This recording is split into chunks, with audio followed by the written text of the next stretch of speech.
Greetings, family. Welcome to Pan-Africanism towards Nationhood, where we're building a global Black business pipeline. All right, greetings, family. This is Bomani Tyehimba of Africa for the Africans Tourism Investment, and I'm here with my good brother, Kala Genesis from Kala Genesis Radio and the Black African Infrastructure. And family, we are the kings of Pan-Africanism, putting on and organizing a vision for you towards nationhood. Greetings, my good brother, Kala. You ready for another live? Oh, yeah, you know I am. Perfect. So, family, this is our topic for tonight. Western civilization produced Black consciousness and Black nationalism. And this is the Afrikstan analysis. So, yes, my good brother, Kala Genesis. So, break down this topic so people could be clear because they may not understand what you mean by these things. Well, the reason I'm saying this is because the idea of Pan-Africanism, Black power, Black struggle, and all stuff like that comes from the context of the experience of living in the West or the relationship with the West. Okay, some people say, "What about the Arabs?" Well, the Arab culture was a little different, right?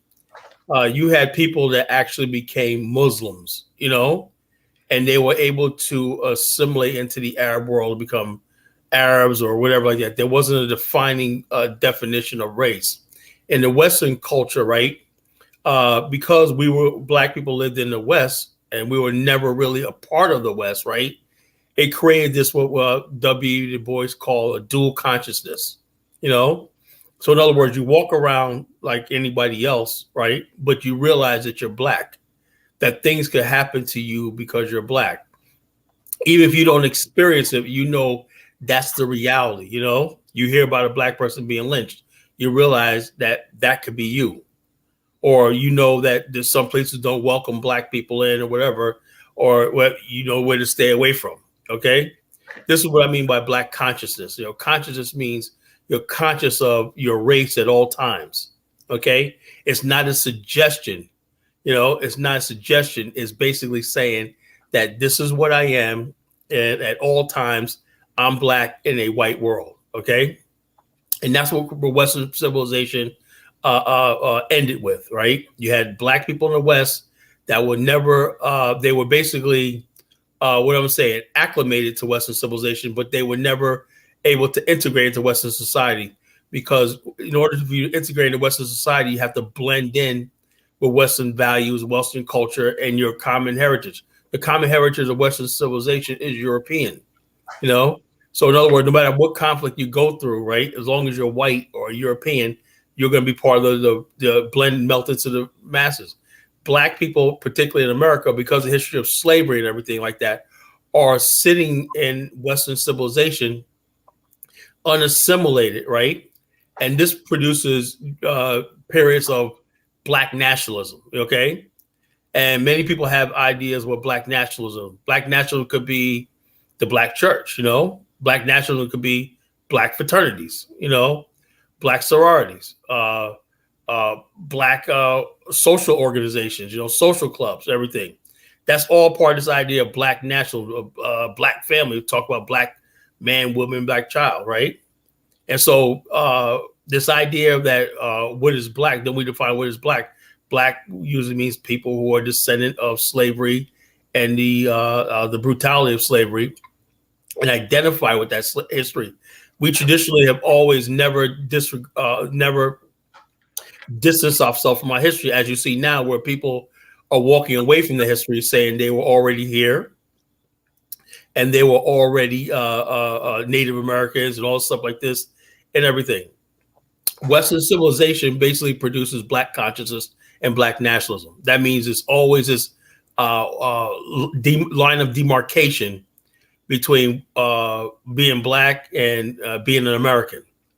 So in other words, no matter how, even if you get the most conservative Black person, right, he can Republican and everything like that. You pull him off to the side, right, and he's like, "Yo, what up, brother?" And he'll brother it up with you. Yeah, what's up? Now what he says in front of his white friend. That's why I say people make too much about Black conservatives or whatever like that. You get them in a quiet room, right, among a bunch of brothers and whatnot. They'll be like, "Yeah, I know what you're saying, man. Yo, like this, but they played a role. You know, people have to do what they have to do to survive in this society. And that's where the black consciousness come in, right? So don't underestimate anybody because you see them in corporate America or you see them like that. Every black man in this society, right, that's sane has a black consciousness, right? And that black consciousness is something that's vital to you building upon something. Because if someone doesn't have a black conscience, right, they realize that the deck is stacked against them, and that black people have to work together, and that the society is unfair. You have to be aware of other groups of people and everything like that. And the person doesn't believe that, that person is insane. And you have to stay away from people like that. Some people may talk that stuff, but when you get around, I remember one time I was listening to black conservative guy Alan Keyes. Now he was a friggin' clown, you know, a conservative clown, right? But at one time when he was cornered, right, he said, yeah, but he said something about slavery. And they were like, oh, I'm surprised Alan Keyes said that. You know, he basically told her, you know how to play. And you remember something, your ancestors own mine and whatnot, and we still never got no, you know, so I was like, oh, so that's when they basically threw Alan Keyes on the bus, man. You mean tell me you talk all this black America, this America stuff and everything like that. But when he was getting cornered, right, he basically said, hey, look, I'm still a black man. Same thing with this J.C. Watts, right? I remember, you remember him? Former football player, Congressman J.C. Watts from Oklahoma, right? I remember one time Sean Hannity asked him, he says, well, what's wrong with the blacks? The Republicans have not reached out to the black community like they should. You know, they should be outreached. They ignore the black community. And then Sean Hannity said, see, but I don't see you as black. And J.C. Watts said, look, I'm a conservative, I'm a fiscal conservative, but I'm still a black man in society. But I know it's ever since that, you haven't seen him on Fox News or anything, you know? He said, I'm a Republican, I'm a conservative, but I'm still a black man in society. I still care about my community, my people, and stuff like that. That's what it means to be a black conscious, you know? You could be a Democrat, Republican, all that stuff like that, but if you don't have a black conscience, it means nothing. So therefore, then on the other hand, you see a lot of black people who call themselves liberals have no consciousness, you know? They believe in multiculturalism. They believe in rainbowism. They believe in the idea of POC, people of colorism, and all the kind of stuff like this. So the bottom line is this: what we have to look for is people who basically have a black conscience. That's before we could talk about Pan-Africanism, before we could talk about America, whatever like that. Do you have a black conscience? If you have a black conscience, right? That means you understand who you are, where you fit in this world and this society and everything like that. And you know who you are and where your place is and everything. Then you can have a dialogue and a conversation, okay? But if a person does not have a black conscience, right? And he's not conscious of the fact that he's all black. He's not a person of color, right? He's not a whatever. He's a black man first. He's a black woman first, right? That's black consciousness, right? And the only place on this world that produces that, where people see themselves as black first, is right here in the West, you know, for the most part. In some parts of South Africa, maybe, because South Africa is a Western civilization, right? There's Stephen Biko wrote the pamphlet of Black Consciousness. Why Stephen Biko did that? He read Malcolm X. He read Marcus Garvey. He read all these stuff like that. So he started preaching the doctrine of black consciousness, right? To wake the people up. He said, we're all Zulu, we're all coming tribes, but in this society, in this world, the way the world is, right, we're black people, you know, we're black people. So we have to see the world from a vantage point of being black. And that's what the powers that be fear. There's no anywhere on this earth where there's a black conscious nation state with any diplomatic ties, anything. Like you have the Jews, Israel is a Zionist state, right? Why? I mean, because that's Jewish consciousness. You know, whether you're Ashkenazi or Shapari or wherever, you know, you're Orthodox or unorthodox, secular, whatever like that. The Jewish consciousness, right, exists in the state of Israel, okay? There is no place on this earth where the black consciousness as being black people is written into law and exists to manifest itself to the thing, because that right there, such a state is a threat to the global power being. So that's what I want to open up with, you know. Well, excellent, good brother. Quick question on this one as I put back up the topic. Now, outside of Western civilization, would somebody be able to just replace that word and do the same thing and explain that it has produced Black consciousness and Black nationalism in Africa? No, there'll be no need for it. If you're living in a society where everybody looks like you, and the most important thing that you have to worry about is not your color or your race, everything, there's no need for Black consciousness. That's why when I tell people all the time, when I don't get upset when I see African dudes, chasing white, they don't have a consciousness, for that, or right now in Zimbabwe, the new Miss Zimbabwe is a white woman, right? And I don't even bother. I'm saying, hey, look, I don't bother. I know you're saying, you're shaking your head, right? But I realize now, that's why we're doing this show tonight, right? That they don't have a Black consciousness. You know what I'm saying? They did for a brief period of time, but get this: Mugabe was still a member of the what's it called? The Commonwealth. He was a knight in the Commonwealth. So he was fighting for more equitable in the white dominant system. And he said he was Black. I mean, he says a lot of stuff about the Black man. Oh, Mugabe's a Black Pan-Africanist, everything, but that means nothing. Look at the ZANU-PF right now. They're oppressing the people in Zimbabwe right now. And the bottom line, same thing in the South Africa, right? Whites still control most of the wealth and everything with the after the so-called Pan-African Congress, the ANC, nothing's changed, But South Africa, because South Africa, like they're the Blacks are the majority now, they don't have to focus on race anymore.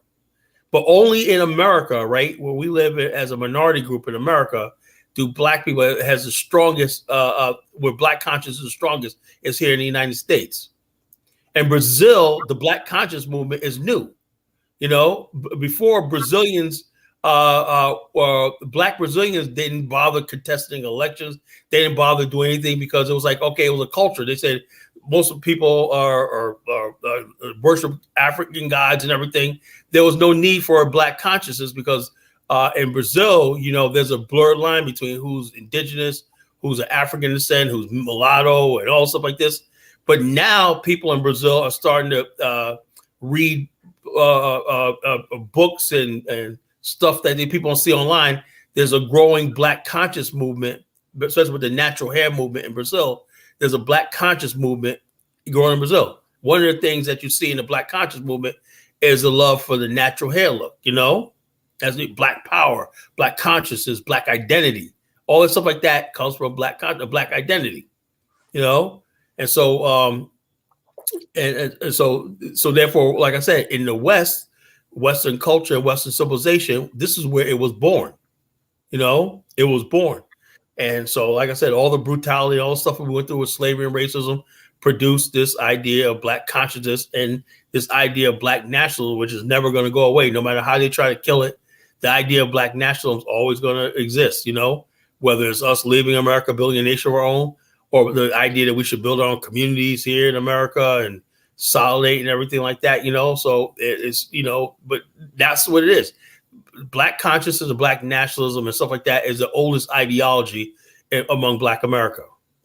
The idea of integration and colorblindness is something recent and new. The idea of civil rights integration and colorblindness, that's something new. And it was mostly propagated by people outside of our community.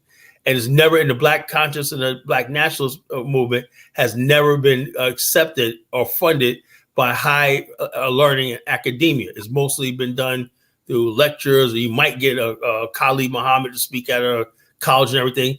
But the bottom line is, if you look at most of the books and everything that that people are taught and everything, it's always this idea of a colorblind society, one America, and stuff like this, So this is what I'm talking about. So you have this ideology of Black consciousness and Black nationalism and everything, but it's never been able to take root because it's never properly supported. Our movies and everything like that always leads to integration into colorblindness and forget. Look at some of the old movies, right? I remember watching this old episode of What's Happening, right? And this dawned me how they control us, right? And that was one of my favorite shows from back in the days. What's happening, right?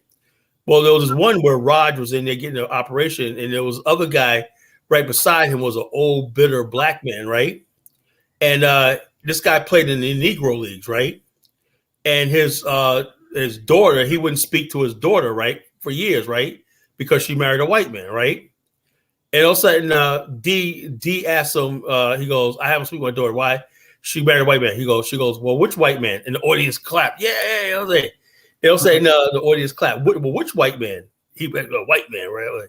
So anyway, she reconciled him before he died or whatever like that, But the thing is, though, this guy basically, he said, because the white man did all this to me and everything like that, I was like this, So the idea of the black man having his pain, right? And have a right to be bitter and angry about what was done to them, right? That's not even allowed, Like I told you before, but we're not even allowed to have our own pain, If one thing you could take all the opportunity from me, but you tell me a black man can't sit back and have his own pain and be entitled to his anger and bitterness and everything like that, and we always have to be virtual signaled about everything like that.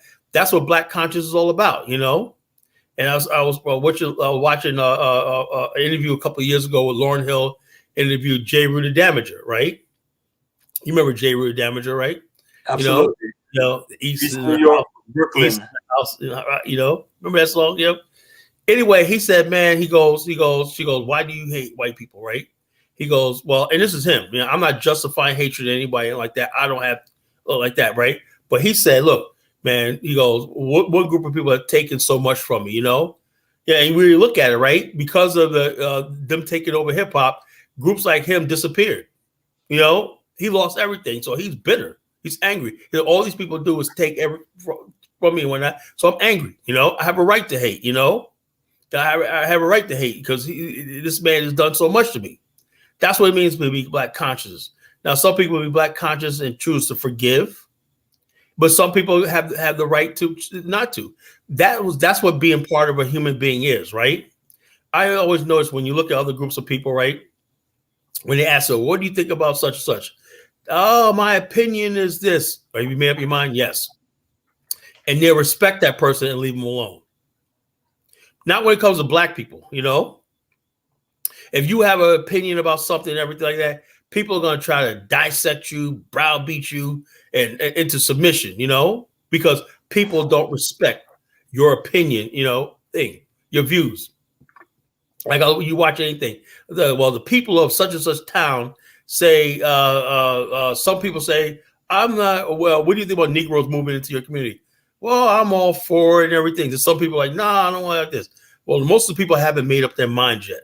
No one comes to put a gun to their head and say, you better freaking like Negroes moving in your community. You let the people decide what they feel, you know what I'm saying?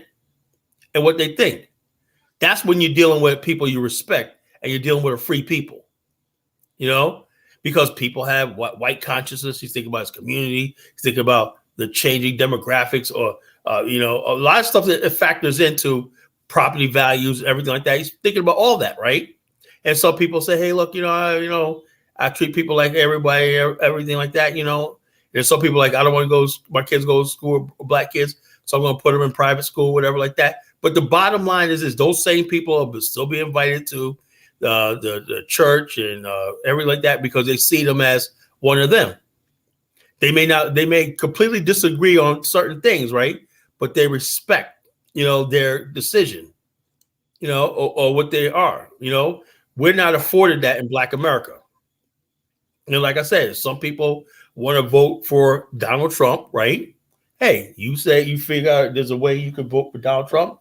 Hey, vote for Donald Trump. If you like Joe Biden, hey, vote for Joe Biden. It's up to each individual to decide what they want. It's nobody's right to sit here and browbeat and tell somebody they're stupid, blah, blah, blah, blah, blah.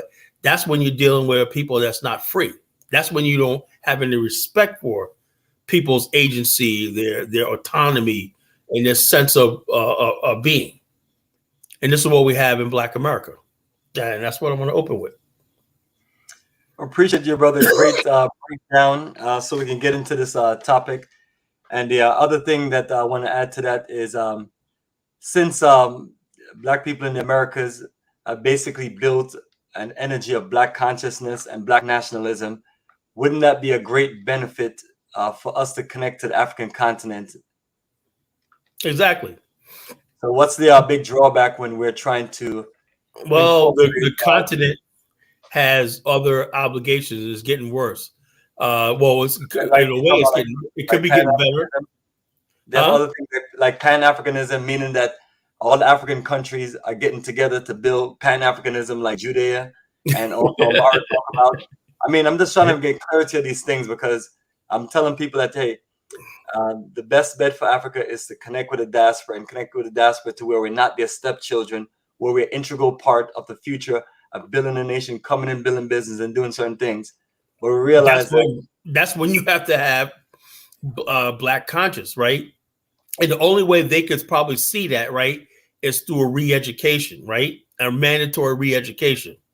You know, re-education from the top down, everything from the top down, and it has to be done. But look what you're up against, right? Most of the education Africa is funded on New World Order stuff. I'll send you a video I want you to play, right? It's which one? The one where the black guy Ireland told me we're taking over Ireland and whatnot. There's no consciousness about building Africa or building Africa up and everything like that, because the Africans, there's like 130 boats sailing from North Africa to Italy right now. They're ransacking Italy right now because they want to go to Italy and everything. There's no idea of that. We are black people. We should build Africa and everything. If they can get out of Africa and go to Europe and start all over again, they would.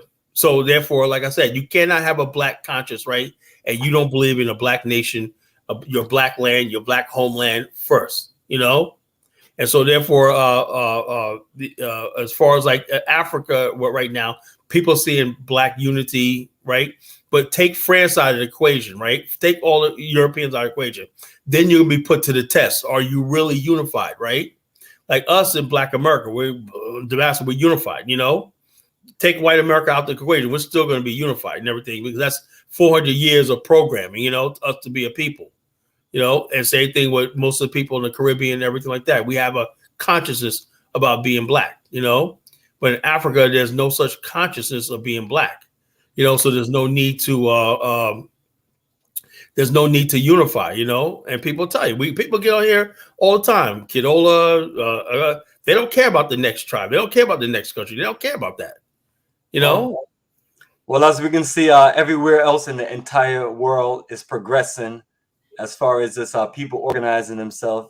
Look at all of Asia. You know, you have they have an Asian consciousness, and then you know you look at the African continent. So when we talk about Pan-Africanism, that's when I get real confused. Is the African continent really about Pan-Africanism? And I did try to listen to Judea and also Mara, and it just I couldn't take their rambling on about these things. So the best bet, family, is to connect with the diaspora, and we work together as a people. There's a lot of things that we can bring literally, and the African continent, you know, those are the countries there that we can build it. But it's becoming a rough situation because we're starting to wondering, do our brothers and sisters on the African continent see the same vision as us? And what I've learned in my experience is no. And some very few may be open, but it's not few enough. You have 50-something African presidents, you know, and I don't know where all of their background is. Like, I don't know if all of them went to European universities or if all of them was handpicked by their colonial masters. You know, all that could be, could be the situation. But the end results of what we're seeing is we're not seeing an organized energy of us building anything together. And a lot of times when we're coming to the African continent and we're building and we're trying to get involved in certain things, then we're seeing certain sabotage, we're seeing certain hate, we're seeing people look at us like an income stream, but we don't see the brotherly love, like, hey, let's build a black nation together. So family, we're going to definitely get into that. What I want to do is just show a quick introduction of my journey towards Pan-Africanism and nationhood by traveling throughout the African continent. So all of the group pictures that we have taken across the African continent, we're going to play it in this video. And this video is about my mission and vision of connecting to Africa, and just showing from a standpoint of those of us here in the diaspora how dedicated we are to the African continent. But after a while, we have to get something going from the other side to where we can get this thing done right. Other than that, it's just going to be a one-side situation, and it's going to collapse because We're looking at Pan-Asianism. We're looking at Pan-Arab. We're looking at the European Union. Everyone else is on code for, for consolidating their powers and their resources. And at the end of the day, we're going to be the only ones that's out there with our hands out, and everyone else is going to dominate us. So that's what we see. So I'm reaching out to my brothers and sisters on the African continent. Y'all got to do better. I'm dead serious. I'm not trying to be disrespectful to no country or none of our people in the African continent, but all I see is us. Do you know much people call me and say, hey, Bomani, can you help me get to the African continent? And I want to leave America and things like that. And these are people that's given up their lives, making great sacrifices because they realize that they've spent a good amount of their time in America and they're looking for options, and they're thinking that they're going to go to Africa and build Black power or build anything. And that's not, and based on the record, that's not what's been happening. Now I think about all of the Black people that I've known that have left America and given up their lives and went to Africa to do some good projects or some good work, good investment, good business. But then none of them are rich. None of them are very successful. You have some people that have done okay, and that's not okay. If we're gonna put this energy in Africa, we need a level of success. But if our people on the African continent is not welcoming us and not putting things in place for us, we're not gonna build what we need to build. And then at the end of the day, all of our children and the future of our world are gonna suffer. While the Asians, the Arabs, the Europeans, and others progress. So, family, this is a real subject, real situation, and anybody have any good comments, please post your comments. And then later on, if you want to join us, you can join us. But if you join us and we don't know who you are, you better turn on your camera or you're not getting on. And anybody come on with any derogatory foolishness, because you're not going to throw us off and you're not going to distract us. You're just going to get blocked. And I'm dead serious. Only people that should be coming on the panel to connect with us is people who have valid questions, and also people who are willing to contribute and connect with us so we can build and grow, and people looking to connect with us. So I always have my number, my email address, website, and things like that. And I'm always looking for where's the people that's reaching out for us to work on this together. It can't just be me and Kala pushing, pushing Pan-Africanism and Nationhood. Because when I look at other channels, people talk about Pan-Africanism and Nationhood, if they even talk like that, it's nothing substantial, significant, and it's nothing empowering to change the game. So we're just looking for more support on what we're doing. So, family, let me get into this video, and then we'll just break some more of this topic down and look forward to connecting with more people.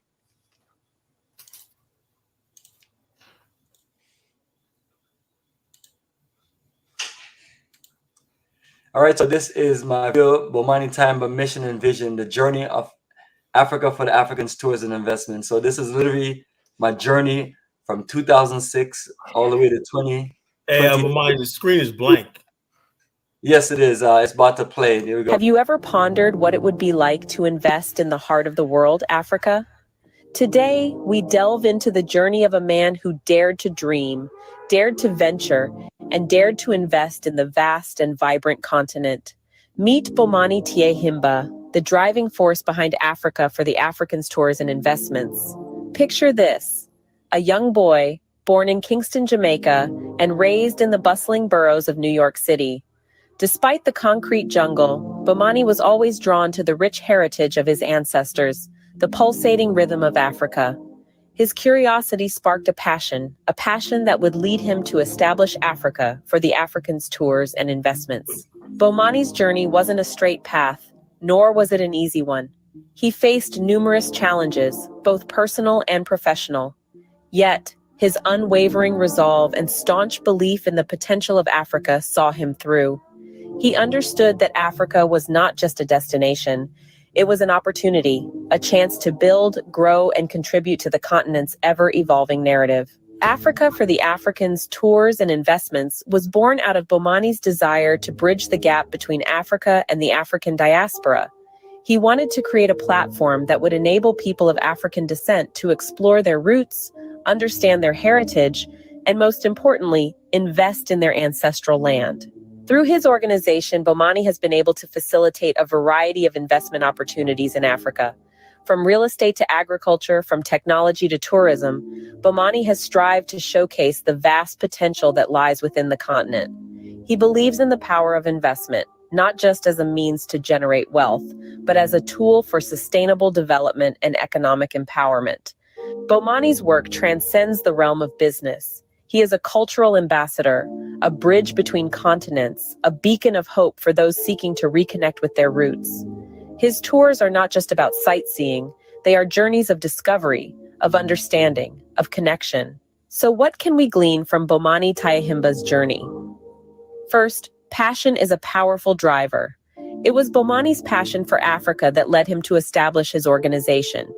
Second, investment is not just about money. It's about contributing to the growth and development of a community, a country, a continent. And lastly, connecting with one's roots can be a transformative experience, one that can inspire, empower, and ignite a sense of belonging. In the end, Bomani Tyehimba's story is a testament to the power of passion, perseverance, and purpose. It's a story about dreaming big, taking risks, and making a difference. It's a story that reminds us that investing in Africa is not just about financial gain. It's about cultural enrichment, economic empowerment, and sustainable development. To sum up, Bomani Tyehimba's journey is a shining example of how one man's passion can create a ripple effect, impacting not just his life, but the lives of countless others. Through Africa for the Africans tours and investments, Bomani has been able to connect people with their roots, facilitate investment opportunities, and contribute to the growth and development of Africa.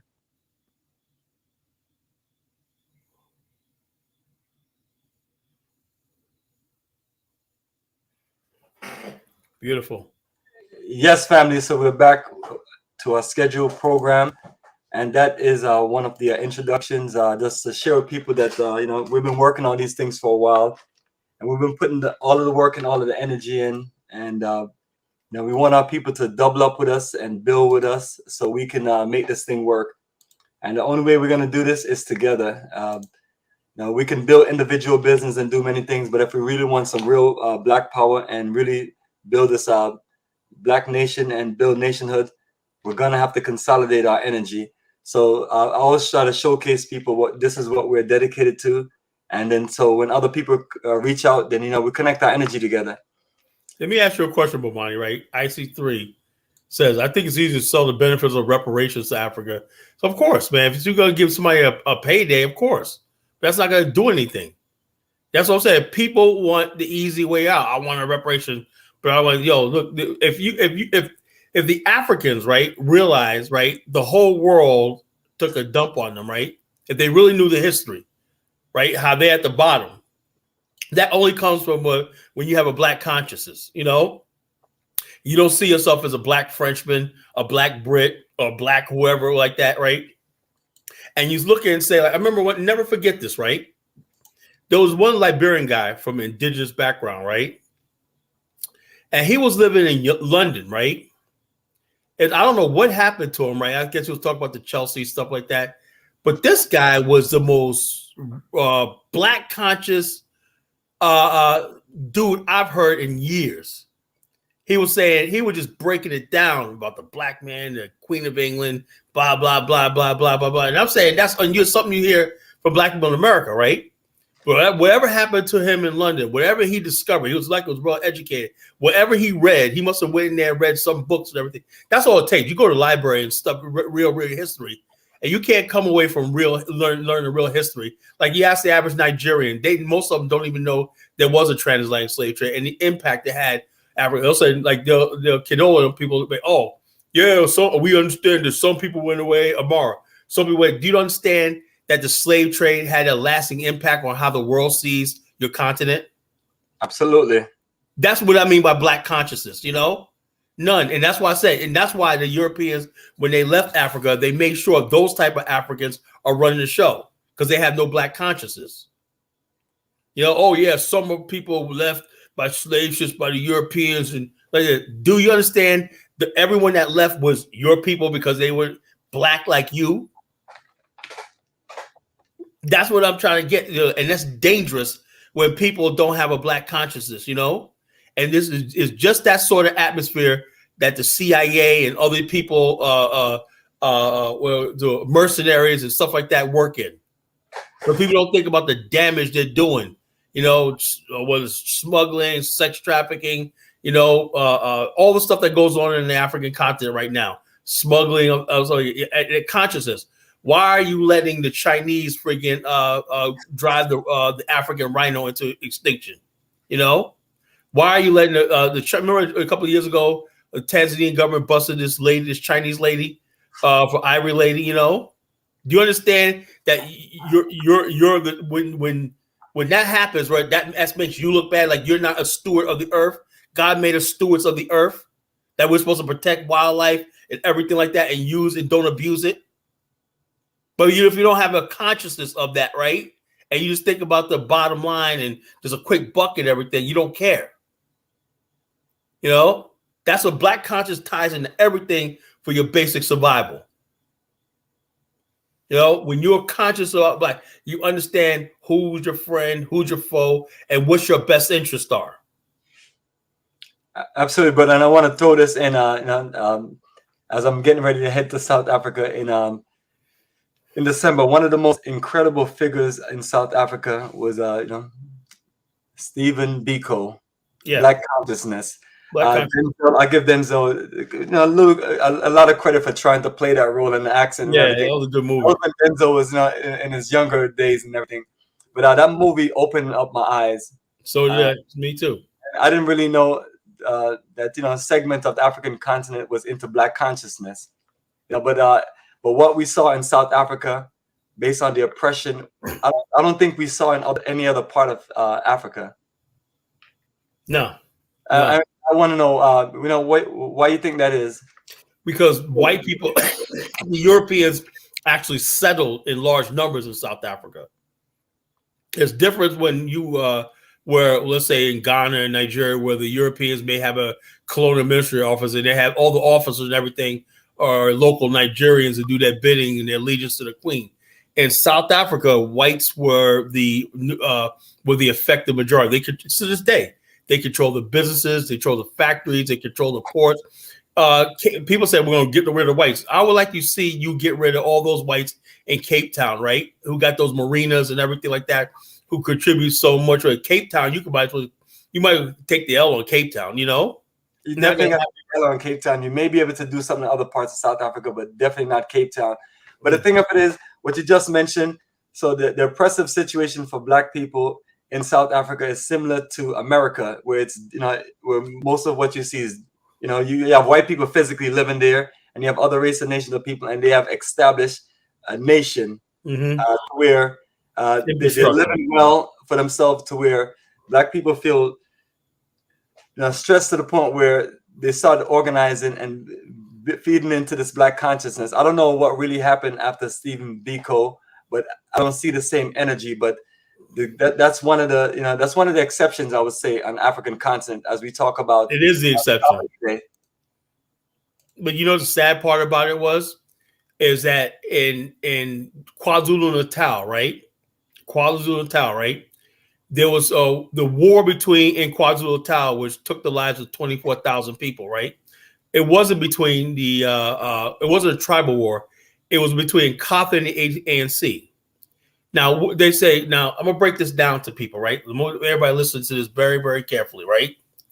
And Katha was formed by the Afrikaners and everything. They preached Zulu nationalism and Zulu jingoism, everything like that, right? The ANC Zulus preached Black consciousness, and Black nationalism. That was and the ANC people were always more educated, more progressive, right? So it played out right there that the people who were basically supporting Inkatha, right, were the tribalists, right? Said, we don't want no Black conscious. We don't want to be part of no Black nation here. We're Zulus. And to be honest with you, some of those people in KwaZulu-Natal still think like that. The ANC eventually won out, after a long battle and everything like that, because what they found out was that the Afrikaners were basically funding the Inkatha movement, right? They feared the Black conscious movement in South Africa. That's why they gave arms and everything to Bathusiswana during the Battle of Bathusiswana. We're going to play a video about that too, tonight. Bathusiswana, where a large number of Bathusiswana people wanted to be joined as Black. South Africa was supposed to be a new majority Black nation. Bathusiswana said, no, we're going to succeed and become our own homeland, and we're going to basically join with the Volksstaat, which was the Afrikaner state, and so the Afrikaners were being disingenuous. They said they wanted to create a Volksstaat, that means an Afrikaner homeland, right? But at the same time, they still wanted to control the rest of the country through the government of South Africa. So the bottom line is the ANC was having a real tenuous situation because the ANC came to power based on Black consciousness, right? And then, but they had to sell rainbowism and everything. It got watered down when it came time to the elections, right? It shows you there wasn't really a revolution in South Africa, right? Because what came in when Nelson Mandela was in jail was Black Power, Black Power. He came out as this rainbow grandfather figure of a rainbow South Africa and everything, you know. And so the bottom line, so it didn't work. You know, the world, South Africa was sold to the world as this new rainbow nation, and like that. The Pan-Africanism, and the organization like the Pan-Africanist Congress, Azappo, Azania People's Party, and whatnot, went to the sideline. You know, Zappo was the Black conscious arm of the ANC, you know, and stuff like that, you know. So yes, perfect. And I can read this comment right here from IC3 Black. He said, in general, Africans see no value in Black consciousness, but they will be immediately made conscious of the direct benefits of reparations and serving of reparatory justice. I don't even want to talk about that. You know, the bottom line is Africans will anybody with a cup of rice. You know, Africans can be bought with a cup of rice. You know, of course, you put reparations.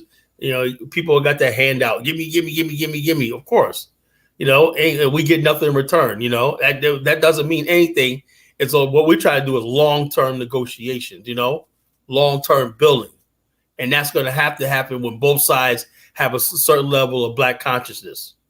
You know, and the bottom line, if we're not talking about that, we're not really talking about anything. You might as well just hang it up and forget about it. You know, there's not going to be no Black conscious, you know, on both sides. And there's a strong Black conscious, like you have a strong Asian conscious around the world. You got a European conscious, you know, you have a Arab conscious around the world and everything that translates into infrastructure building and multinational corporations working together and everything. You were really not talking about anything, you know.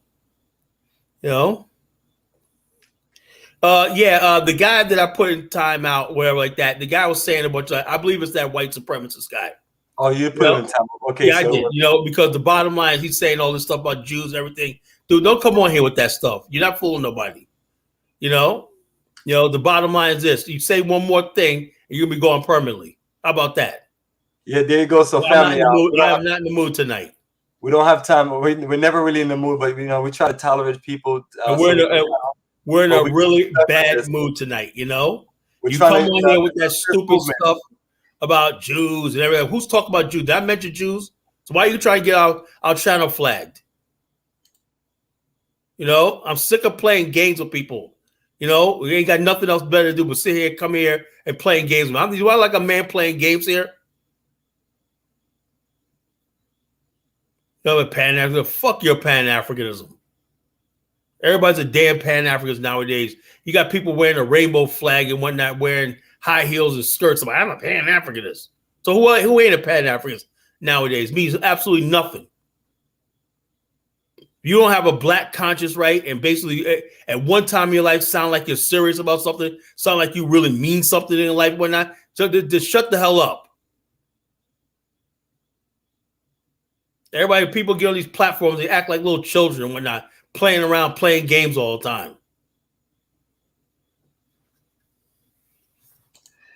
So, bottom line, you want to contribute, say something intelligent. Bring my kind. Only person that comes on this show, really, for the most part, that really is Jughead.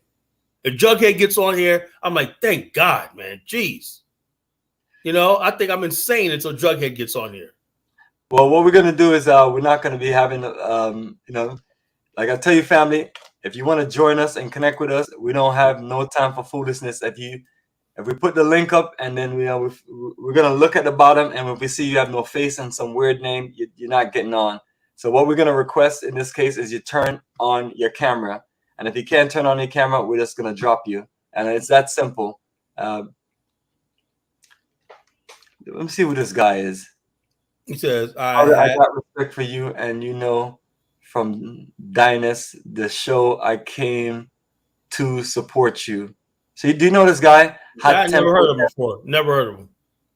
Well, appreciate you joining, and just stay positive. But yeah, if some of these people make some of the comments, we can look at it. But if they make Don't come here. One group of people don't come here talking about the LGBTQ. Don't come here talking about the Jews. Two groups of people that will get this channel shut the hell down. You know, when you start talking that reckless stuff about Jews and all stuff like this, you know, all this nonsense, whatnot, you were basically putting our channel out for a target. Hope you're intelligent enough to understand that. Absolutely, that's why these idiots who try to call on private, they can just keep on calling the phone and ringing it, not answering, and all the ones that did the crazy stuff the last time, I literally just banned them in our StreamYard. So let me see if which video you were talking about earlier. So whenever you're ready, we can play it. Okay, let me send it to you again.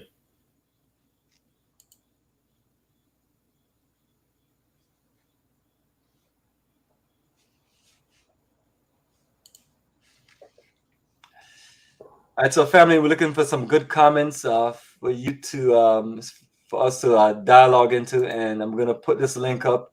Show us some love, and post a nice comment, and we'll read it, and we'll get into dialogue or discussion.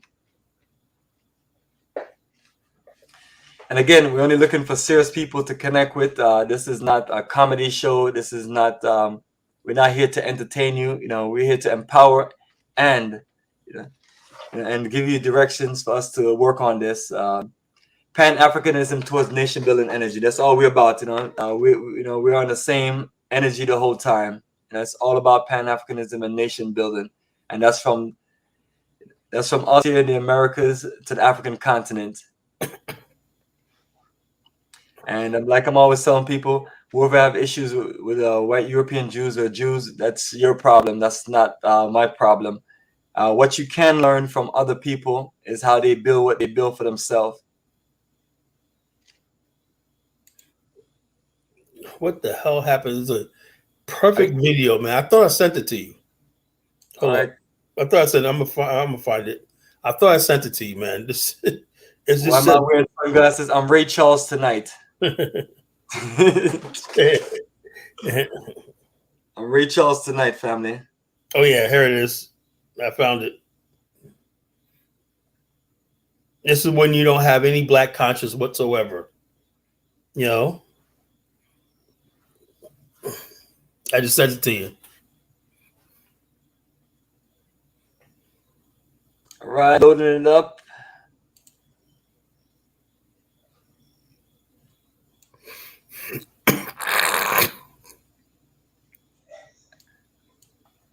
You think this is enough time? 38 seconds on StreamYard? Yeah. What are we talking about? The video? Yes, 38 seconds. Yeah, so it's a little short clip, but it gets right to the point. All right, perfect. So family, let's get ready. It's a new island. It is though. It is a new island. It's a new island of new, different diversities, multicultural people, Filipinos, Spanish, Africans, mixed people. I met a girl the other day, and I was like, "Where you from?" She goes, "My man's from China, and my dad is from Africa." I'm like, "Whoa, Ireland is unique now. We're mixed." Because I can imagine in 10 years' time, there's going to be Barack Obamas walking around, Beyonce's, and different sorts, mixture of people. So the whites are going extinct here now. So we're thinking over. Yeah, right. I don't know how serious he is, but their days are numbered. They're dying out slowly, and they're losing a lot of their power that they thought they had at one point. Because yeah, but the thing is, though, but that does not build the black race up. We're not building anything. When you think they say that Ireland's one of the most advanced countries as far as technology and everything. You may see people get this notion because they may see people in the cities and everything, but you go to the countryside of these countries and everything, to the ports and all like that, the vast thing. This is still a white country, right? what happens is you got a lot of foreigners who come to the country and everything, and people have this idea that, oh yeah, it's mixed up and everything, until there's a backlash, and then they're like, oh shit, this country's so white. Same thing people are gonna see in London eventually. Eventually, right now, Italy, all this country, you're gonna see a backlash. And the bottom line is this: now, if you're there just to learn or do business, that's fine, right? But these guys are going over there with the express intention of marrying Irish women, losing their black identity, And when a person loses their identity and they don't have a conscience about being black, or he said, well, the white man's going extinct. So if that's your end game, the white man going extinct, and you haven't built none, then you're going to go extinct. You know why? Because you ain't got no infrastructure. You have nothing. You Negroes better pray the white man stays, and because you have not built anything. If the white man goes extinct, the Asians will be all right. The Arabs will be all right. So what if the white people in South Africa become extinct? What's going to happen to South Africa? Is it going to be that country will collapse, like the other parts of Africa? When the white people threatened to leave South Africa back in the 90s, it was Mandela all of them on their knees. Please don't leave. And they begged all the white people that went to Australia to come back. Because realistically, if you have people running industries and running an operation like airports and running cities, they can't just disappear, and then the people that's there in the country just fill that void. People tend to not understand. Skills matter. You have to be sharp, educated. You have to be able to run operations. And if you're not trained, not properly educated, you're not going to do well. Because it takes generations to run a civilization passed down. Yeah, absolutely. Think about the situation of doing colonization and then independence. What happened to most countries when they gained independence and they thought they was going to kick all of the European powers out? Yeah, right. They end up calling some of them back because they realize that they're stuck in a situation where they need people to run the industries, and you can't just get the average citizen. Just like you can't just get your brother, your cousin to be the vice president and things like that. Right. That's exactly what happened. Hey, check us out. This guy Bantu Mendinka, right? This is what I'm talking about. We have low IQ people. And last week he was acting like he couldn't get his mic right. No, he's stupid. That's why he wanted to get on the air and challenge me and whatnot. We're gonna put the link up. You can call in. So what is he talking about? So you depend on the white. Don't do. This platform is controlled by the whites. StreamYard is controlled by the whites. YouTube is controlled by the whites. What are you, insane? We're living in a white infrastructure. We don't have a black African infrastructure. We live in the context of Western white civilization. Black people, what's wrong with us? We depend on white folks. It ain't about depending on white folks, but what I want the black people to do is show me an incredibly run, well-organized black country in the world. It don't exist. It doesn't exist. Number one, think about all the wonderful countries in the Caribbean islands, and think about all the wonderful countries on the African continent. We can't really think of name one or two or three countries that say, hey, these are countries that are run by all black people, and it's on a high level. When we look at the top nations in the world, you're not going to see any of those countries. And that's I'm not trying to down my people or anything, from the Caribbean and from the African continent, but it's just saying that, hey, we're not there yet, and we need to step it up. Because last I remember, the best talents from the Caribbean islands and the best talents from South America, Central America, and also the African continent, which are all predominantly black countries, Europe and America recruit them. So the brain drain continues. So, yeah, I'm saying the bottom line is, hey, look, why? Because they don't have any consciousness. They don't say, no, I'm gonna stay in my country. If you're gonna make as a doctor make $1,000 a month in a country, right, and somebody offer you $200,000 a year, I guess you're gonna take that $200,000 a year. Rather than make well, what about service to the community? People are like, fuck that. What about the village kids who need their shots and fuck that? Exactly. Lucky I can't get on main. Yes, okay, yeah, you can't get on main Starboard. Yeah, okay. Yeah, all of you guys have logins, so you can log into StreamYard. You all should have, whether it's a computer, a phone, a cell phone, whatever. You can log in. Every device nowadays, they have two things. It all come with microphones, and they all come with cameras. So either you're stupid, or you just in dirt poverty to where you don't have certain basic stuff. But don't give us any excuses. Just like our devices work, our computers, our phones, and things like that, and we're connecting here and we're doing live and we're on video showing our face.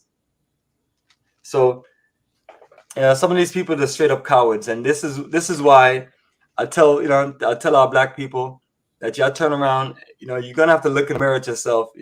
There's only so much you can blame the white devil or world powers or whoever out there.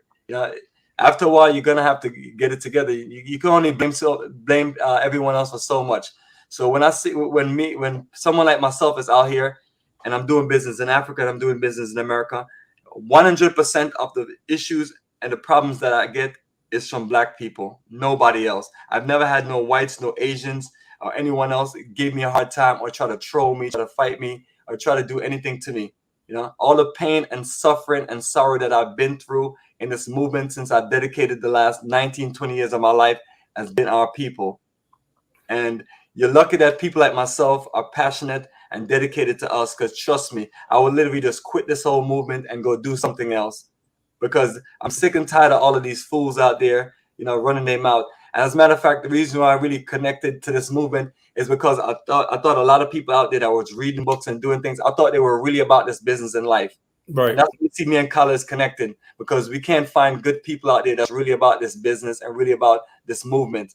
And that's why no one should have to worry about pro or worry about any white people doing anything and things like that. Like I hear these fake black power people, they call me, it was like, well, we can't be doing this online because they're watching. Well, whether you do something online or not, from your phone, your computer to whatever device you have, it's a device that's recording your audio, and it's also a device that's also recording your video. So if they really need to do anything or get anything from you, they didn't create these technologies and not be able to monitor you. It doesn't make any sense. So those of you who are running trying to say, I'm going to create this secret movement, go ahead and create it and let's see what happens. Because, we're having an open dialogue, and this is nothing that's going to draw any CIA or FBI to come here. I've been waiting for them to come to my house for a long time, for the last 17 years. So they can come in here, so we can they can sit down, we have some coffee and and chill and talk, because I'm like, let me know what I'm doing to destroy your nation or to control whatever is going on. We're all trying to build something for our children in the future. And just like that's why we talk about Asia all the time, because those are all literally oppressed nations that literally just build a future for themselves. We always talk about Singapore and their great leader. So family, either you get it together or whatever beautiful Africa, no matter how big the African continent is, and people don't think that it could be taken over legally. Trust me, you have China and India, two of the biggest forces there. They have their entire population can take over the continent. The entire military can take over the continent. So what you going to do after that? So then you're going to start crying, where's our brothers in America? Where's our brothers to help us? Remember when Ethiopia had, Ethiopia had the situation, black people from America joined forces to fight, fighting their war, pilots, warriors, soldiers, and things like that. I don't know how that's going to work in this 21st century, because we've not been given the proper respect, in the diaspora. So if anything breaks out in Africa, I'm not volunteering to go fight nowhere. Yeah, we have to have a stake in the continent. I've got no respect. If we're being drawn into the continent, being treated like brothers, and really being given certain things so we can build what we need to build, well, then we can all be a part of the future. We can all fight for a free and liberated Africa, to where Africa is controlled by Africans. But until then, we have a world of trouble that we're dealing with. So the best thing you could do, family, is for those who are in different countries and you really feel that you want us to be a part of the countries, you got to get your representation. Just like all these people lobby the government, just like the European Jews. People talk about the Jews, they put the work in. They lobby government. They do certain things. You may not like it, but they get things done. And right. And what we have to do is the same exact thing as them. Marcus Garvey broke that down over 100 years ago, and that's why he pushed this movement of Africa for the Africans, for those at home and those abroad. But get this, Bomani, the Jews are 7 to 9 million people, something like that, state of Israel, right? I sent you a video, right, where the United States have now given the state of people in the state of Israel visa-free entry into the United States. That means they're gonna say they're gonna just from that alone they're gonna make like $800 million return, visa-free. Now, if you're in Africa, that's how hard it is to get a visa to the United States. United States, it's almost like striking gold to try to get into the United States if you're from Africa, you know? Yeah, I've heard some horror stories, and then the visa prices and all the stuff you have to get is ridiculous. You have to like literally sell your soul to get one of those visas, you know? And then in the African continent, there's no proper connection to where you can just come to America like that. So people have to realize that these things are being organized so you can stay where you are. And what they're going to keep on doing is they're out of the 100 or 1,000 people apply for that visa, they're going to find the top 5 best people, you know. And if you don't speak proper English and you don't have certain things going on for yourself, they don't want you in the country. They're going to give all European nations access for visa free and to come here, just like in the early 1900s and the late 1800s. What did you have? You have ships from Europe coming here. Yeah. And those are part of the new energy of white people, along with the ones who survive the time frame from this, when this nation or this country was built from 13 colonies. You know, so family, it's a serious business that we're talking about. So that's why we talk about us building our future in Africa, because America is not going to release a whole lot of black people from different black nations to come here. You know, so when you see the small percentage of us, I'll basically say we're the ones that get lucky if that's a luck situation. But we really have to focus on building what we need to build, and then the ones who come here, you know, some of them end up getting more white women, some of them end up fighting against you and I, Kala, and things like that. So it seems like the ones that they recruit they don't have black consciousness. And definitely no black consciousness, definitely nothing about Pan-Africanism, because you and I can count the amount of friends that we have from the African continent you and I can count the amount of friends that we have that are from Africa that lives here on one hand. Mm-hmm. And that is very sad. And you and I are two great networking people. We always out there networking and building relationships. Right. Yeah. And the bottom line, the only people I know from the African continent is on social media. You know, yeah, absolutely. And that's it. You know, other than that, man, you know, the Africans that live here, when they stay to themselves, they don't associate, whatever like that. But they definitely need the black energy, because the money's in the black community. You know, everybody knows where the money's at, except for the Africans and the Jamaicans know that, because we have thriving Jamaican restaurant. We love Caribbean food and everything like that. The Africans haven't figured that out yet. You know, they want to come here, and you don't want to be part of. You want to be American, but you don't want to be part of the black movement. That means you have to have a conscience about being black. You know, you want to think yourself as an immigrant. You know, not that you're joining the black community. That's when you have a black conscience, right?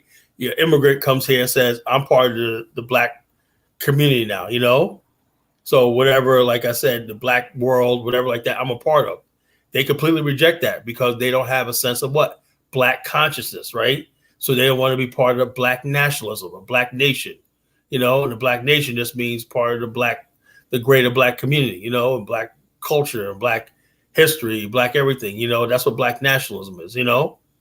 And so that's what the problem is, you know, if you don't have a conscience, and the thing is, we have that in America because we lived in the West, right? Western, the racism and everything we went through in America, right? Produced this black consciousness, right? That's here. Now, the funny about the Western civilization, they created this black conscious, right? Because of racism and everything they experiences, they created this. But they're like, what do we do with it? You know, what do we do with it? You know, what do we do? What are we going to do? How do we get rid of this black consciousness? Like when you see Muhammad Ali, you want to play a video of Muhammad Ali when he said, whoa, how am I going to learn this? Well, you own all the land, you own everything. That's black consciousness talking. You know, that means I'm not a fool. I know that there's no kumbaya between us and whatever. You own everything. You control everything. You know? So that's what I'm talking about. And you know, mysteriously, how is it that Muhammad Ali, with his brains and everything, out of nowhere in the 80s, he gets Parkinson's disease? And they always say somebody injected him with that shit, you know, to shut him up. You know, I believe that. I believe they injected Muhammad Ali with something that gave him Parkinson's disease and whatnot, you know? I was saying, oh, like Muhammad Ali, I was like, for the last 40 years, he's like, slow speech and everything. And I'm like, how did he go from I kidnap whales, you know, I'm so bad I make medicine sick, whatnot, you know, poetry, everything like that, brilliant mind, to basically just sitting there on a stage, and they did that to him, you know? Somebody got to him and drugged him and put something in him and made him like that. Yeah, he ain't telling me nothing, you know? So he ain't telling me nothing, you know? Yeah, I do remember that Muhammad Ali video. I would have to try to find it from when you sent it a while back. Yeah, you played you played it the other night. Yeah, so sometimes I have to look at the title. So we're on the 1 hour mark. Let me know what you want to do. I can see if we have some good people who want to get in and have a dialogue with us, or you can continue and we can play some more videos. Let's see if we have any more videos. Then I might bring some people in, but you got to have an intelligent conversation. I am not dealing with idiots tonight. Yeah, we have warned people already, and we have warned them over a period of time. So that's what we're dealing with, family. Okay. Yeah, I'm scrolling down and just looking for that video, and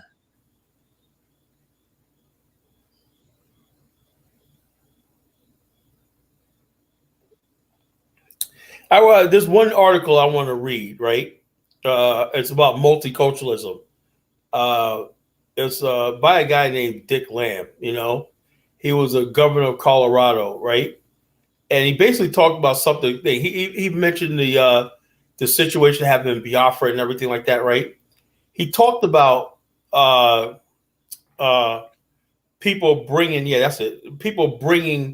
in large numbers of people with different languages, different values. He said, if you have two groups of people speaking two different languages, you have two nations in one.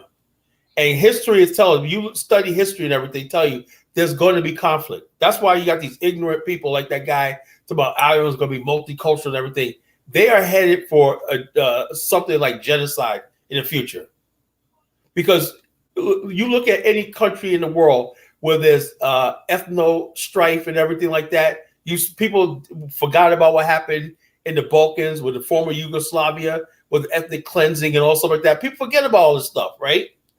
The bottom line is, when we talk about a nation state, right, the people need to be have something in common, right?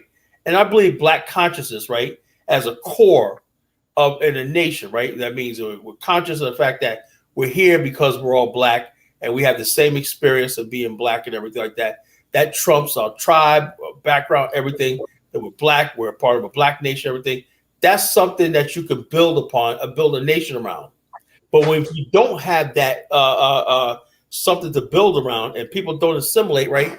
Then what happens is people go into their own little communities, everything, and those communities become balkanized and everything. It's what you're going to have in America, right? You're going to have millions of people not speaking English and everything. They're in their own sections. America is headed, if it doesn't do something, it's headed for catastrophe. And the guy said, speaking two languages for a person is a gift. A country speaking two language is going to be conflict, right? If you have a number of people, millions of people that refuse to speak English and they're speaking Spanish and everything, they're going to have their own culture, they're going to have their own way of doing things, everything like that. Their allegiance is going to be from their homeland, not assimilated in America. You are going to have a bloodbath in this country. And that's what America is headed for. America is headed for a bloody race war. You know, and I don't know what all you pro-American people and all you people like that, I don't know what to tell you. That's what America's headed for. You know, America's headed for a bloody race war in our lifetime. And like you said, Nigeria suppressed an ethnic rebellion. In Spain, they suppressed the Basques, right? And the Catalonians, right? People don't know that. Spain's a really artificial country, right? The Basques are a different ethnic group in Spain and everything like that. They belong.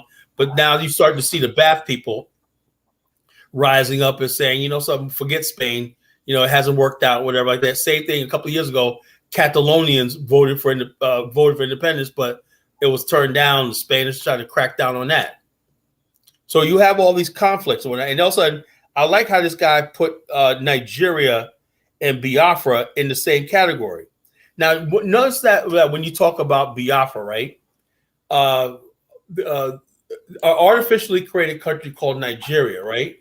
Which was created by the British, right? And you had a ethnic separatist movement called the Igbos, Ijaws, and everything. Wanted to create their own state called Biafra, right? Was brutally put down. 2 or 3 million people were murdered, massacred, and everything because they wanted their independence and autonomy or independence. But like I said, what you have in Africa, right, is nothing to see here. Nothing to see here. It's like all over Africa, right? You have not created a nation state where you give people a reason to be together, other than the barrel of a gun, other than soldiers on in a jeep driving around with a gun and that can shoot you down every time. That's what you have. So you have the gun holding societies together, and that's not sustainable. And the governments are there to protect the interests of foreign interests, not to protect the people, not even to protect their own borders. So it's funny how people tell, you can't do this in Africa. Well, African borders mean absolutely nothing to Africans, never anyway. So why can't we build something new? You know? Yeah, interesting comment. This IC3 Black come up with. I don't know where he come up with these ideas. I don't know. IC3, man, you drinking? A black passport to promote black consciousness. Then Africans can see the black passport is directly connected to reparations. Dude, man, we'll get off the reparations thing, man. You know, I mean, dude, we're like you're putting the cart before the horse. Absolutely, you know? You're putting the cart before the horse. But you know, yeah, we keep on. IC3 keep on coming up with these things. Let's move past that one. And I got Baruti. Kala, what do you think were the focus, paralysis, and contrast between Steve Biko, Black Conscious Movement, and the Black Power Movement? Well, the Steve Biko, if you understand history, came from the Black Power movement in America. Absolutely. Directly. There's no doubt about that. They didn't just like that. Everything you see in Black consciousness or whatever like that came from the United States. Harlem and the Black activists in the United States. From Grenada to Trinidad to Panama, the Black nationalist movement in the Caribbean, everything has everything to do with the Black struggle and then the Garvey movement of the 1920s in Harlem, you know, and the Black conscious movement in the United States, which is probably the most radical, the most bitter form of Black nationalism in the world. Okay? So therefore, it's spread and permeated throughout the world. Stephen Biko read Malcolm X. You know, he read Martin Luther King. He read Stokely Carmichael, Kwame Ture. You know, he read Kwame Nkrumah. You know, he read all these things and whatnot, and it influenced him. And there's really no difference. He was telling about Black people should be Black beautiful. You know, Black is beautiful. You know, at a time where in South Africa you saw white commercials and everything was white, blonde, blue-eyed, and everything. That was affecting the consciousness of Black people. You know, Black consciousness means you love Black beauty. You appreciate African features. You produce your African hair. You know, you stop bleaching your skin. You stop straightening your hair. You stop doing something. That's Black consciousness.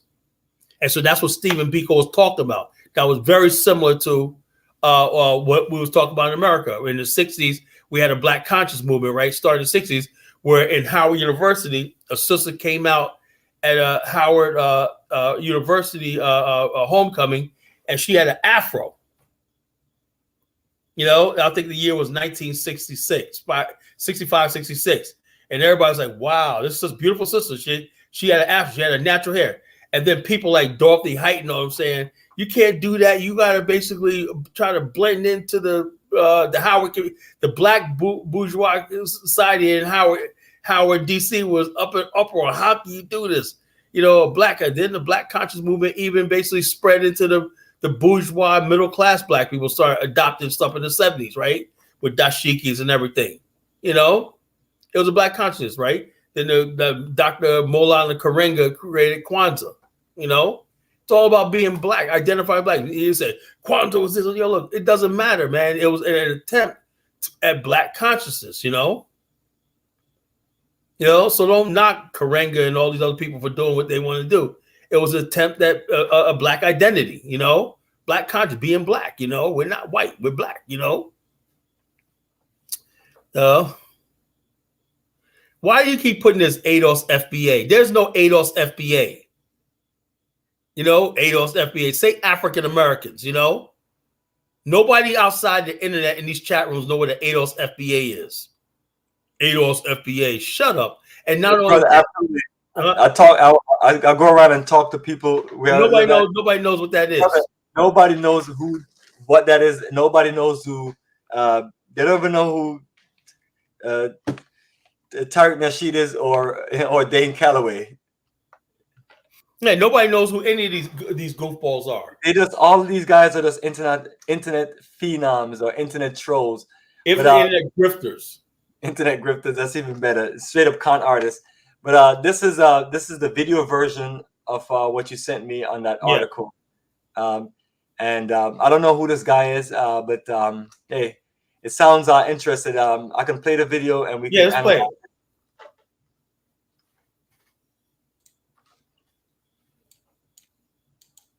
Audio clip that's 3 minutes long that is very, very fascinating. And I'm going to play this audio clip. It's never been played before anywhere.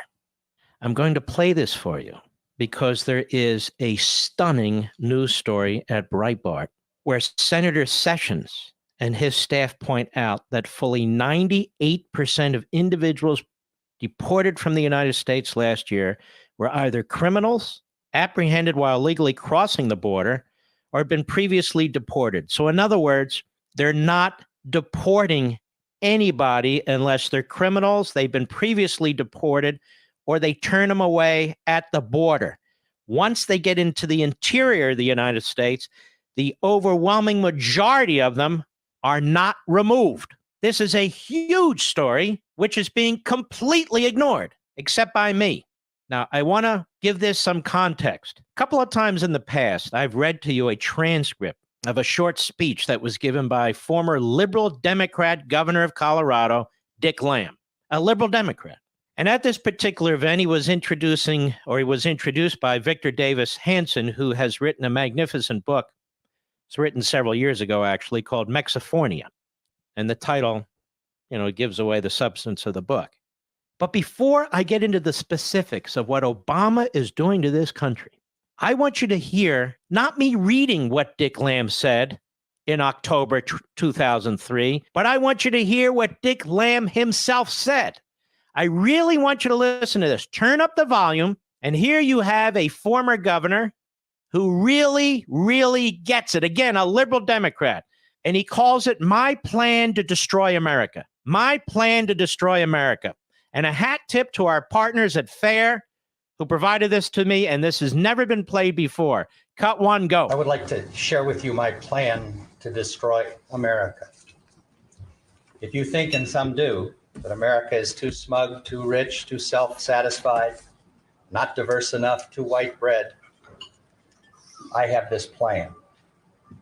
Toynbee, said that all great nations rise and they all fall. And he said, and the autopsy of history is all great nations commit suicide. So here's my plan, 8 parts. Number 1, I'd make it a bilingual, bicultural country. History shows us that no bilingual, bicultural country lives at peace with itself. There's not one, I believe, that doesn't exist with an incredible amount of tension and conflict, if not civil war. My second part of my plan would be to invent something called multiculturalism. This would be 2 parts. Number 1, I would say that all cultures are created equal. It would make no difference and make it impossible to talk about such things as culture. And the second one is that I would really try very hard to make people continue their cultural identity. I would replace the melting pot with the salad bowl. My third part of my plan would be to make the fastest growing demographic group in that country the least educated. I would add a second underclass to the first underclass unassimilated, undereducated, antagonistic, and then I'd have 50% of them drop out of school, not graduate from high school. The fourth part of my plan would be to get the big foundations to fund, and big business to fund these efforts with lots of money. I would invest in ethnic identity and victimology. I would get them to think about their lack of success was only the fault of the majority. I would start a grievance industry. The fifth part of my plan is I would develop dual citizenship. I would promise people actually divided loyalties, allow them to vote for both Vicente Fox and George Bush. The sixth part, and this is important, I would place all of these subjects off limits. I would make it taboo to talk about, actually, or criticize this whole thing. I would make it come up with a word like heretic used to be 200 years ago. Let's say we'd call it racist. And I would try to accuse anybody of this that would object to my ideas. My seventh part, then, I would make it impossible to enforce our immigration laws. I would develop a mantra, let's call it this, that because immigration has been good in the past for America, it will continue to be good in the future. My eighth and last part, and it's important, is I would censor this book. This man is dangerous. He's on to my plan. Don't read this book. And he's pointing to our friend Victor Davis Hanson in his book, Mexifornia, where he lays out the case. This is 10 and a half years ago where he gave this speech. And he was right on, wasn't he? And when you look at the situation now, that's what they're doing. Right now, there's no concerted efforts to basically have nation states anymore. And this is a sad part in our history, right? It seems like Africans have given up on the idea of the nation state, you know? And most Africans tell me that soon there's not going to be any borders they can go. I said, well, what about the mother continent developing, you know? And so it's the task of building Africa for the Africans and everything like that, you know, it's because there's no master plan. Because there's no master plan where everyone could culturally wrap around. Now, let me break that down to you, right? What do I mean by a master plan, right? Listen to the college genesis for a second. I'm not trying to sound, you know, like I'm great. I know, don't come for me, folks. But I'm feeling myself a little bit, right? After World War II, right, Japan was in shambles, right? Shambles. They had to mobilize the whole country, right, to think big. Japan said, this is our one opportunity. You had the war in Korea. You had the Vietnam War breaking out. You had the Cold War and everything. This is our chance to basically dominate. If we could rebuild and dominate Asia and dominate the world, right? If we rebuild industrially, right? But the people they lost 10 million people during the war. How do you pull those people together, right? First of all, what you have to do is you have to do it in phases, right? So the first phase was in Japanese we called Ichai Son Don Do. It means heavy, big, long, thick. That means Japan was going to focus on heavy industry, large industry, colossal industry first. That means big new steel mills, the most modern in the world. The money they got from the Marshall Plan, the World Bank and everything, they built the most modern steel mills in the world. They were to focus on steel production, and Japan said they're going to be the main steel producer in Asia. That means every country that's going to be developing Asia, we're going to be the main steel producers. Our steel mills are going to work 24 hours a day. We're going to blacken the skies and everything. Well, how do you get people to work? They went to the popular culture, Japanese cinema. What type of movies appeared during the 1950s and 60s in Japan? Godzilla films. Colossal, big, you know, monstrous, you know? So they got the Japanese, these tiny people on the island, right, to think big. Everything's giant. Everything's colossal and everything. So they created a Godzilla character and all these other characters, everything. So the Japanese saw themselves as these tiny people, right?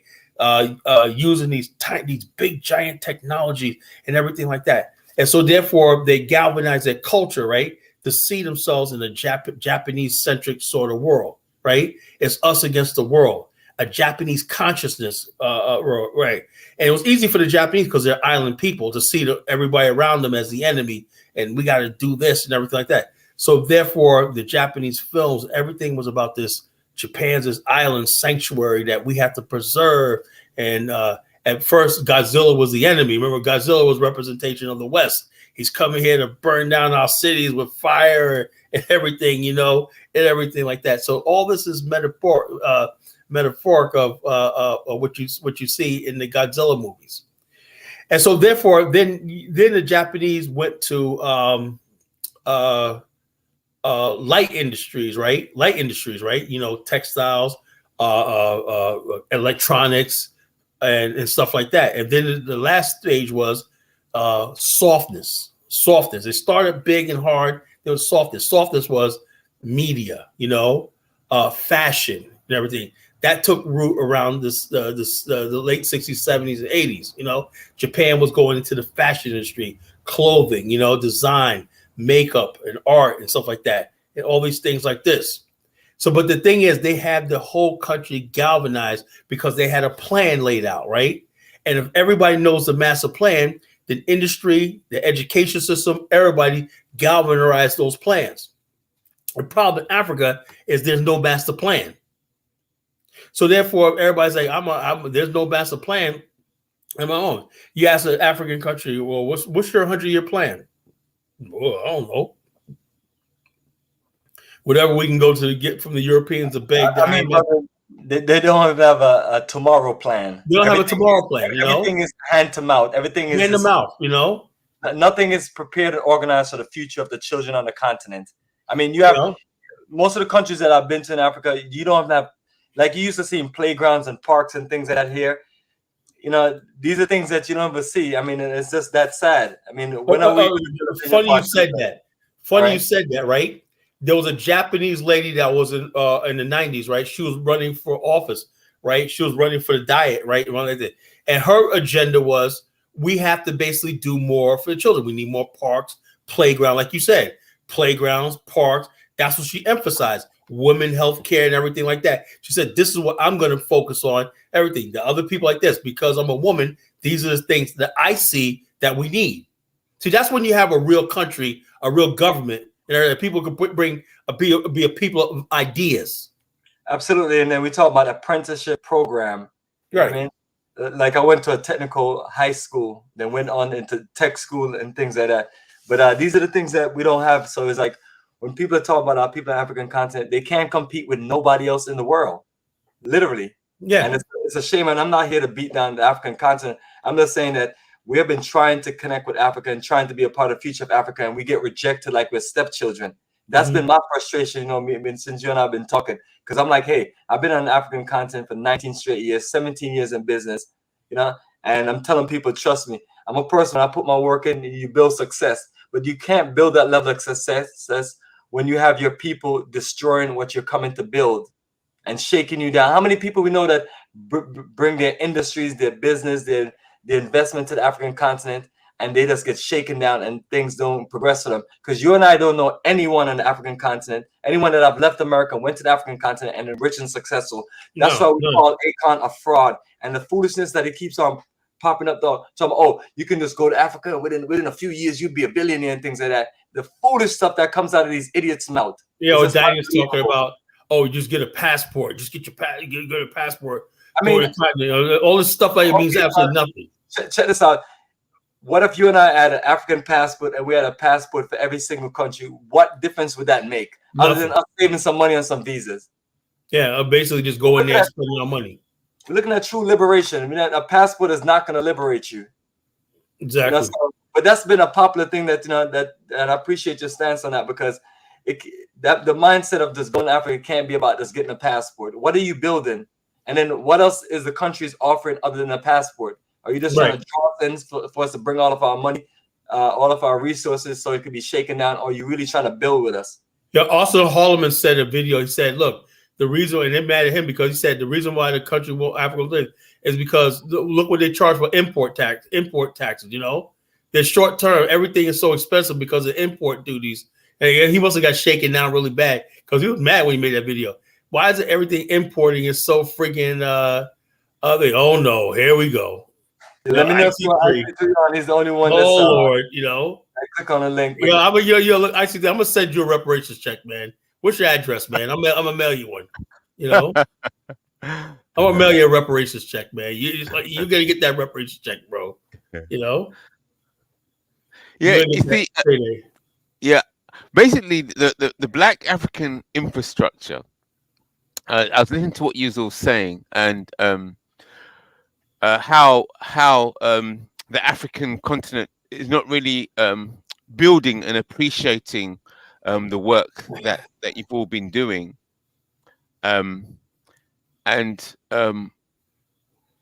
why do you think it is that they're not? Because if the bottom line is this, you got to understand something.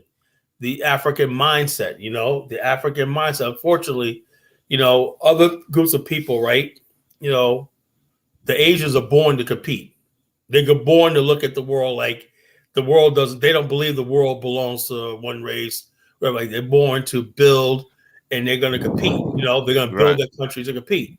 The African, for some reason, man, does not think in that terms. The average African thinks whatever country he's in belongs to somebody else, belongs to this politician, belongs to this leader, everything like that. So when you have a person that doesn't have any sort of, not just race conscious, but any sort of geographical conscious, well, I was born here, this is my land, let me build it up and everything like that. So let me think long term about my country and not just my immediate stuff like that. That's what you're gonna have. They're not thinking like that. So the bottom line, a lot of Black people from America come here. Oh man, they see all this opportunity, and the average African doesn't understand what you're talking about. He doesn't get it. Okay, so all right, so the Americans understand. Listen to what you're saying. So the Americans understand Black consciousness, because of the experience. Okay, and they understand that unification, and they see a value in Black consciousness. I got that from your message. Okay. Then you talked about the African mind. Okay, they don't see it. Okay, and you're well aware that the African mind is different. Okay, right. So that's the situation. So with the limited resources, time and resources we have, and energy, should we spend that time and limited resources that we have on trying to change the African mind? Or is there some alternative strategy and tactics where we're not trying to change the African mind, but we're trying to use people's own state of mind to their own benefit without actually trying to change their mind? The mind has to be changed, because if you build anything, they will destroy it. Same thing that happened in Liberia, right? The Black people came from America had a Black consciousness, That's why they built the Constitution. They built all the stuff like that, said only Black people could be citizens, everything like that, and the indigenous people destroyed it, because they didn't adopt it. They didn't have the experience.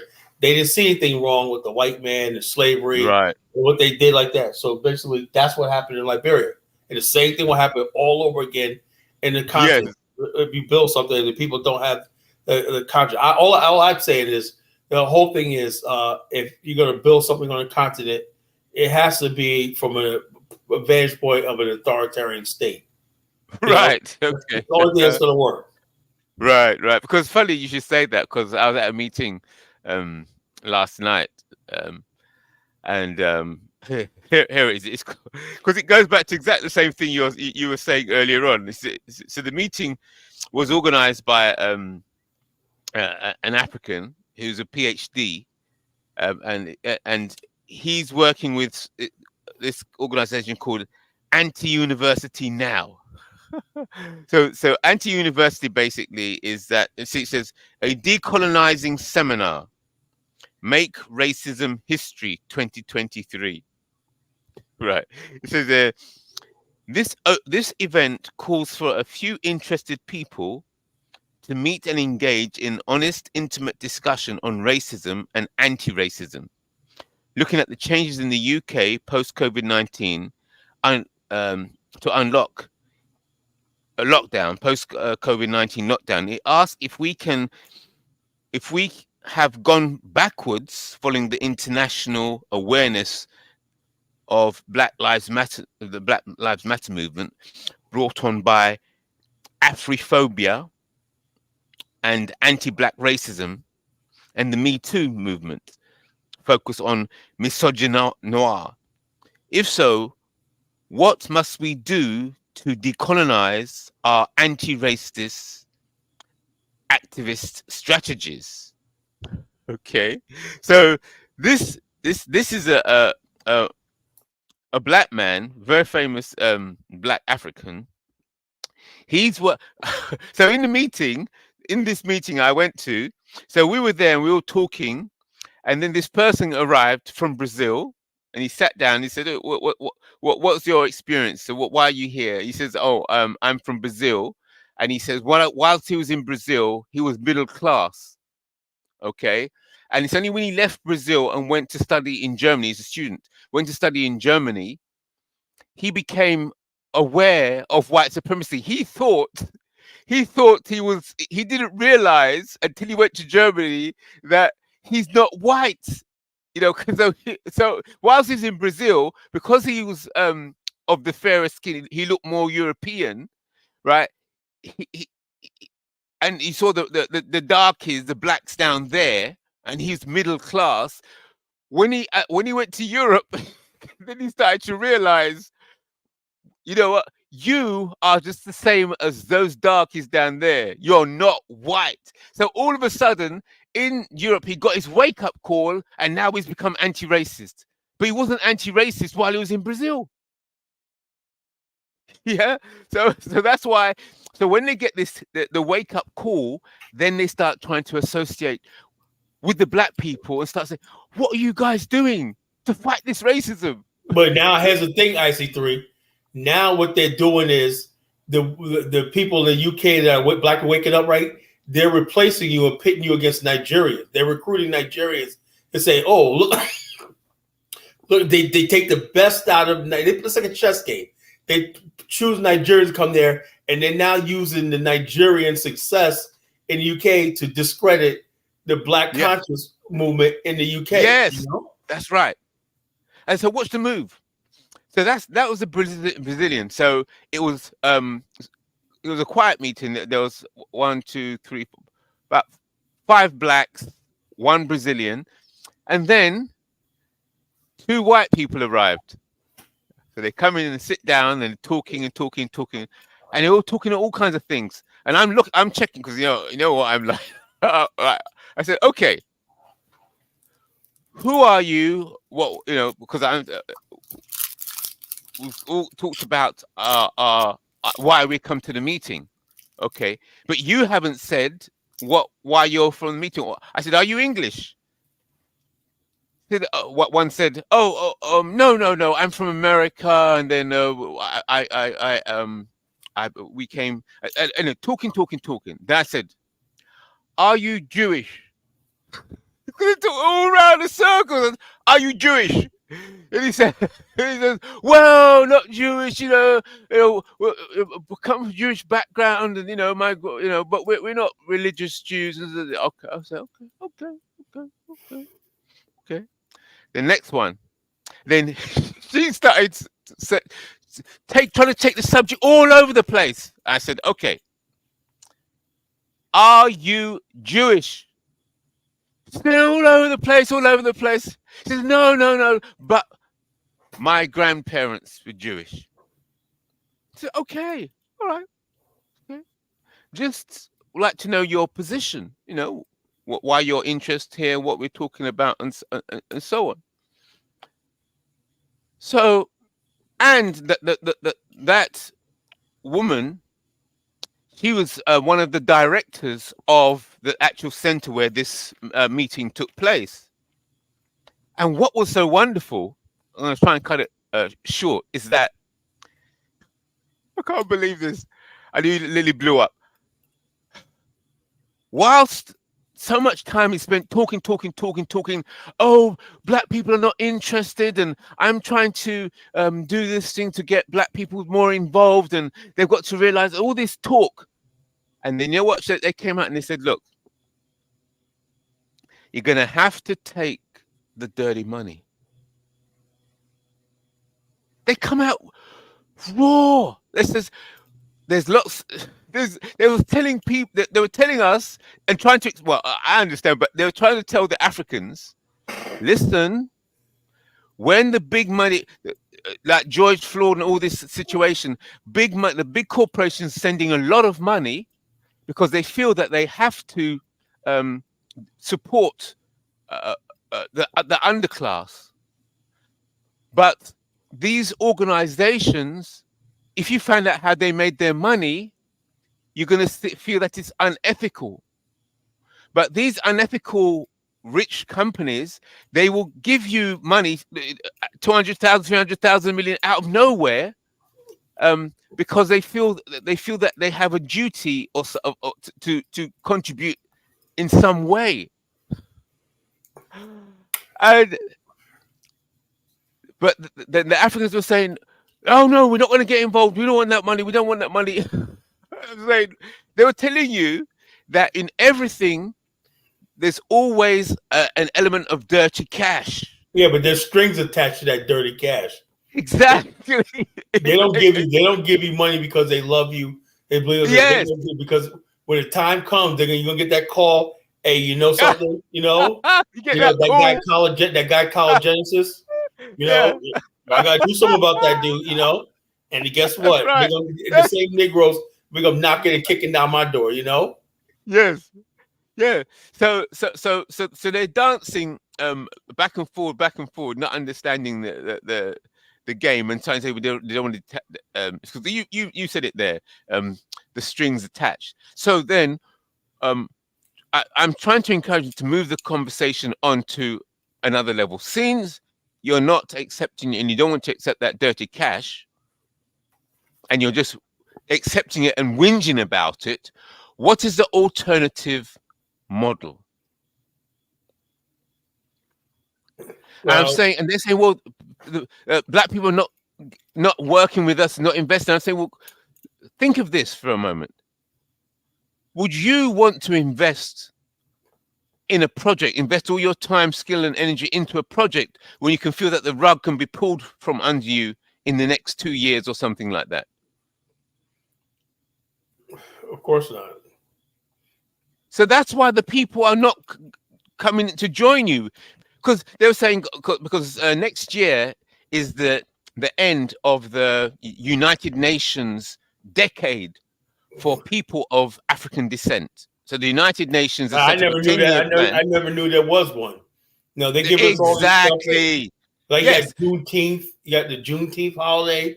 You got the statue of Martin Luther King up in the in DC and whatnot. All these symbolic stuff and everything like that. So bottom line is this: Black conscience can't always be about racism in our relationship with white people. Let me make that clear, right?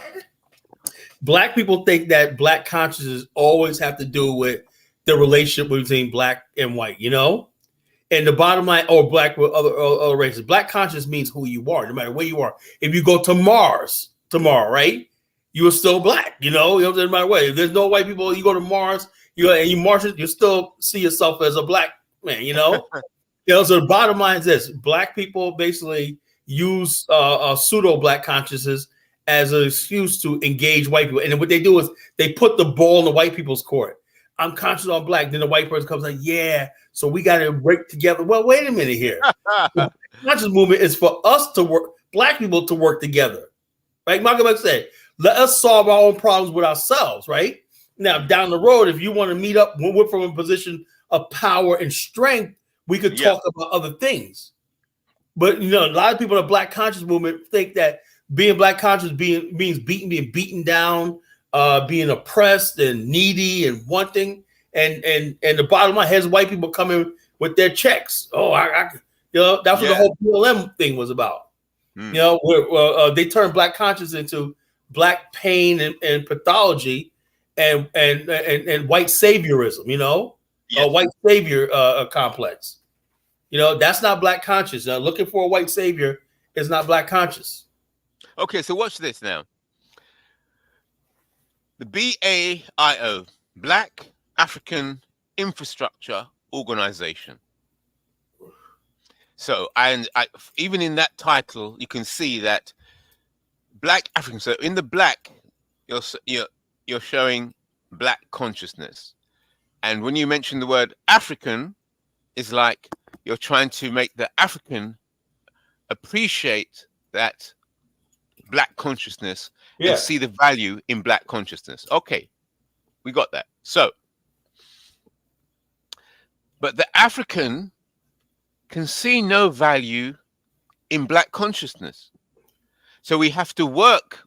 We have to need a new strategy rather than spend effort and energy in trying to get the African to see value in Black consciousness.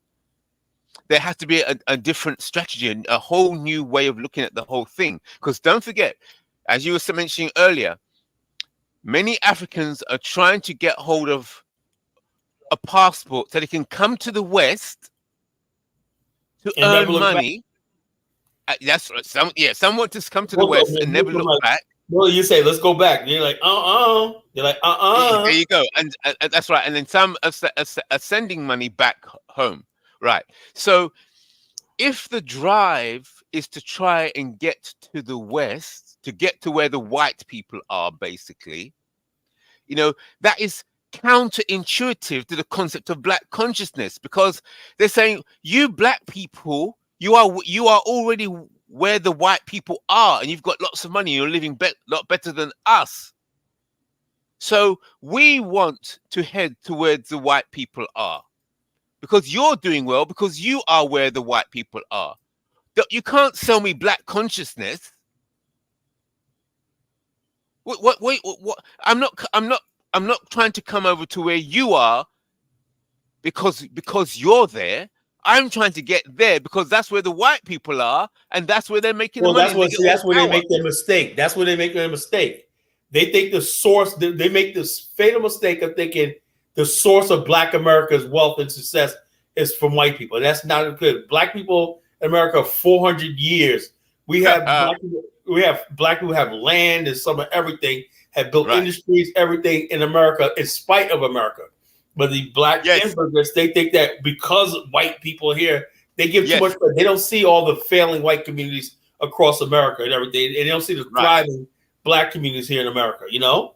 Yes, so 100% right. So therefore, that is a result of the successful propaganda. Yes, so they don't see, they can't, the Africans can't see that because they're being blinded by the propaganda. Okay. So if they understood what you're saying, if the Africans could see that the wealth that the Black people have was self-generated, then they would see value in the Black people and then get those Black people to come to Africa and then do the same, help build Africa. That's if you can counter the propaganda of the white supremacists. So, rather than talk about or complain about, spend time complaining about the fact that the Africans don't see that,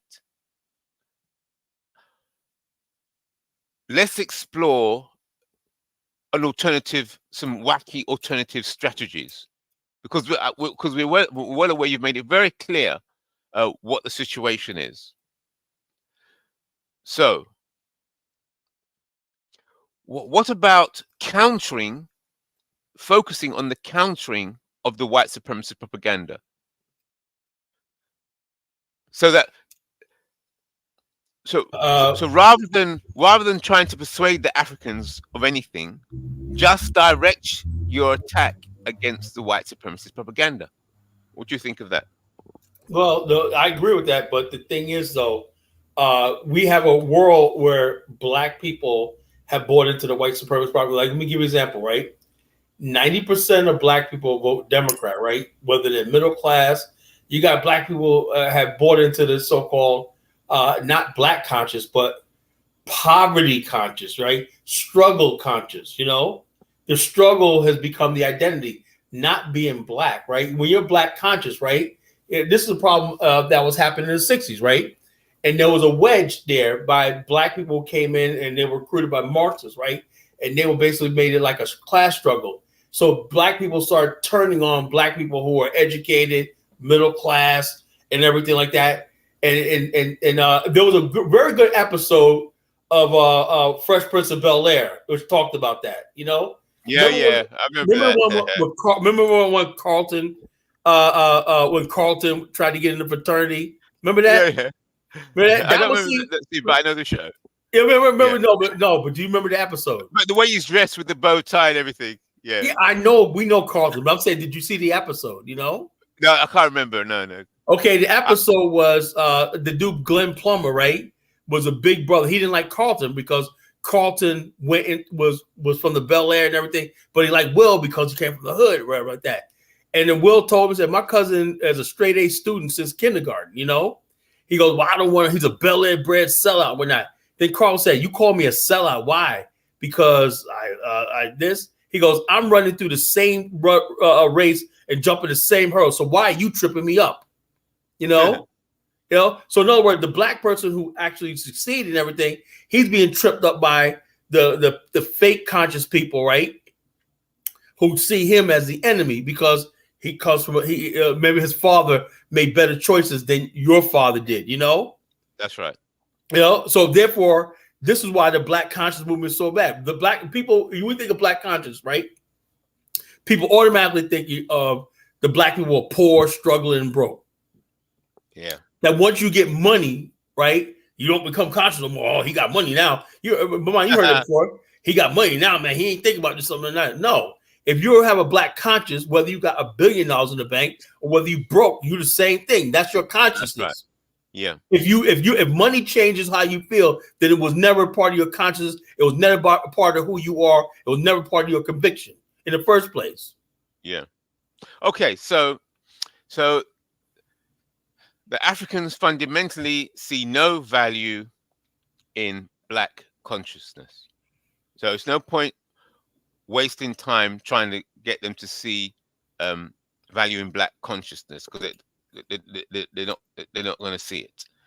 So what do they see, and then how can you make that the way they are, their mindset, fit in with those that do have black consciousness? Well, it's like I said, man, if we're going to build this thing and build like that first, if the Africans don't meet us halfway, right, or just put a hand out there, right, and just say, look, I'm not sure, whatever like that. But when you got people like Amara and Judah, you know, when they just so hell bent on their stupid fiefdomism and tribalism and stupidity and everything, and they're actually fighting the idea of a black nationalist state or black Afrikstan state and everything, they just oppose against it, right? Something that they can ultimately benefit from, you know, that's a real problem there. That's why, like I said, don't tell me about black people built civilization 1,000 years ago. I don't believe it.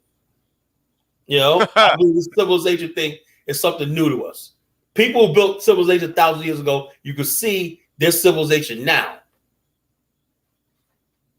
You know, and that's the truth. People don't want to hear that shit, you know? What they're going to tell you is stolen legacy. Yeah, everybody, stolen, yeah. Everything that they built. Yeah.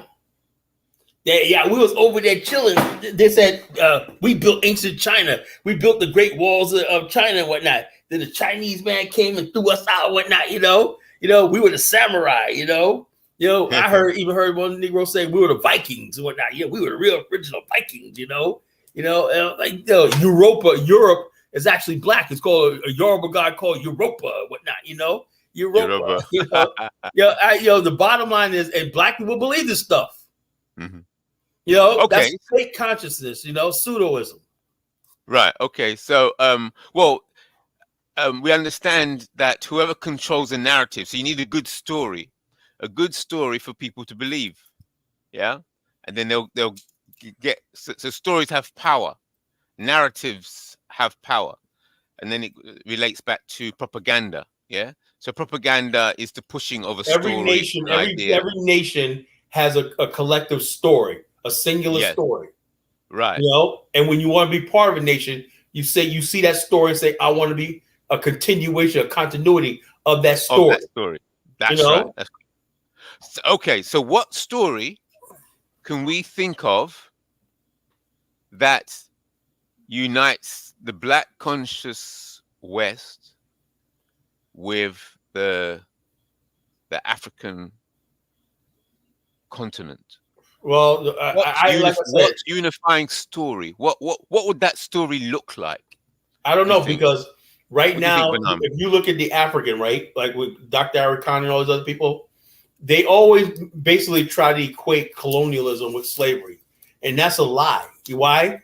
Because colonialism is what brought education and the basic infrastructure in the cities. You look at the cities that were back in the 60s, like Brazzaville, Kinshasa, and all these places, even Freetown. You say in Nairobi, you see how those cities look back then? In the 60s. You know, Lagos, Nigeria had railways and all stuff like this. You know, the Europeans brought that, you know. They brought mass education, everything like that. So how can you basically say, although the colonial is brutal and everything, how are you going to equate that to people being ripped from the continent for 300 years and brutally forced to work to death and whatnot to make them rich, you know? I think colonialism got the better end of it. So that's the divide between the continent and the diaspora. The diaspora, the continent, because they, for the most part, failed, right? When it's not like the president I do went up there and said, Europe has to atone for slavery and colonialism. Negro, if it wasn't for colonialism, you would not have a job, right? Because it was the British that created the Gold Coast state that they handed over to Kwame Nkrumah. You know, all of us here in the West, we don't have a nation state to talk about. So what is he talking about? Oh. Yeah, so these countries, they make failed decisions. Now, if Ghana was doing really well and everything like that, you think he would say that? No. You know, just basically guilt to tell Black, oh, yeah, President Adu speaking for us. No, he's not. Because he knows he's going to go back to doing the same old with the same Europeans that he just conned you and thinking that he's going against. Right. Okay, so so it's interesting. You're saying.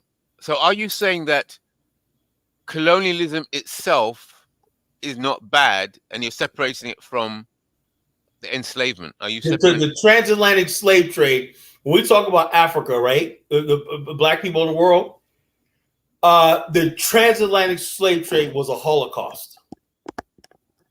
You know, and you got to separate those two things, because let's be honest.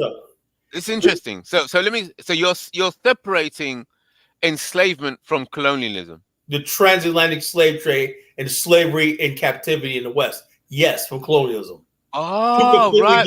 So colonialism is good, but enslavement of Black Africans. No, I did not say it was good. I'm saying it's completely different. Because remember, colonialism brought Africa out of darkness. It ended the slave trade. It was the British that ended the slave trade. Okay, all right. So colonialism fits in with your concept of the infrastructure organization, yeah? So it's a Black African infrastructure organization. So infrastructure, the most effective way to build infrastructure is through a type of colonialism. Is that the angle you're saying? No, I'm saying unfortunately, the infrastructure you see in Africa was built by the colonialists, right? And Africans are still using it and benefiting from it. The railway. Yeah, I know, but what are you saying could go moving on now? Let's talk about your vision for the future. Okay, the vision for the future. What is the model you're talking about, and how does it go into the future? Let's not. Okay, let me say this, right? My vision, right, and people don't like this, right? I believe there should be to solve the problem, there should be a new state created for the descendants of the Atlantic slave trade to have a homeland, refuge, everything that could integrate into African society from a position of borders, which means power, strength, and diplomacy. Okay, hold that one there. Hold that one there. But that's already been done, isn't it, with Sierra Leone and Liberia? Correct? No. What? Absolutely not. Absolutely not. So what is was Liberia because the why? Because although let me tell you the history of Sierra Leone and Liberia. Oh right? no, please no. That's enough of the history. But you asked me a question. You asked me a question, right? Let me answer the question. Okay. Let me clarify the question, right? You said it's been done with Sierra Leone, right? You got to understand something, right? The people who founded Sierra Leone and Monrovia, right? They had a black conscience, right? But at time of independence in Sierra Leone, the people, the Freetown said, look, this is what we want to build. We want to build this black state, whatever like that. The surrounding territory said, we don't know nothing about your story, your narrative, your black conscience, right? So it didn't work, right? Same thing with Liberia. They had a coup in 1980, right? And they basically ripped up everything that the ancestors had established there to make Liberia a refuge for a state. Right. Interesting. Right. So that's gone. So you're saying that Sierra Leone and Liberia, their foundation was black consciousness, but then those people that were trying to keep that black consciousness, they were outnumbered. They were outnumbered. So it didn't go no place. Oh, interesting. Wow. Yeah. So the bottom line is this: you can only have what you can hold. You ever heard that expression before? You can only keep and have what you can hold. You know. And unfortunately, the bottom line is in Sierra Leone and Liberia, the people who are black conscious, right, should have brought enough people in to become the majority. You see what I mean? Right. So, wow. So you're telling me Sierra Leone and Liberia have lost black consciousness? What is going on? Oh, well, yeah. I never heard that from anybody. Yeah. So the bottom line, see, I know better. You know, I know better like this. Liberia is trying to regain. But wait a minute. But black consciousness is actually in the foundation of Sierra Leone. Yeah, but the bottom line is this: now you got to have a DNA test to be a citizen, all stuff like this. You got to be one to try. You see, you have Amara. Where are you at when Amara's on the line talking this nonsense? The timid tribe, we timid people, and whatnot. You know, these guys are goofballs. That's what's running the show. The village idiots. You know.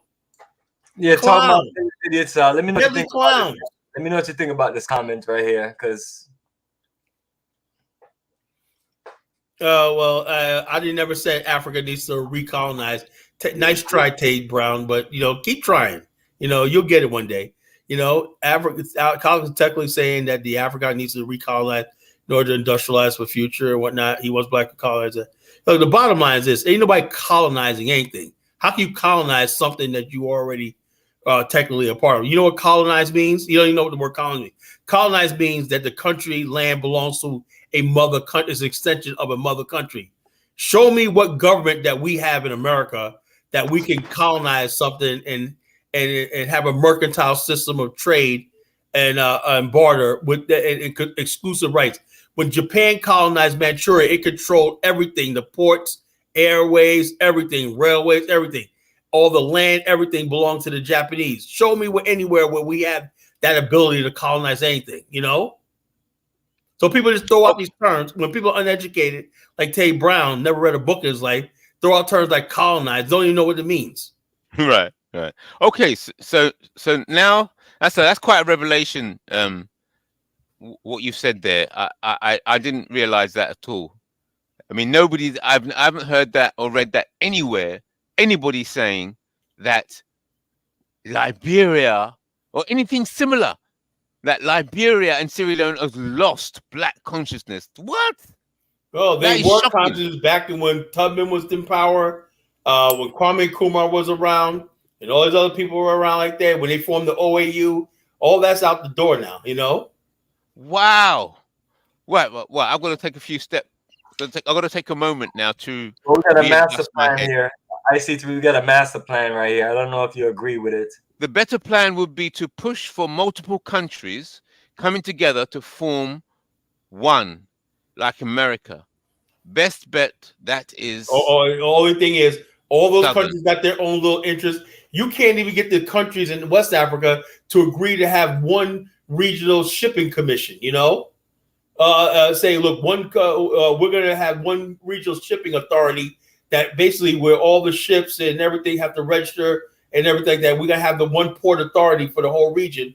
So therefore, it'll make it easy to ship goods along the coast and everything for cheaper and more efficient. Amara says, well, see, the big man got to get his cut and everything. So the bottom line is each country got their little land that the Europeans gave them, and they're trying to milk it for everything like that. Why do you think right now Sierra Leone and Liberia is almost like in a state of war because they want to get government posts and everything like that, because who runs the country means who's going to eat and who's not, who's going to starve.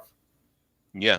That's all they care about. They're not thinking about what you're talking about and I'm talking about IC3.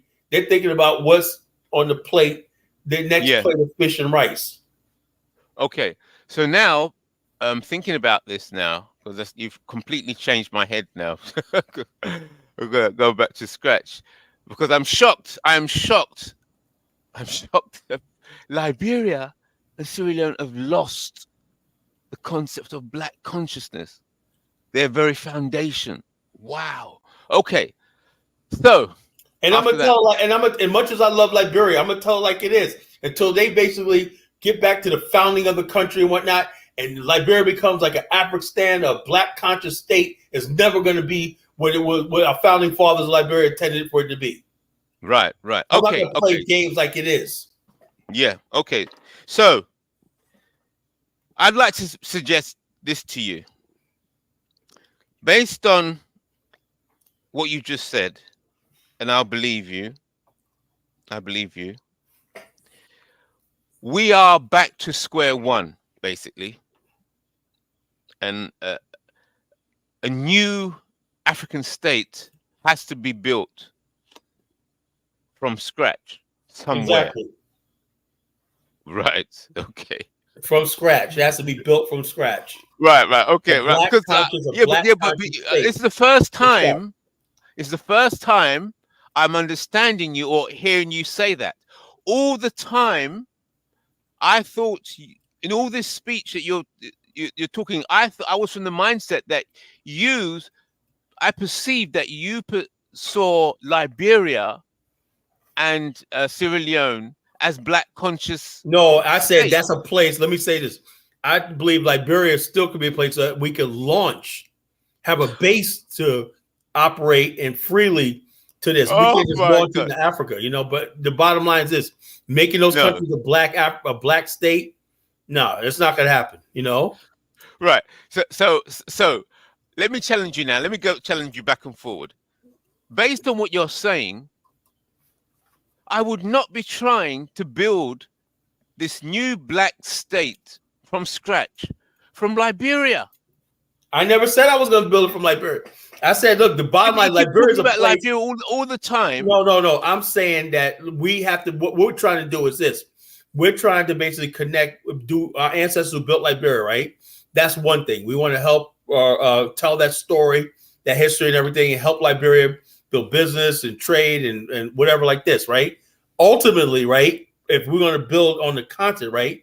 It's going to have to be a new state, you know, somewhere. It might not be in our lifetime, you know, and I might not live to see it. No, it will be in our life. Don't worry about that. Don't worry about that. So the bottom line is this. I'm not worried about it. Things will move I'm just doing my part, right, to make that happen. And you got this stupid A86 Lyle, whatever the name is, right? Calling me a colonizer, right? He doesn't even know the definition of what a colony is. Yeah. Let's move forward from that, because these people are just right. Okay, let's stay solution focused. So it's very good.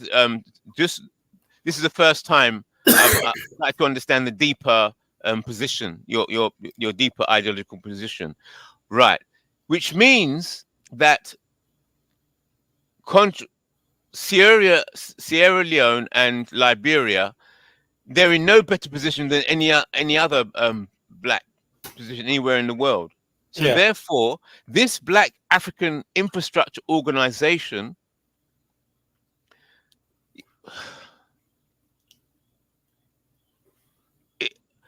it should just be focused on the Black African Infrastructure Organization, and it will land wherever it lands. It might end up landing. We got chapters. We got chapters in every country, bro. We got people in every country, you know, and we're just like a social network right now. Organization. Right. People have the ideology. We want to build soft and hard infrastructure and networks and everything like that based on Black consciousness. That's what Black infrastructure are. You know, right, so tell me the difference then between why the other, because I went on another panel. They use the same logo as you, the Black African.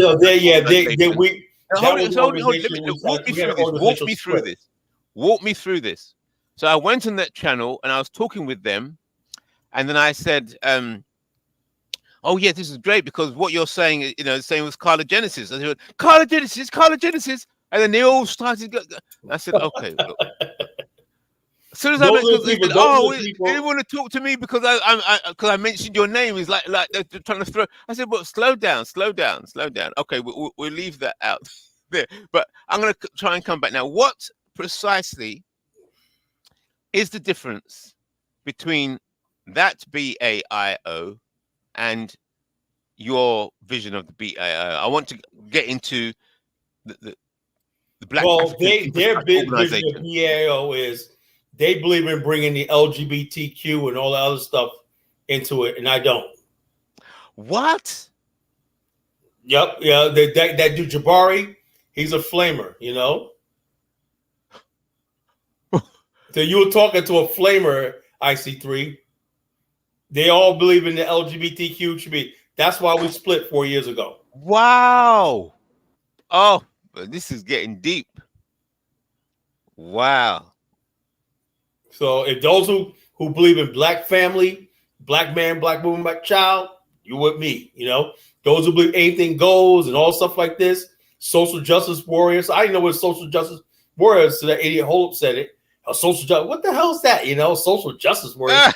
he loved that Captain Marvel. He had a heart of a Captain Marvel. Oh, she's a new social justice warrior. What the fuck?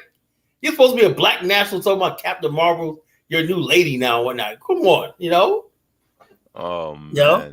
Oh man. Wow. So yeah, we got this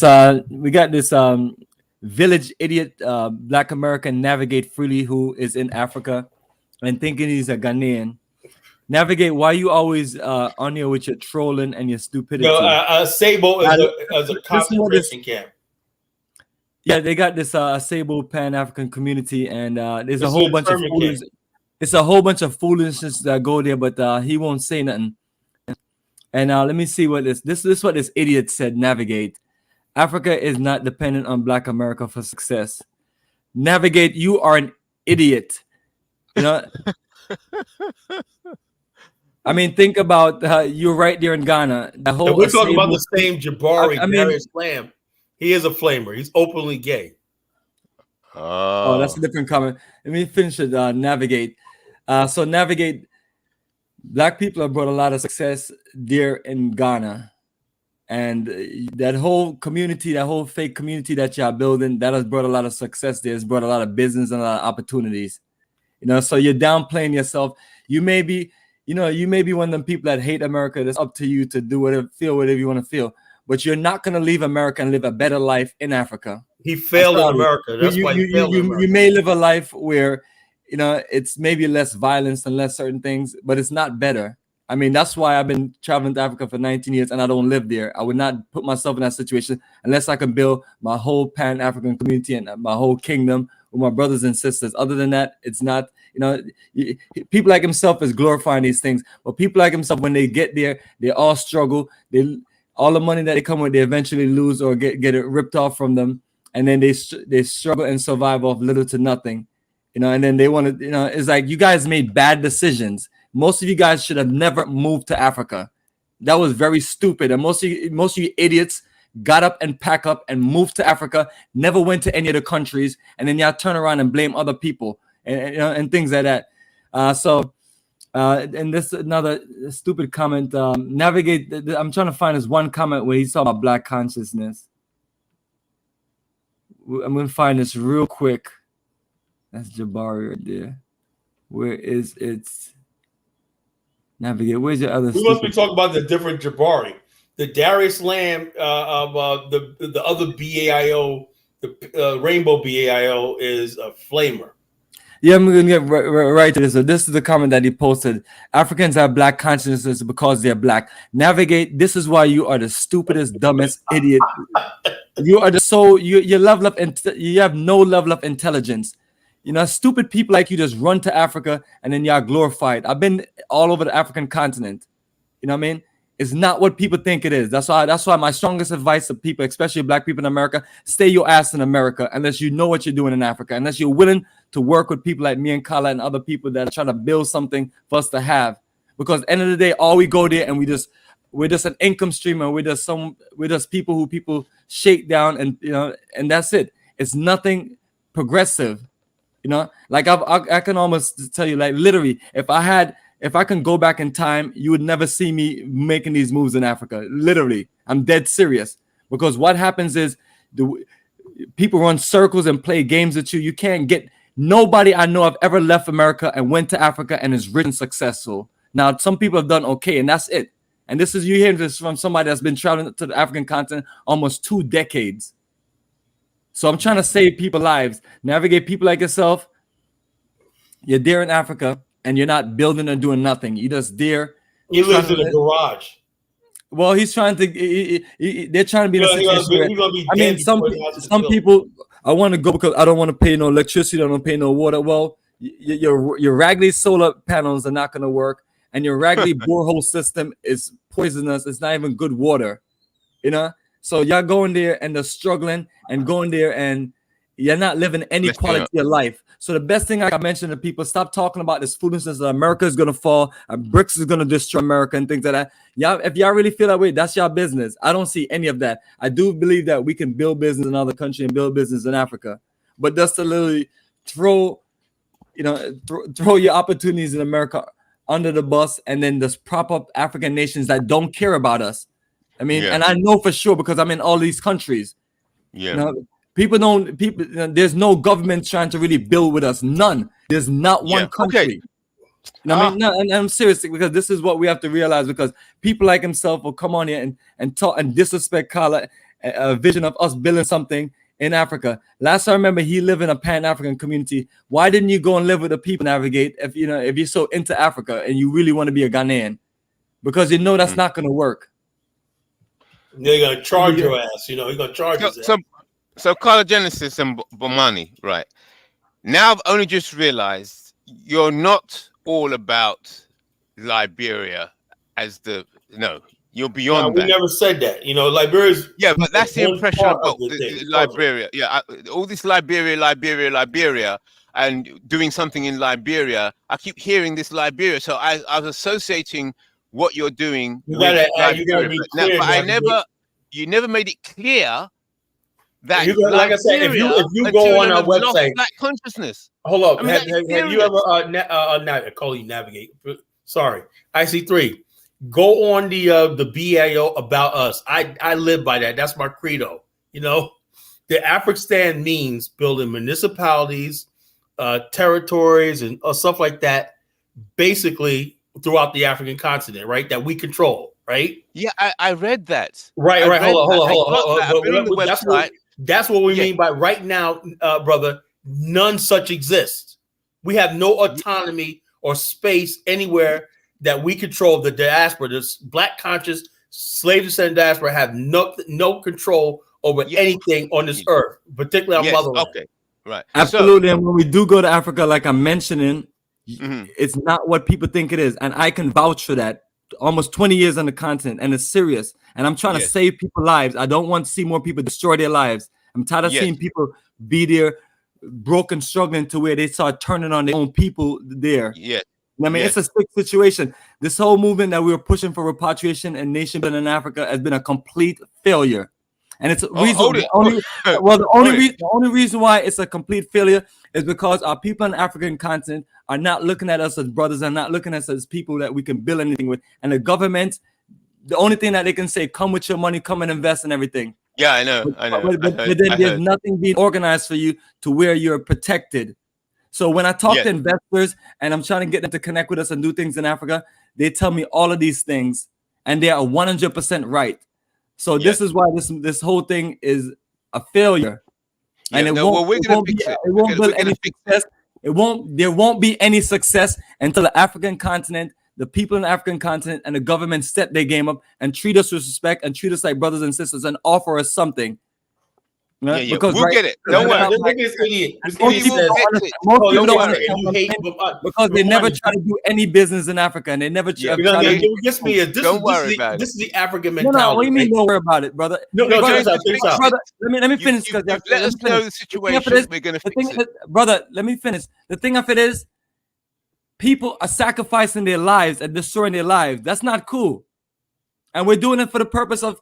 We're making these sacrifices because we believe in Africa. We believe in the future, but it seems like we're the only ones that believe in Africa, and I'm sick of it. So when people call me, we are enough. So when people are enough.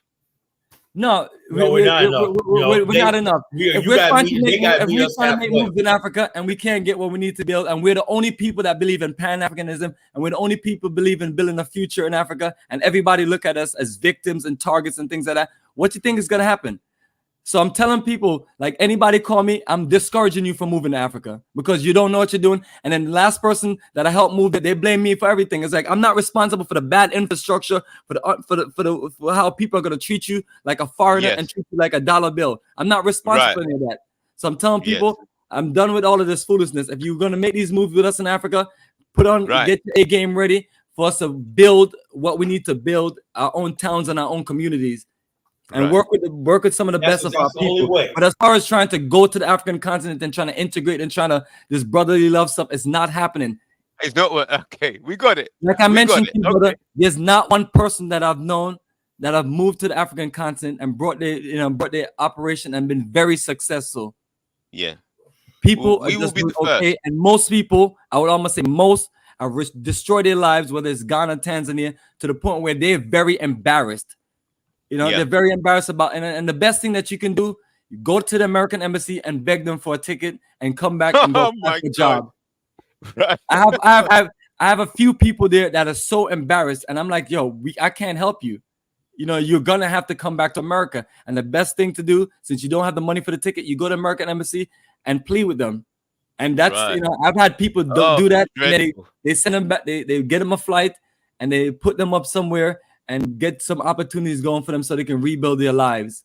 So this is serious. So when you hear me kind of talking from America, talking about how we want to do this, we're serious. We're trying to put together the best organized plan so we can have success in Africa. And if you don't do the things that we're talking about doing, and you think you're going to do what you're going to do, you're going to fail like 90% of the people who have moved to Africa. You're going to be like Navigate.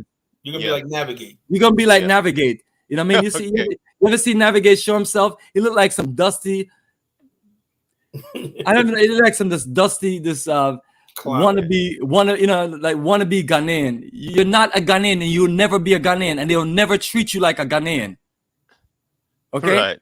And that's the same thing for those who are going to Tanzania and other parts of in Africa. Or is we got to wake up, and what people can learn, they can learn from people like myself. Yeah. Okay, so when you're looking at me being in the African continent, it's 20 years, and you don't see me rich and successful.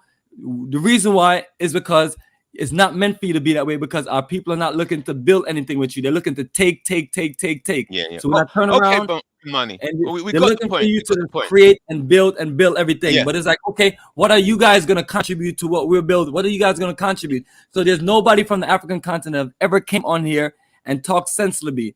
The last two that we kicked off was Amara and Judea, and they were talking about Pan-Africanism in Africa. Talk about African countries are working together to build Pan-Africanism. So y'all working together to build Pan-Africanism. What about your black people in the diaspora that's trying to work with you to build anything? Do you care about us? We just be treated like stepchildren. So for people who listening to this and you want some real advice, build your career, build what you need to build in America, and work with your people who are trying to build serious moves in Africa, like me and Kala, and get behind us and support us. And then that's when we can have the proper success in Africa. Other than that, almost all of you are going to go there and fail and destroy your life. Okay, so let's solution now. So with this, give me a solution for this. What is your solution for this? I mean, because brother, we as Black people from the African diaspora have been doing a whole lot. We have done our part. We know that, Bomani. We know what you've been doing. But they don't know, because you're not the only person listening. Other people are listening, and we need to save their lives. Because they're thinking that they're thinking just because one Black person got shot by police or a mass shooting happened here, that they're gonna go somewhere and then their whole life is gonna be so much better, and it's not. Right. So what is the solution? The solution is to get our people in the African continent, the government, the people in general, to step their game up, accept us as brothers, and work with us. Other than that, I mean, you tell me the solution, since you're always talking about solution, because I don't see the solution. All right. We don't see solution, but we're going to find it. We are the people to come with the solution now. And the solution, actually, the solutions come about through clarity. So I now have a more clear understanding of the Black African Infrastructure Organization. I thought it was an organization that had a slight bias towards Liberia, and they saw Liberia as the capital from which to build a wider organization. Let me say this. Now, let me say this. Let me go. Now, I believe that for me personally, right, as far as the BAIO, it's an ideal place because of the history, right? But that's not the end game, because a lot of Liberians have their own thing. I can't go to Liberia and tell them, you know, something, we need a land, whatever like that, switch whatever you're doing.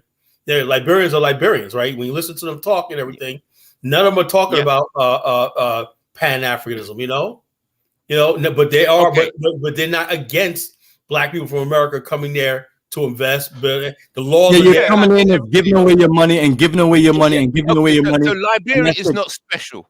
Sierra Leone is not special. Now I understand, based on what you're saying, they're not Black conscious, right? So they're no different from anybody else. Nigeria, Somalia. No.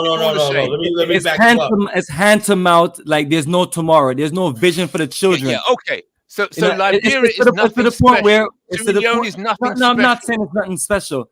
I'm just saying it's the same as all the other African states. That's the whole continent, you know? Yeah, it's the same as the whole continent. I'm saying is, there's no exceptional country in the African continent. But at least in Liberia, the culture and everything, when you start talking to the average Liberian one night, they can understand where you're coming from, you know? Don't mean that's going to be the end game. They understand they understand Black American and culture. Hold on for a second, and one more time. Any of you idiots post anything about anybody being a colonizer again, I'm banning you, because you're an idiot. Why are you on here to disrespect? Kala is the one speaking, and he's educating all of you, because none of y'all have no energy about building anything, you know. And Navigate, you are a failure. You don't have no right to call a brother a colonizer, and that's a stupid terminology to call somebody. So you know what, Navigate? Why don't you stay the hell off our show? I'm banning you. You can go to hell. As a matter of fact, I'll put you in time. You make another stupid comment, I'm blocking you. Anybody put any nasty, disgusting comment about Kala again, I'm going to block all of you. Because none of y'all have the balls to reach out to me and work with me so we can build something. Y'all all want to judge us and run your mouth off and be disrespectful about what we're trying to build. This is our lives. I didn't spend the last 19 years of my life and sacrifice my career and sacrifice other things for people to be coming on here disrespecting what we're doing. You know, if you have anything to say, what you can do is go to the Ghanaian government and plead with them and tell them to treat their brothers and sisters in African diaspora with better respect, other than being a walking dollar bill. And let's really go do some nation building, because that's what we're about. But we can't just run anywhere and try to do all of this, because if the governments and if the people are not ready to do anything with us, it's going to fail. And that's what I've seen. So when people ask me, why you're not living here, why you didn't move here? Well, why would I do that? Why would I uproot my child and destroy our future just to move somewhere? So I'm always telling people, until I build that town, that community, so we can have the life that we need to live, I'm never moving to Africa. Okay, so watch this now. Solution. All right, Mr. Solution, Kala, how about we listen to him so he can come up with a solution? Because you're not in the world of the world that we're in. We're in the world of trying to do things in Africa, and we see the issues and the struggles and the frustration. So when you talk about solutions, you're gonna have to spend some time on the African continent to understand the situation, to find viable solution. Because we explained the solutions already. And you can't make the government of any of these countries change their minds, and you can't make them create better infrastructure, and you can't get the people to change from a village idiot mindset to a mindset of black consciousness and nation building, and a mindset to say, hey, you know what? The black people in America and the Americans are my brothers and sisters. When I come to America, I'm gonna reach out to Bomani and Kala. Nobody reaches out to me and Kala. So that's why people like Tariq Nasheed. That's why people like Tariq Nasheed can run with the narrative, because yes, they are looking at, they like, hey, this is a one-side thing. So that's why they're pushing FBA and ADAR. So that's the situation. So tell me, IC3, where is the solution? And also navigate. You navigate. You're an idiot. Navigate. And I'm sick and tired of your dumbass. I hope your faulty house collapse on you and cripple you. I'm gonna ban you because I'm tired of stupid people like yourself. So you're banned. Go find someone else a channel to troll. And let me see anybody else who want to run them out and say anything stupid about color, anything negative. I'm going to ban and block all of y'all. I clear the block list only to re-block everybody. Okay. So, right. So this it's wonderful. Rude and disrespectful. A803, whatever you are, you're banned. Kala should have went to speech class in grade school for is impotent. Dumbass, you are banned. Impediment. That's heavy coming from someone who's been going for decades. Yes, absolutely. And I'm telling you the truth. Okay, so if we really want to do this, you need to listen to me and Kala, and this is the only way you're gonna be able to do this in Africa. Other than that, y'all gonna all go there and waste your time. That's why you see me put up the Black Star Pan-African community for support and energy. But you know what? Y'all don't reach out to support and build with us. What y'all do is run around and go to other places and other people. And then when y'all fail and things don't work for y'all, then y'all complain about the country. Right. Well, the country is what it is. So if you don't have a proper game plan, like the game plan that me and Kala is talking about, you're not going to make it there. So I just blocked about 5 people. Anybody else who wants it? Who wants to be stupid tonight? Oh, go ahead. It's a big cleanup tonight. Big cleanup. I don't mind real conversations, but when people come here disrespecting and stuff like that, you know, we don't have time for that stuff, you know. Absolutely. We're here talking about serious business. This is the future of our lives. This is not a game. So if you came on here for entertainment, we're not here to entertain you. And I don't care about any of you fools in there being disrespectful. I'll block all of y'all, and I'll find something better to do. Okay. So, just sad situation. This is the black race. If it was Asians sitting there, they would have a game plan. People would have discussions. They'd be talking about stuff, you know, how we could do this, everything. Go into these other chats where the Asians or Arabs are talking. They're talking about moving their people forward and whatnot. You have people come from different countries, and they have intelligent conversations. But the black man, the black race, all we got is foolishness. Calling me a colonizer. For now. But we're going to move forward. So watch this.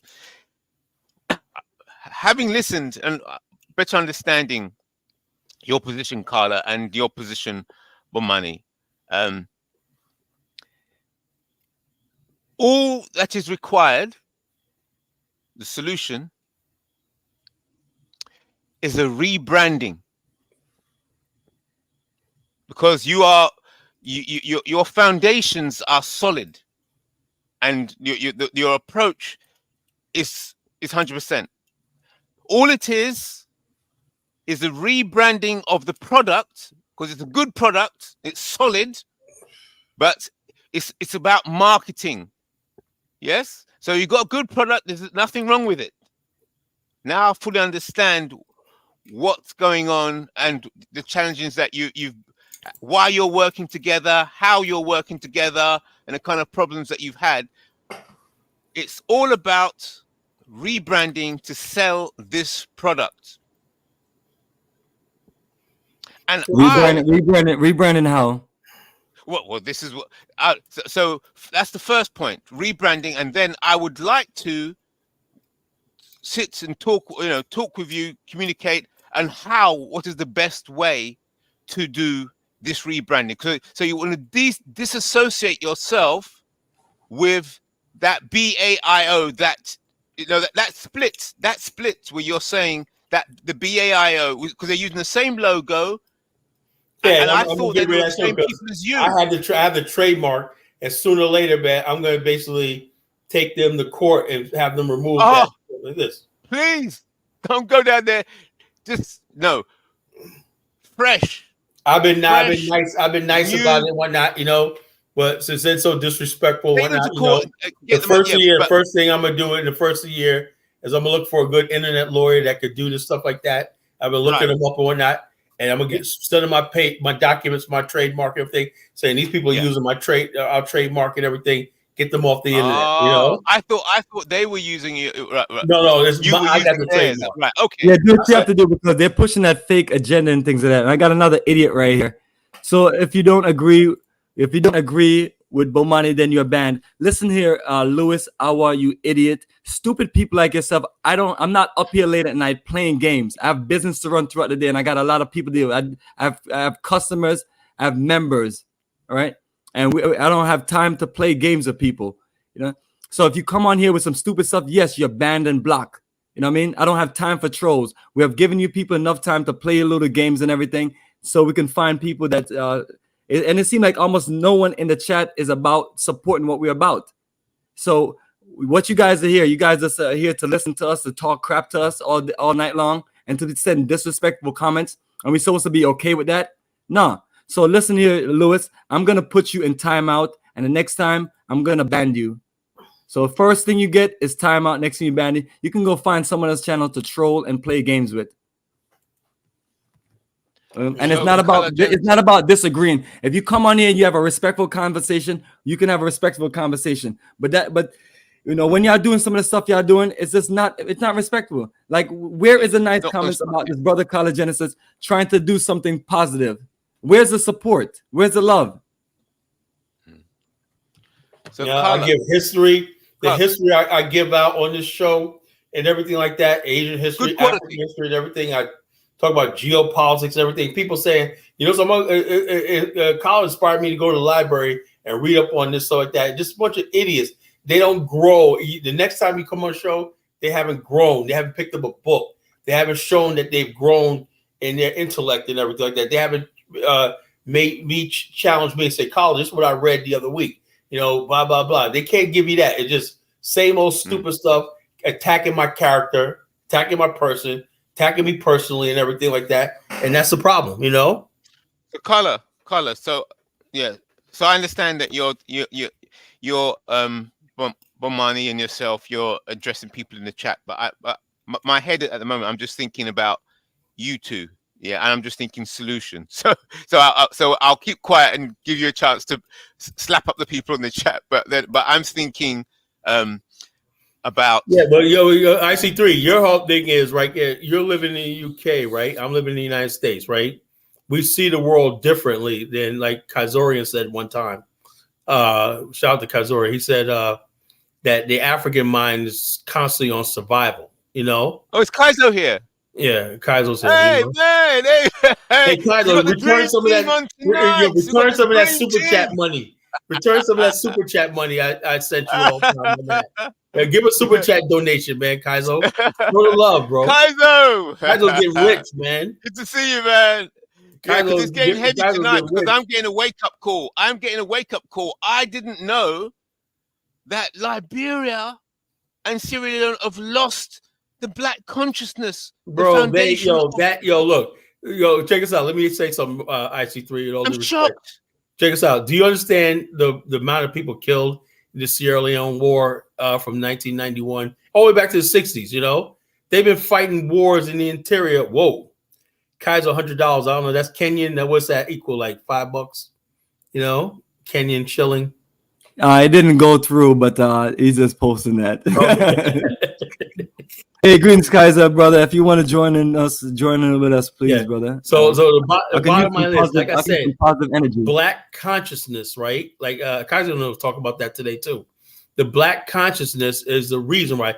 And I'm gonna say something that's gonna be shocking right now, and people are not gonna like what I say. Right? This is Confucius had a philosophy that said the philosophy of one century should be common sense in the next.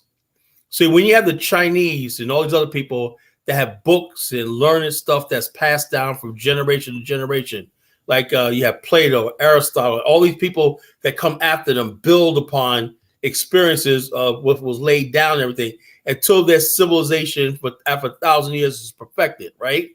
In Africa, we did not have that, you know? Yeah. Our first birth with education was what the Arabs brought to Timbuktu in North Africa. And then you had the Europeans brought the Christianity with the Bible and Western education, everything. So we didn't have thousands of years of history to perfect African civilization, you know?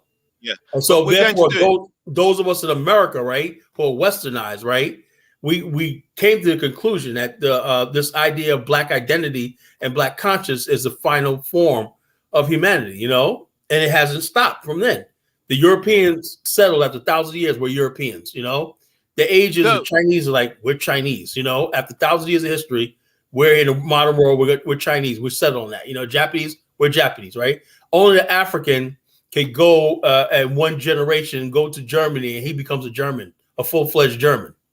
Yeah. You know, okay. Why? Because it's not we know. We know. So no, we don't know. A lot of people don't know. Hey, I see too. What's up with all this? You know, but anyway, Carla, we have another 20 minutes. I'm gonna close at the 3:00 mark. Okay. Yeah. So because we don't have no one in the chat or no one really bringing anything to dialogue with us to build anything. So Kaiser's here. We're just wasting our time just talking because we're talking to people who don't have a mindset that they want to build or do anything. Kaiser's you know here, and that's all you and I talk about. You know, these people are on the internet because 99% of what you see on the internet is garbage and people literally stuff for entertainment.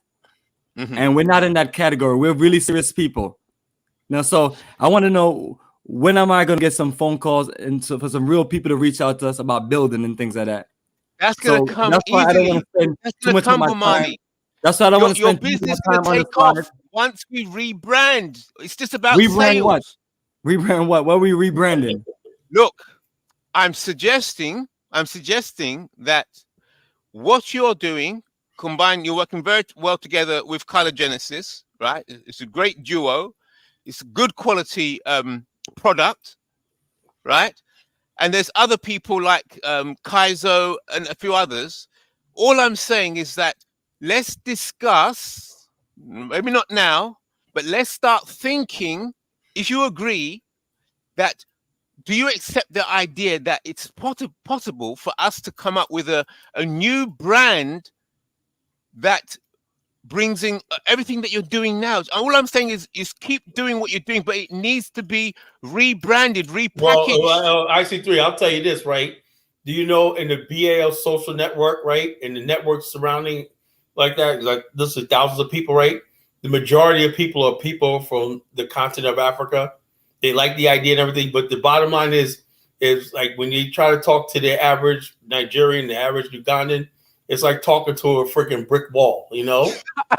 Yes, Kala, I know that. So but the bottom line is, I don't know what to do with rebrand. We say, hey, look, we're going to build because years pass by and I don't see nothing ever accomplishing, you know?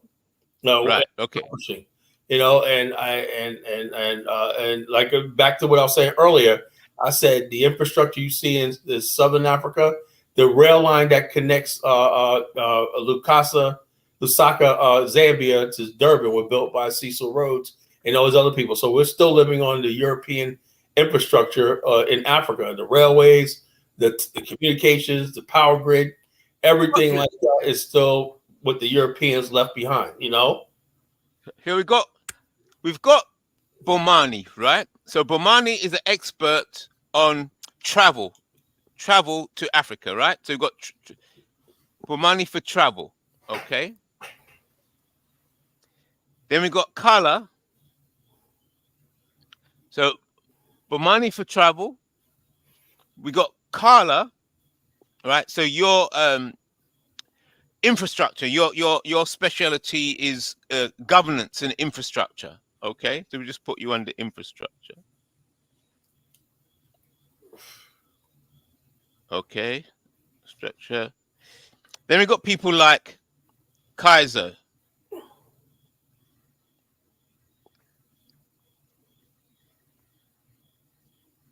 Kaizo is a wizard on how can I say, getting people to communications. Kaizo for communications, yeah.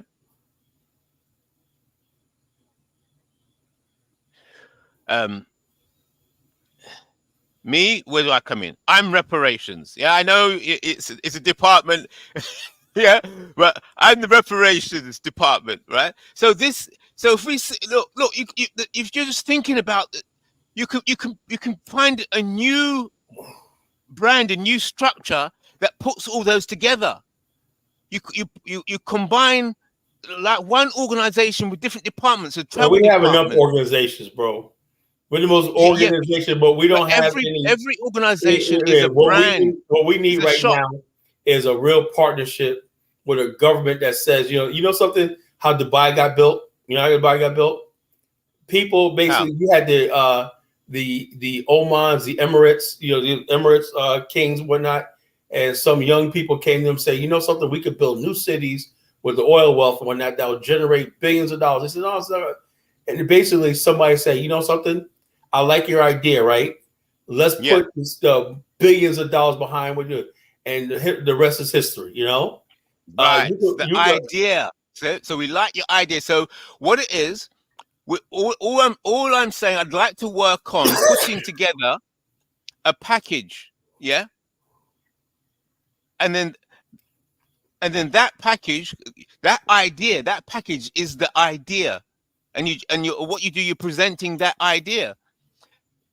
Because Bomani is specializes in travel, and he's been through all that stuff.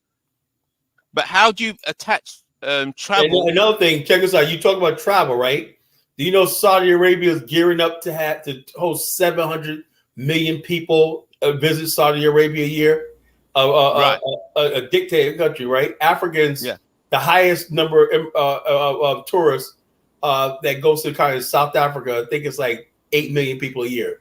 Yeah, it should be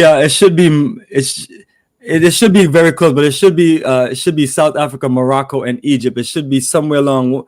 Last people have told me was Morocco. But one thing I do recommend while we're talking about family, the one thing I always recommend is to visit Africa and travel to Africa and check the continent out. Don't make any quick decisions. The continent is perfect to explore, connect to your roots, and do certain things like that.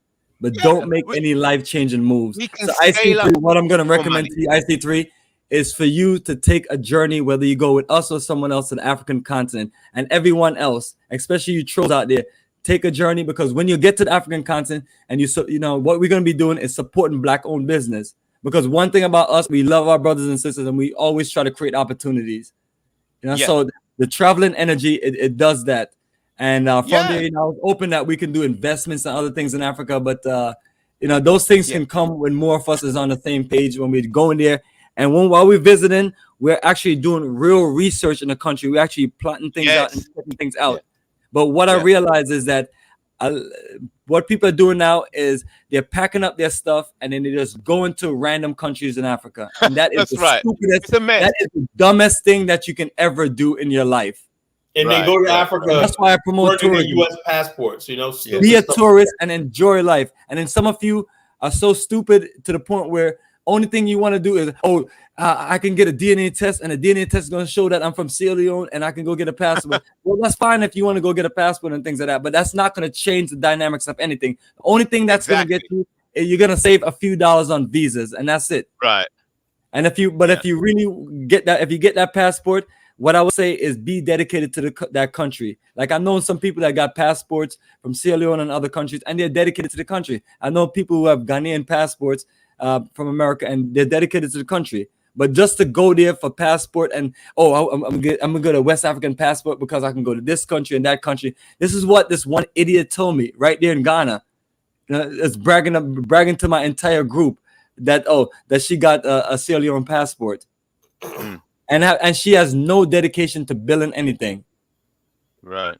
Yeah, I got paid on tax. That's what we're dealing with, brother. IC3, what I'm saying to IC3, when are you going to go to Africa? When are you going to travel to Africa? because it's hard for you to have these conversations with us if you have no experience in traveling to I Africa. will travel to Africa as soon as we got a plan. So let's talk about rebranding. Traveling to Africa is No, easy. I mean that has I'll nothing to just do with travel to plan. Africa with you. It's not a problem. Yes, it is. It's It about can't be getting no the problem. brand. You're still there in the UK, enjoying the Queen's kingdom. Yeah, well, traveling to Africa just to say, "Oh, I've been to Africa now." Oh, big No, brother, deal. it's not just traveling there. There's got to be a plan. What is the plan? What is plan? the solution? I write, rebranding. Brother, I write tour programs. You're not just going to Africa just to go to Africa.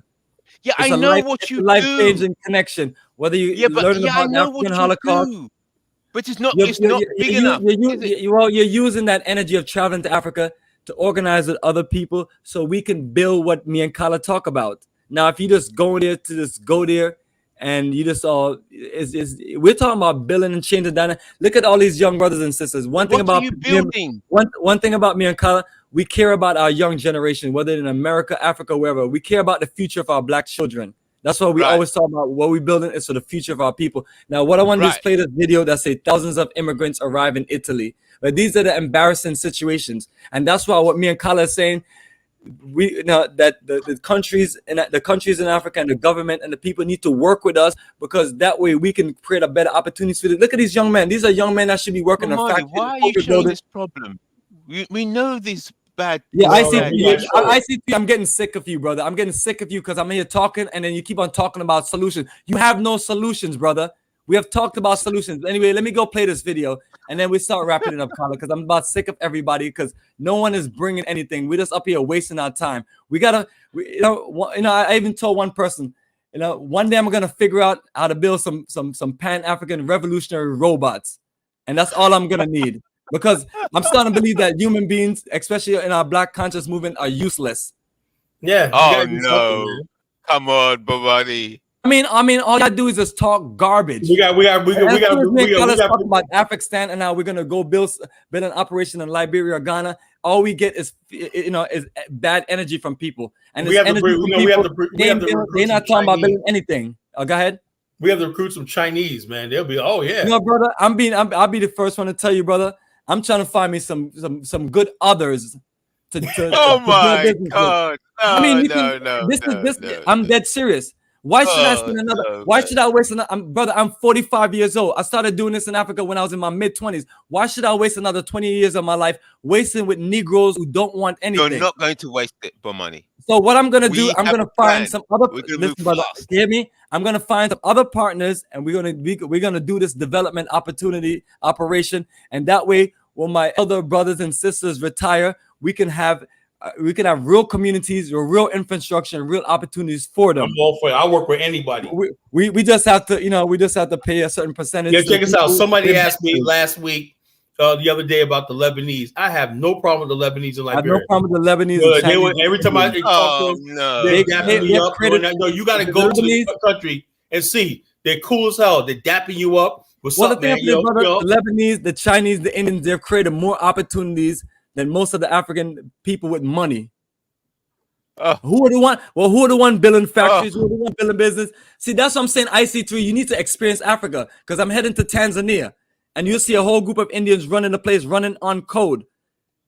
And then you go to West Africa, you see a whole bunch of Lebanese working on code. What they're doing, and you got to respect it. You may not like them and may have issues with them, but they're creating opportunities for Black people. That's what they're doing. They're creating opportunities. Now, somebody may say that, they're creating wealth for themselves. Yes, but it's like, okay, what are your Liberia? All the people let me explain one thing. All the people working in their stores and everything are Black Liberians, Well, the rich people in countries like Ghana, what are they building? Do they put their money together to build factories, to build institutions for their children? They don't. So, brother, let's stop this fantasy stuff. Like Black people in Africa are going to solve and save the African continent as the worst set of nations on this planet, the most impoverished nations on the planet. Buddy, come on, man. Let me finish. You got Asian nations who used to be in worse situations because what they decided to do, they decided to work together and bring. Also, one of the key things about the Asians, they decided to work with the Asian diaspora.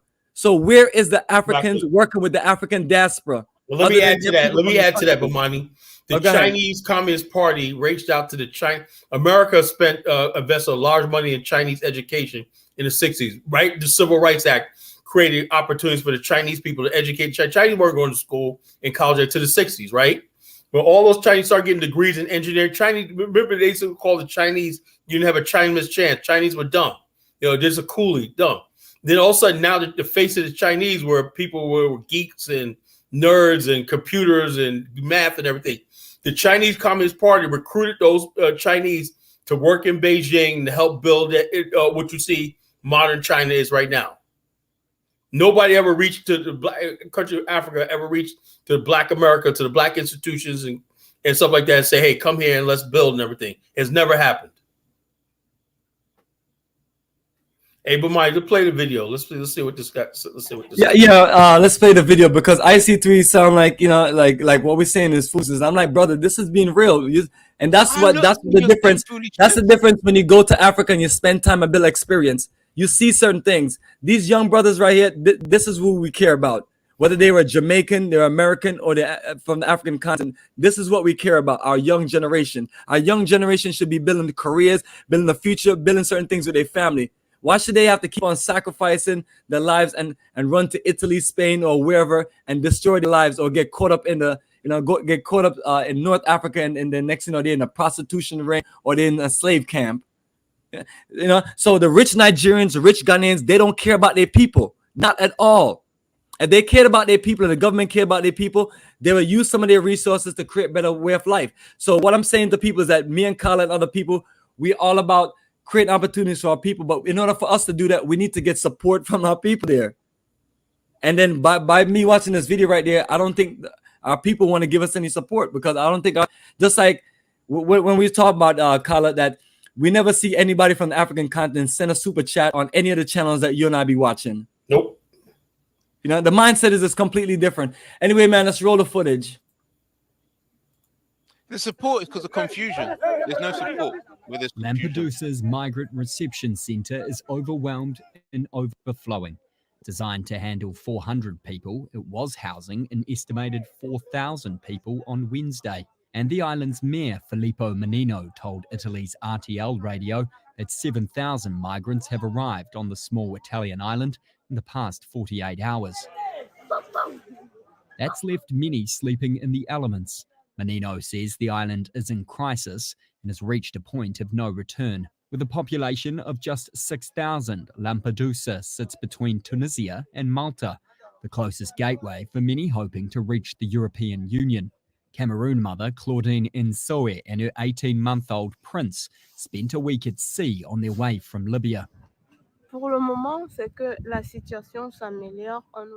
the moment, I hope that the situation improves and that they let us leave from here, because the living conditions here are not easy. We sleep in the open air, in the sun and in the cold. The food is not. Then there are the children. Others have faced similar treacherous journeys by boat. I arrived in Italy, in Lampedusa. They welcomed us well. They gave us food. There were people who came to take pictures. Italy is good and they welcomed us well. I'm proud of Italy. I'm proud to be in Italy. I'm proud to still be here. On Friday, United Nations Refugee Agency called for migrants to be relocated from Lampedusa urgently due to the island's limited resources, urging other European nations to step in to help.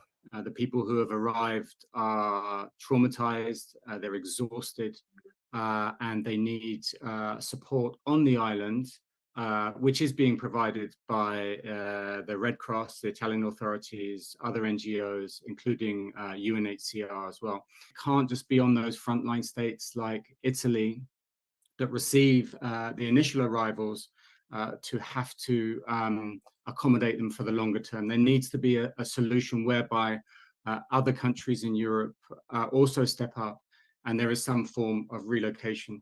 Transfers by ferry to Sicily are being organised to ease the pressure on the tiny island. The arrivals are a headache for Giorgia Meloni's right-wing government, which came to power with a promise of cracking down on immigration. Migrant arrivals in Italy so far this year have almost doubled compared with the same period in 2022. Meloni's government has impounded many charity rescue boats, banning them from conducting multiple rescues. Migration data analysis shows 90% of migrant boats arriving in Lampedusa in the last 3 months have come from Tunisia, the closest African country. Italy has sought to improve ties with Tunis, but a recent pact aimed at stemming the flow of migrants has had no immediate impact. A government source said the pact was still not being applied and that Rome was working with the EU to allow it to take effect.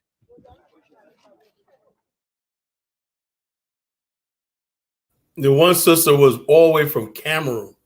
How do you get from Cameroon all the way to friggin' Italy? You know, damn, you know. Months of walking or months of getting from vehicle to vehicle. And then you got to cross the Sahara. So where's Judah? You know, why isn't he helping out his fellow Cameroonians that's going this because trip? most of them don't care about their own people. And that's the problem. Then somebody was saying, the last person that I blocked, let me see if I can see his comment. Unfortunately, the comment is gone. They're saying if we hate Africa so much, why we don't hate Africa. Anytime I'm telling you, I spent 19 years in Africa, from 2 years of field research to 17 years of business. And what I did was support Black-owned business. I put a lot of young brothers on and work with our people. So this is my action. You know what I mean? So don't confuse the situation. You know, I'm just telling you, you can't just roll up to Africa and think you're going to get anything accomplished the way you think you're going to get accomplished. And, you know, me and Kala is right on point on what we're talking about because we have the experience and we have done our research. You know, and last I remember, most of what I've done is Africa. You know, all the videos, all the things they've shown is positive energy. I'm just saying, people, you literally can't just fall for the stupidity and think that you're just going to go somewhere and it's just going to be that simple. When you're by yourself or you plan on just doing what the stupid people at Navigate do. You know, you have to build what Kala talked about in Afrikstan, or you have to build some level of community or communal living, and you have to have some of your people from the diaspora involved in that. You can't be going to any country and then you and a few people from wherever you're from, and then it's everybody from that country. It's not gonna work. They're gonna run circles around you. You know, so that's why I explained to everyone, travel to the continent, check it out, enjoy tourism, enjoy certain things, connect with certain people, and then see how it goes. Don't make any life-changing decisions because trust me, you're gonna regret those decisions. Yeah. And then I had another idiot that say that I was a dictator. You know what I mean? I'm serious. You know, you're not the ones that spend from your mid-20s to your mid-40s in Africa and trying to work with Black people, trying to work with Black organization here and everything. And then what we have to show for it, nothing but hatred and nothing but people who have turned their backs on us and give up on us. Like I remember when you first got into the movement, all these people say, yeah, I'm down with you. We're going to do this and everything. Then you turn around, they're gone. And I'm like, they're not talking about, I got your back. You know, as soon as one little thing happened, oh man, I can't do this no more. You know what I mean? I have people consistently, you know, I'm consistently losing people because as soon as they face a little challenge, they give up. And it's like, okay, what do you expect to build if you can't stand the course? So that's why I'm recommending people go to the African continent, travel there, build up your energy, and find good people to work with on the African continent and from the diaspora, and you build your movement. You will be successful that way. You're not going to be successful any other way. And I said now about Liberia. I said the thing is, I follow what Liberians are doing. The successful Liberians, they live in America. They basically stay here until they're ready to retire, or they got some people get lucky. They may luck up on something. They open up a business and they go back to Liberia and they could thrive. You know, but for the most part, once they have a U.S. passport, the kids are born here. They want their kids to go to HBCUs, everything like that. They're building themselves up strong here, and they're able to contribute to Liberia. You know, I said that's the model we should be following. You know, don't just quit your job and move to Liberia. I never told anybody that. You know. There you go, IC3. That's solutions that me and Kala talking about. Let's hear your solutions.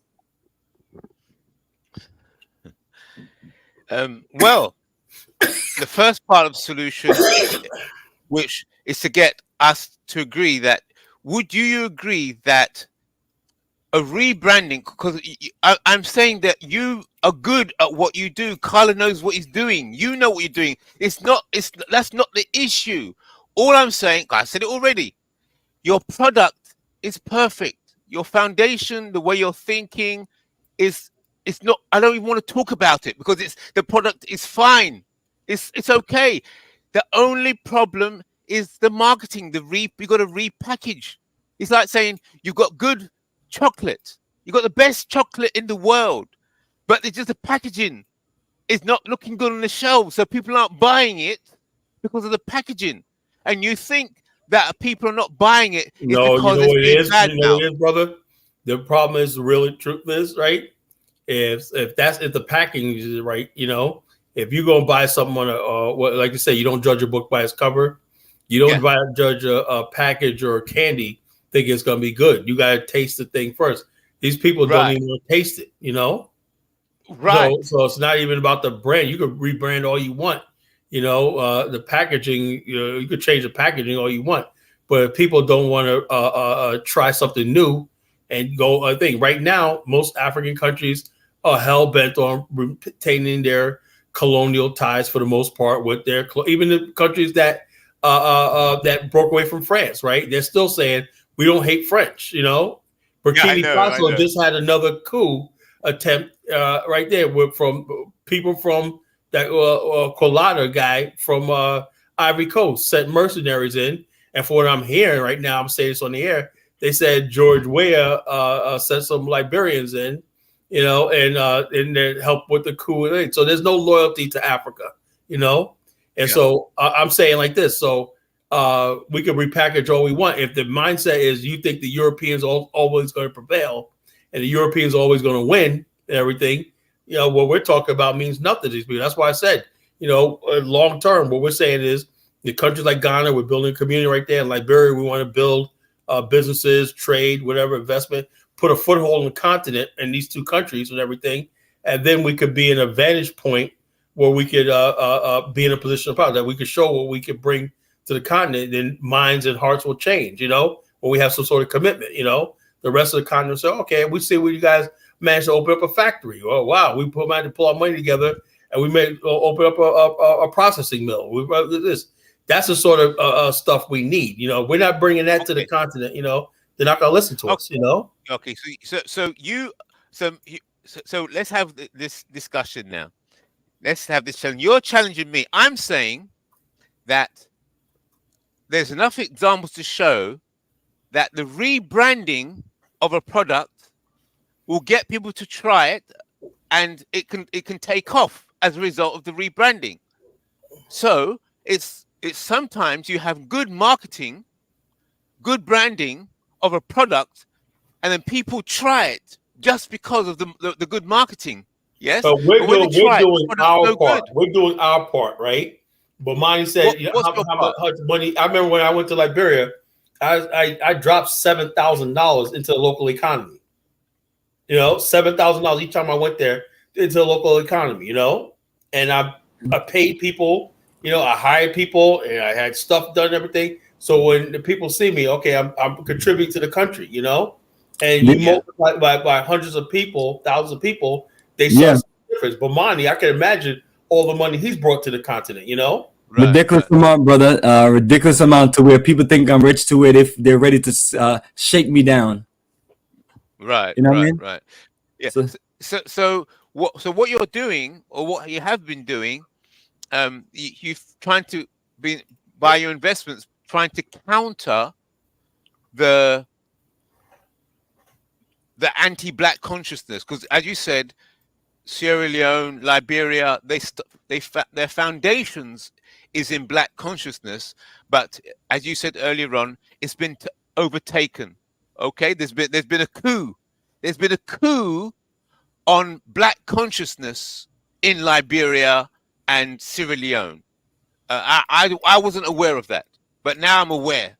So that's why I'm saying my mind is changing the whole way I look at what Bomani is doing and what Color Genesis is doing. I'm looking at a different light now, that they're working in a coup situation, and they're trying to bring back the original values of black consciousness in order to build in Africa.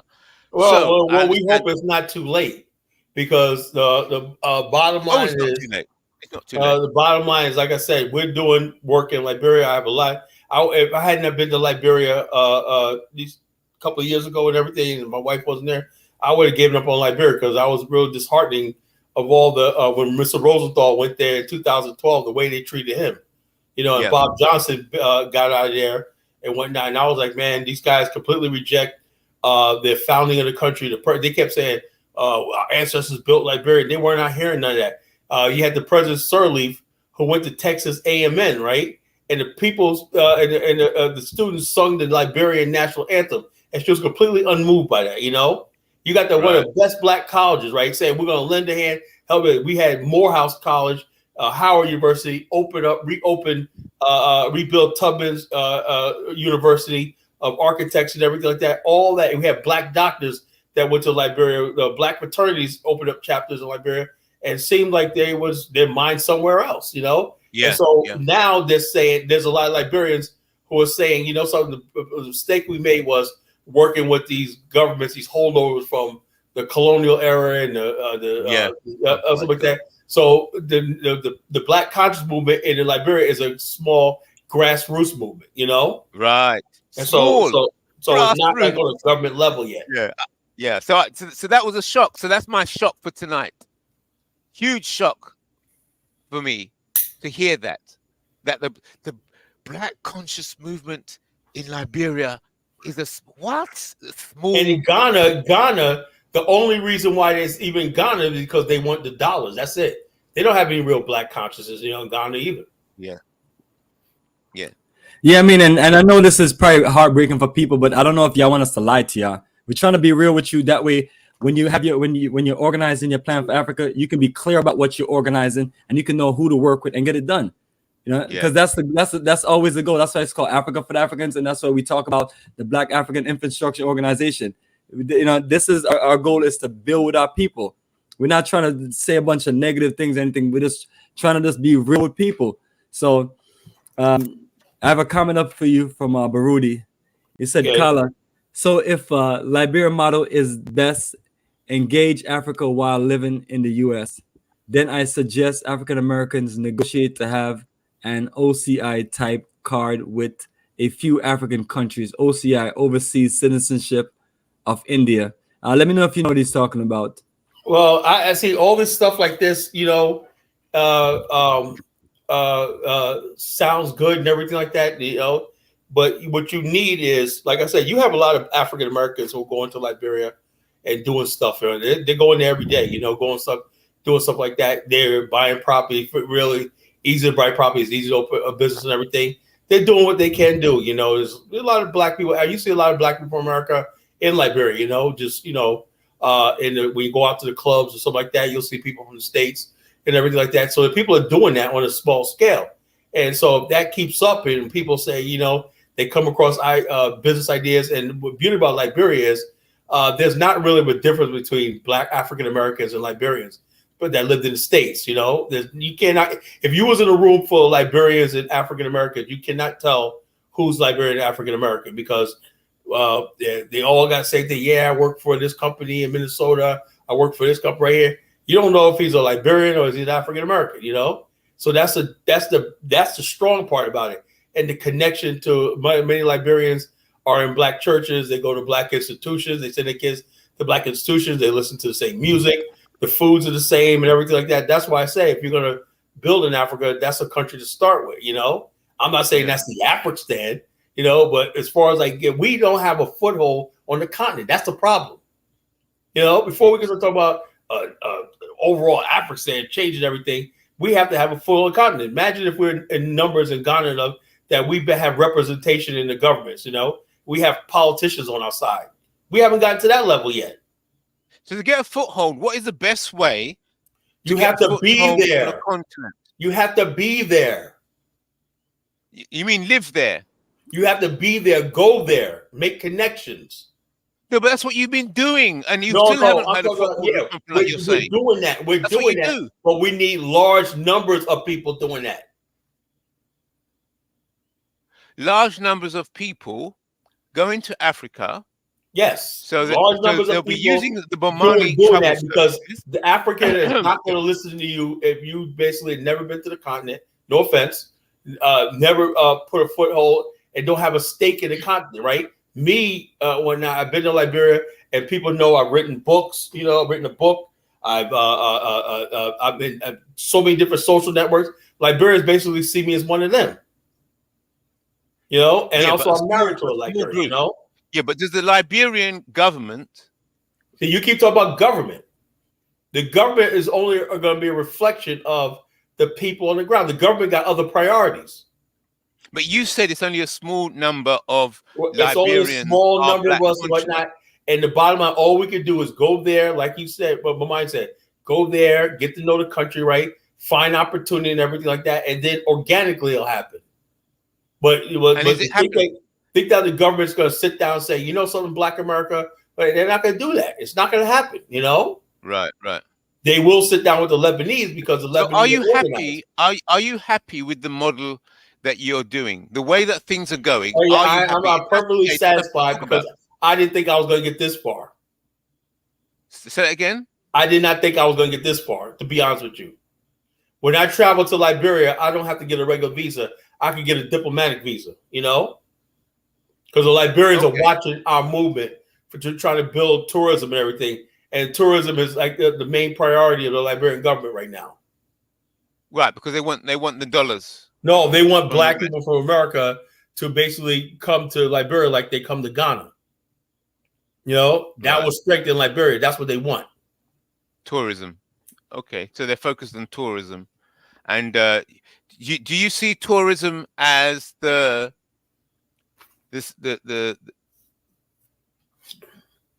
most effective way to build the BAIO? Well, you have to get people into the country, Yeah. Who said this, Andrew? You know who said this? I got this from Andrew Young. Now I don't really like Andrew Young and everything like that, but he said if you're gonna settle on an African country, he said he advises you to visit the country a few times. He was talking about countries like Botswana and stuff like that. Get to know the country. Come there as a tourism first. That's what he said. That's how you country sell. Andrew Young, great advice. Great advice. Because we have a lot of idiots. Oh, America is dangerous. America is falling. The BRICS nation is going to take over the world. I got to escape America. They're shutting all the banks down. They're freezing our accounts. They're doing this. Like, I literally have people call me with that level of craziness. I don't know how you deal with it, bro. Hey, I'm in that kind of business. My number is out there, so people call me and information and things like that. But yeah, I mean, I'm not saying everybody does that because not everybody does that. Most people call and they want to learn about the country and they want to travel to the country. And I appreciate them, traveling. Just like we have a nice group going to Tanzania, then South Africa, and then we have another nice group going to Liberia next year, and then Ghana and Egypt, and then back in South Africa again. IC3, these are all the countries that we have. Come check it out. We're gonna be enjoying great dining, great lodging, great tourism, learning about the roots of culture, doing business conference, networking with our brothers on the continent to build relationships so we can find the ideal people wherever we go so we can work together.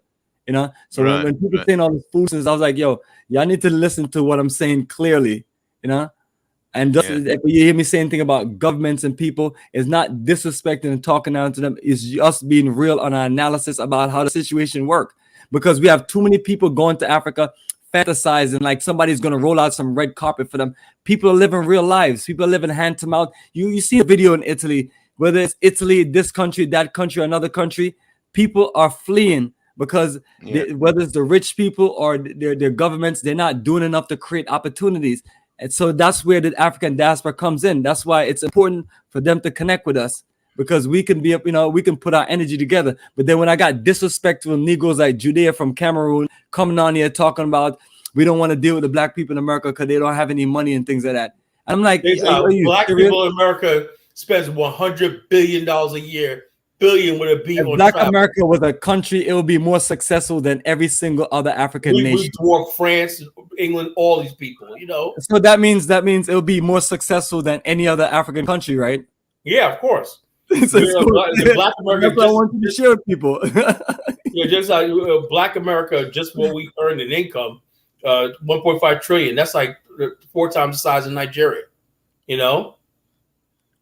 That's just what we earn in income. That's not And that's what I'm saying to home people. It's that equity. simple.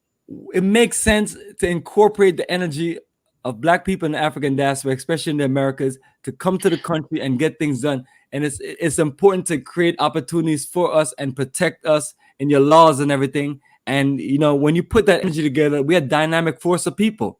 So that's why everything is always set up to where we keep on being divided, and then they're paying trolls and haters to literally divide us and cause us friction. Yeah. My partner, Mr. Rosenthal, is in Guinea right now, opening his gold bullion bank in Guinea, you know? And I got Liberians calling me now. Mr. Rosenthal, where's he from? He's from Vicksburg, Mississippi. Exactly. He's an American. And he's there doing great work here. So if more of us can come in and do great works, we can change the dynamics, because at the end of the day, it's not in our, and this is, I think sometimes our people have an issue with us, like we're coming to take over and things. Ain't nobody trying to come over, take over anything. We're trying to build a future together. And in order to build a future together, we need to also have our space on what we need to do. And that's what I love about the community that we're building. And I'm telling other people out there, help us build this community. It's going to be it's going to be a perfect situation, because trust me, when some of you go to Africa and things go bad for you, I got people there. I'm telling them, I'm pleading with them. I'm like, family, you got to leave the country. Beg the American embassy to give you a flight back, you know, because you have ruined your life. It's a serious situation. Now, if we had an organized community and we're doing well, I can tell some of the folks, you know what, you guys are family, because that's what we have to do. Just like the Nigerians in Ghana look out for each other, and the Ghanaians in Ghana look out for each other. So when we're moving to the different countries, we have to put ourselves in the best position to where if something goes wrong for one of our people, you know, I mean, everyone is all our people, but if someone goes wrong for one of our brothers from the diaspora, we can say, hey, you know what, I have opportunities. We can look out for you and make sure you're good. You have issues, you have important stuff going on where you have to get back to America and your family is here and you can't bring them back. Let's make sure your family get taken care of. This is the organic stuff that we're talking about doing. And in order for us to do it, we can't just be running to Africa like a chicken with our head cut off. You know, right? Let me navigate. Exactly, navigate. I forgot he's not here because I banned him. Yeah. So if anyone has great questions or you would like to join us so you can join us dialogue. And anybody who want to take anything that I've said personal, you can take it personal, but you're not the one that's been traveling to Africa for 19 years and I've literally spent a lot of your profits and business in Africa and create opportunities. So none of y'all can judge me unless y'all been to the situation. You know? And yes, I'm gonna be outspoken about certain things, because certain things is foolishness. Just like, you know, I saw Austin Alleman had a video. I mean, I wish I could just find this video, but it was a quick short. And what he was saying in the video is like, you know, when he first got to Kenya or other countries, there's a lot of things that he just let slide and things like that. But then after he's there for a while, he realized that this is foolishness. So he's looking to come back to America and take a break from some things. And I tell people that's real life. Yeah, he's being real, you know. He's being real. It's like I said, bottom line is this: Africa, like Mark Weeks Africa said, Africa has a thing of not talking about problems and sweeping on the rug, and we're becoming like that too. And that don't solve anything, you know. You got to talk about these problems on the continent and everything like that, because you don't want to tell nobody, oh, everything's perfect. You come here tomorrow and become a millionaire, you know. Right. Listen, forget it's like Akon and whatnot. But that's what you know, that's what that rockhead Akon was saying, and it's embarrassing. You know what I mean? And I mean, if he was directly telling that to his rapper friends, because I see Joe Budden just watching him like, this guy can't be serious, you know, and it's like he's just talking stuff to just impress them. You're not going to Africa to get rich. You can go to Africa to build a future and expand on it, but none of y'all are going to get rich. If anyone know any Black person that have left America and went to Africa and rich and successful, let me know. And don't say Akon, because Akon is not rich and successful. Yeah, scam artists, you know. So yeah, he lived on Lady Gaga money, you know. You know, so these guys basically like this. So we're just telling you the truth, you know. You know. So hey, but like one of our favorite movies, You Can't Handle the Truth. You can't handle the truth, you know. You can't handle so the truth. what is rich and successful? The model in Africa. So I understand you're saying, okay, travel more and become familiar with Africa and build networks and relations, and then what, with the end goal of setting up your own distribution and shipping networks, business. What businesses are you saying would get people being rich in Africa as they're aspiring? The first thing is what you need in Africa has African Growth and Opportunities Act, which Uganda was just kicked out of because of the LGBTQ law, and that might happen across the continent, right? That means you could basically manufacture something in Africa, right, and ship it to America duty free. You know, but guess what? Who's taking advantage of that? The Chinese, the Indians, the Lebanese, and stuff like that. You know, imagine if you got black people coming out with different sneaker lines. Imagine if Kanye West said, Adidas, I want you to locate your new plant to make my sneaker in Ghana.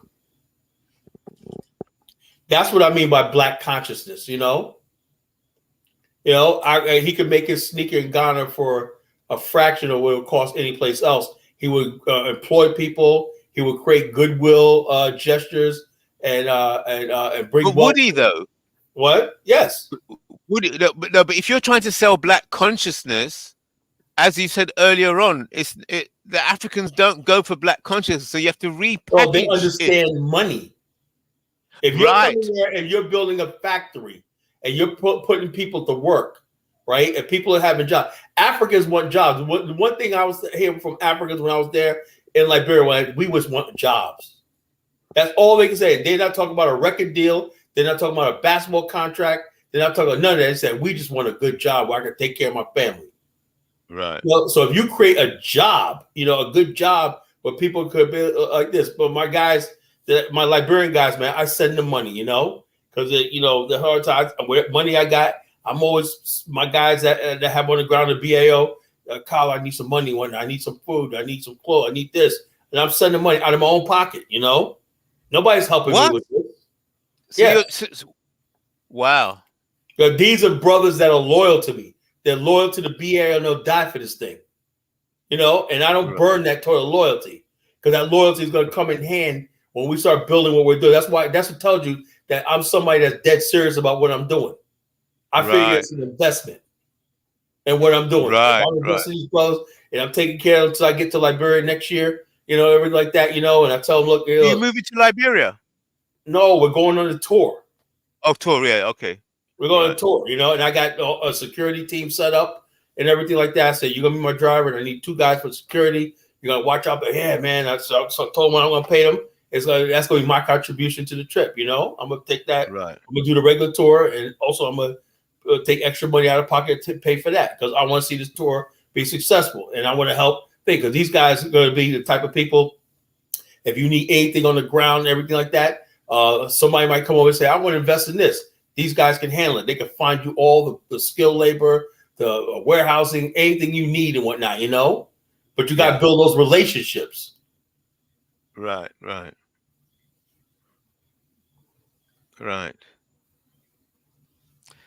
you Patricia Boyd says, Kala, you actually say that Black America has had $1 trillion spending power for 10 years. It's like it's going to hit $2 trillion very soon. What's wrong with that? Oh, go ahead. In 1925, comment. Patricia Boyd, second to last comment. All right, there you go. Black America's spending power. They figure we got an internal cost. We got these people spending $25 billion a year. That was 70 years ago in 1954. How to sell to the Negro, Bottom line, Black America is what keeps this country going. There you go. Appreciate somebody saying this. Akon got rich and successful in America. Exactly. Yeah, exactly. So who is getting successful and rich in Africa?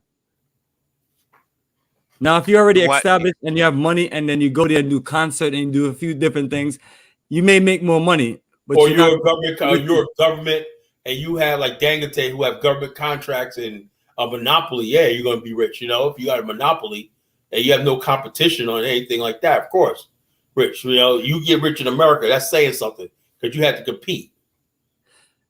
Excellent, brother. I can navigate freely here. You want me to block him, ban him? What do you want me to do? Yeah, well, let him on. See what he has to say.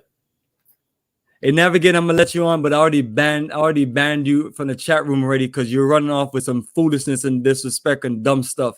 You know, talking about black conscious. The people in Africa are black conscious because they're black. You know what I mean? We don't have time for this foolishness, and we're not gonna sit here and argue with you tonight. You know what I mean? Because if you don't have any valid point, I'm just gonna block you on the StreamYard also. But Carl, I'm letting them in.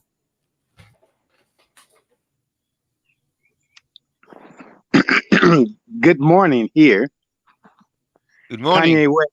Kanye West works for Adidas. Adidas is a white partner with Adidas. He dropped his partnership. Adidas dropped him, and they want him back now. How about that? Well, Colin IC3, just let him talk so we can analyze what he's saying, and then we just let him go because I know he's gonna say a bunch of crazy stuff. He used to work for Adidas then. You know, lots of people become rich and famous, you know, because they get black Americans to spend their money on what they're offering. And Kanye West, he's a rapper. And plenty of black Americans, you know, buy his product. That's what makes him rich and famous. He's a good business person too, because, you know, he made a deal with Adidas. Adidas is a white company. And as Kala said that, you know, what he recommend that Kanye West, you know, tell Adidas to put that factory in Africa so Africans can have some jobs, you know, because they want jobs, you know. But, you know, so that means, you know, the Africans in will be working for the white company as well. They have jobs, bro. Basically, you got people let me finish. I suggest that, you know, the Africans do like a lot of black people do, you know, to get rich. You know, get black Americans to spend their money on the product that they produce. What products? So, well, you know, I suggest that a good black entrepreneur that got money. How many people? Let me tell you. I'm trying to answer your question. You just won't stop. You know, black people in Africa and black people in the USA, we're smart enough. We can build factories and make shoes too. You know, we can build and buy our own. We don't have to, you know, get the Europeans, you know, to put your products in Africa so we can make them even more rich. We can do it ourselves. We're not stupid. Are you serious about that? Yes, I'm serious about that. We're not stupid. You know, if you really want to develop, you know, there's plenty. The problem with black Americans is that $1 trillion or $2 trillion worth of spending power, they don't spend it properly. They don't even spend it on themselves. Well, bottom line is this: if the Jews could basically get money out of black people, the Lebanese get money out of black people, the white people get money out of black people, right? If black people haven't figured out how to get their money out of their own people, well, now whose fault is that? Is that the white man's fault, or the Chinese man's fault, or the Korean's fault? No. Whose fault is that? Black people. You know what I'm saying? So the bottom line is this: what you said about Kanye, right? If you look at the business model that they had, right? Kanye was worth $1 billion because the projected growth of Adidas and his brand, his name brand, and the other company, right? Projected Kanye's wealth at $3 billion. When Adidas dropped him, it went down under $1 billion, right? Now Kanye rebounded with his other company, and Adidas saying, well, we want him back now because we thought this was because he made some comment about Jews and everything, and Kanye's like, I don't need you no more, you know. So the bottom line is nothing to do with building infrastructure of economic. I've never said that. I just use them as an example. That's not a good example. It's not saying anything.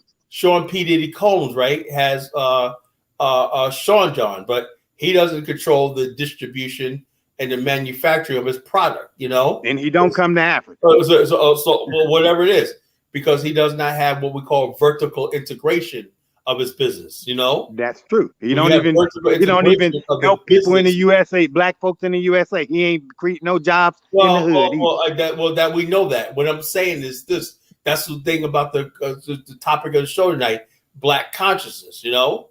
And so I'm not going to knock these guys for the hustle and they're making money because whatever he's doing, if he makes $1 billion, he's doing something right. Well, but that's not the subject. The subject is about black consciousness. He's doing something right.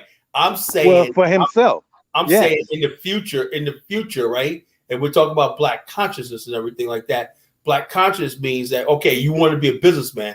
And like I said, I have a businessman is a businessman first. I'm a business person too. I think about the money first. You're a businessman first, right? Black consciousness. You got to balance that with, okay, how can I give back or support and everything? Not put your business in jeopardy or in peril, just for the sake of doing something black. Good conversation. I've learned something today. Thanks very much for opening my eyes to the theme of black consciousness, and that it's nowhere and it has to be constructed. So I'll be meditating on that.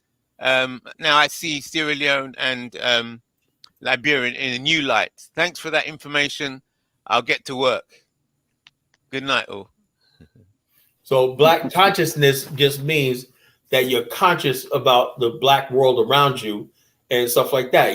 Some people are not conscious about race and everything, and so they think becoming a billionaire is just enough, and everything like that. So they're not doing anything. There's a lot of people who give back. Robert Smith gave $40 million to a black HBCU Morehouse graduating class. That's black conscious. He said he wanted to give these black kids a start in life, paid off their student loans and everything like that. That's black consciousness. You're doing something for black people because you're black. That's black consciousness. Black consciousness to me is freedom. I mean, it's security, freedom, and justice for black people, around the world by any means necessary. Yeah, but that's vague and abstract. You got to clarify what you mean. It's direct, by any means necessary. You can be free and still by starve. Hook or by crook, we got to lift our people up, to the level that we want to be. You could say that, but if you don't have anything concrete and whatnot, you got people that need jobs, they need opportunity, they need tangible. Well, that's right. So you might have to start off small, like some of us here in Ghana is doing. Creating small amounts of jobs. You got to do what you got to do. You got to make efforts. You say you're making efforts in Liberia, to improve the situation in Liberia. So you spent $7,000, US dollars in one crack one time. We're over here spending a whole lot more than that right now in Ghana. And we creating jobs. We're building mansions. We're building mansions here. And the people that's building the mansions is the Ghanaians. They do the work. 99% of that money went into, listen to me, 99% of that money went into Liberian hands. And I'm proud of that. I'm proud of the money going in Ghanaians' hands. And when Bomani comes to Ghana, he got an infrastructure. He know which hotel to go and create the itinerary. And when he comes here, Ghanaians get paid. I ain't got no problem. I want Africans to get paid. I want all the black Americans, in the USA start spending some of that $1 trillion over here in Africa. They won't spend it in the hood. They won't spend it in the hood. Ultimately, as we're spending money in Africa, Africa has to give something back to us. And that's where the hard part comes in. Chinese is building infrastructure and they getting paid for it. The Lebanese, they're coming here. I see the Lebanese are opening up businesses. Don't ever compare us to the Chinese. The Europeans are taking money out, but black Americans always felt the same that somebody owes. They're not indigenous to the continent, so don't mention them in the same breath as you mention us. So we ain't gonna act right unless they give us something. Oh, so we're saying what we're doing. They ain't got nothing to give us. Talk to this guy.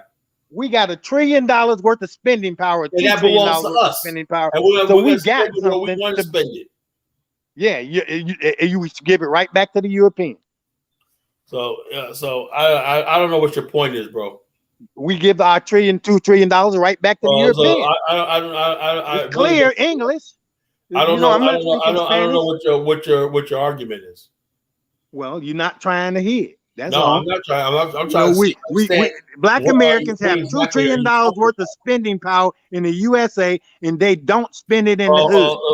What's so hard to understand about that? Well, the bottom line is this: so we're not going to sit there and apologize for the spending power we have. And ain't nobody asked you to apologize. I'm just saying back. People, even when the Japanese, let me tell you something, educate you a little bit, right? The Japanese economy. When I went to the Lebanese, then the Chinese, you're listen, gonna go to listen, Japanese, listen to what I'm saying. and you ridicule Are me. you gonna keep running your mouth? Do you wonder why Okay, I'm well, doing talk about the Japanese. I'm in because here. you What run about your the mouth. Japanese? You're not even trying to hear What I'm about the trying to say. Japanese? You're not trying to Tell hear me what I'm about trying the to say. Japanese. Why don't you shut Tell up me and about the Japanese. why don't you be quiet for a second? Let me finish what I was saying. The Japanese have one of the largest domestic economies in the world. But the Japanese business person understands that if they don't produce the right product for their people, then their people will buy foreign brands. But because Japanese products are so good and so marketed, so everything in there, the Japanese prefer their own national products over foreign brands. That's why it's hard for American companies to sell in Japan. That makes sense, you know, and bottom line, other groups in the USA. You can't come with some raggedy stuff talking about black people. That ain't got nothing to do with what I'm saying. That ain't got nothing to do with what we're talking about. You can't come that with ain't some got nothing to do with what we're talking about. You guys like we owe Ghana our hard-earned money. I didn't say that. That's what you said. No, I didn't. Your point is, oh yeah, we got spending power. You're spending away. Maybe because we're spending money on white people, power and we don't spend it in the hood. The white people and everything like that, in Africa. That we buy products from, right? Make good products, so we buy it. You know. Yeah, you know, but same groups, so Koreans and Japanese, are not going to make products. Koreans and Japanese in the USA, they will go 20 miles. The black they would not spend no money in the hood. They would spend their money with each other. And everything. What the heck? They don't spend money like that. Support that. But the black Americans ain't gonna support their own. No, they'll support their own when you make a product. You know. Even if they made a good enough product, they ain't gonna support their damn own. Black Americans know how to make good products. Black Americans know how to make good products. Tell me the success of Tyler Perry. Who goes to see Tyler Perry's films? Well, you know, I've seen some, you know, but you know that's. I don't like Tyler Perry, but I don't particularly like him either. It comes from what? Black people, because he makes a product that they want. Yeah, and you make a product that somebody wants, they'll buy. Exactly what you're saying. But you know he's black and he's catering to, but that's got. We got Koreans. You made a mistake. Jews, you misspoke. And they create products. It's not just movies. Movies is something. Oh well, the bottom line, black people support Tyler Perry because he has a studio. Koreans support Koreans. He puts black people to work and everything. And so Koreans come in the hood, and we let them in the hood. And Koreans take our money out of the hood and take it back to Korea. And most black people don't live in the hood. I don't know where you get that from. Yeah, they don't support each other. As soon as they get a little bit of money, they run. Hold on. They run. I don't know what you're talking about, right? We and the black-owned app right here. I got dozens of nice, fine black businesses in my area that I support. What are we talking about? Is that the hood? Do you live in the hood? No, I don't live in the hood, but I support. That's what I'm talking about. Not all black businesses in the hood. Well, people got money; they can build in the hood. I'm saying the bottom line, people. But they don't want to be around their own damn people. The hood is not the homeland.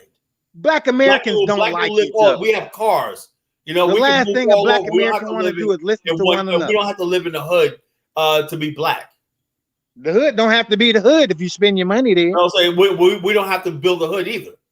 The hood don't have to be the hood if you spend your money there. The bottom line is more and more black people live in residential suburban areas and whatnot. Around white we support black businesses that are out here too. Because they love their master. I don't know where you live at and whatnot.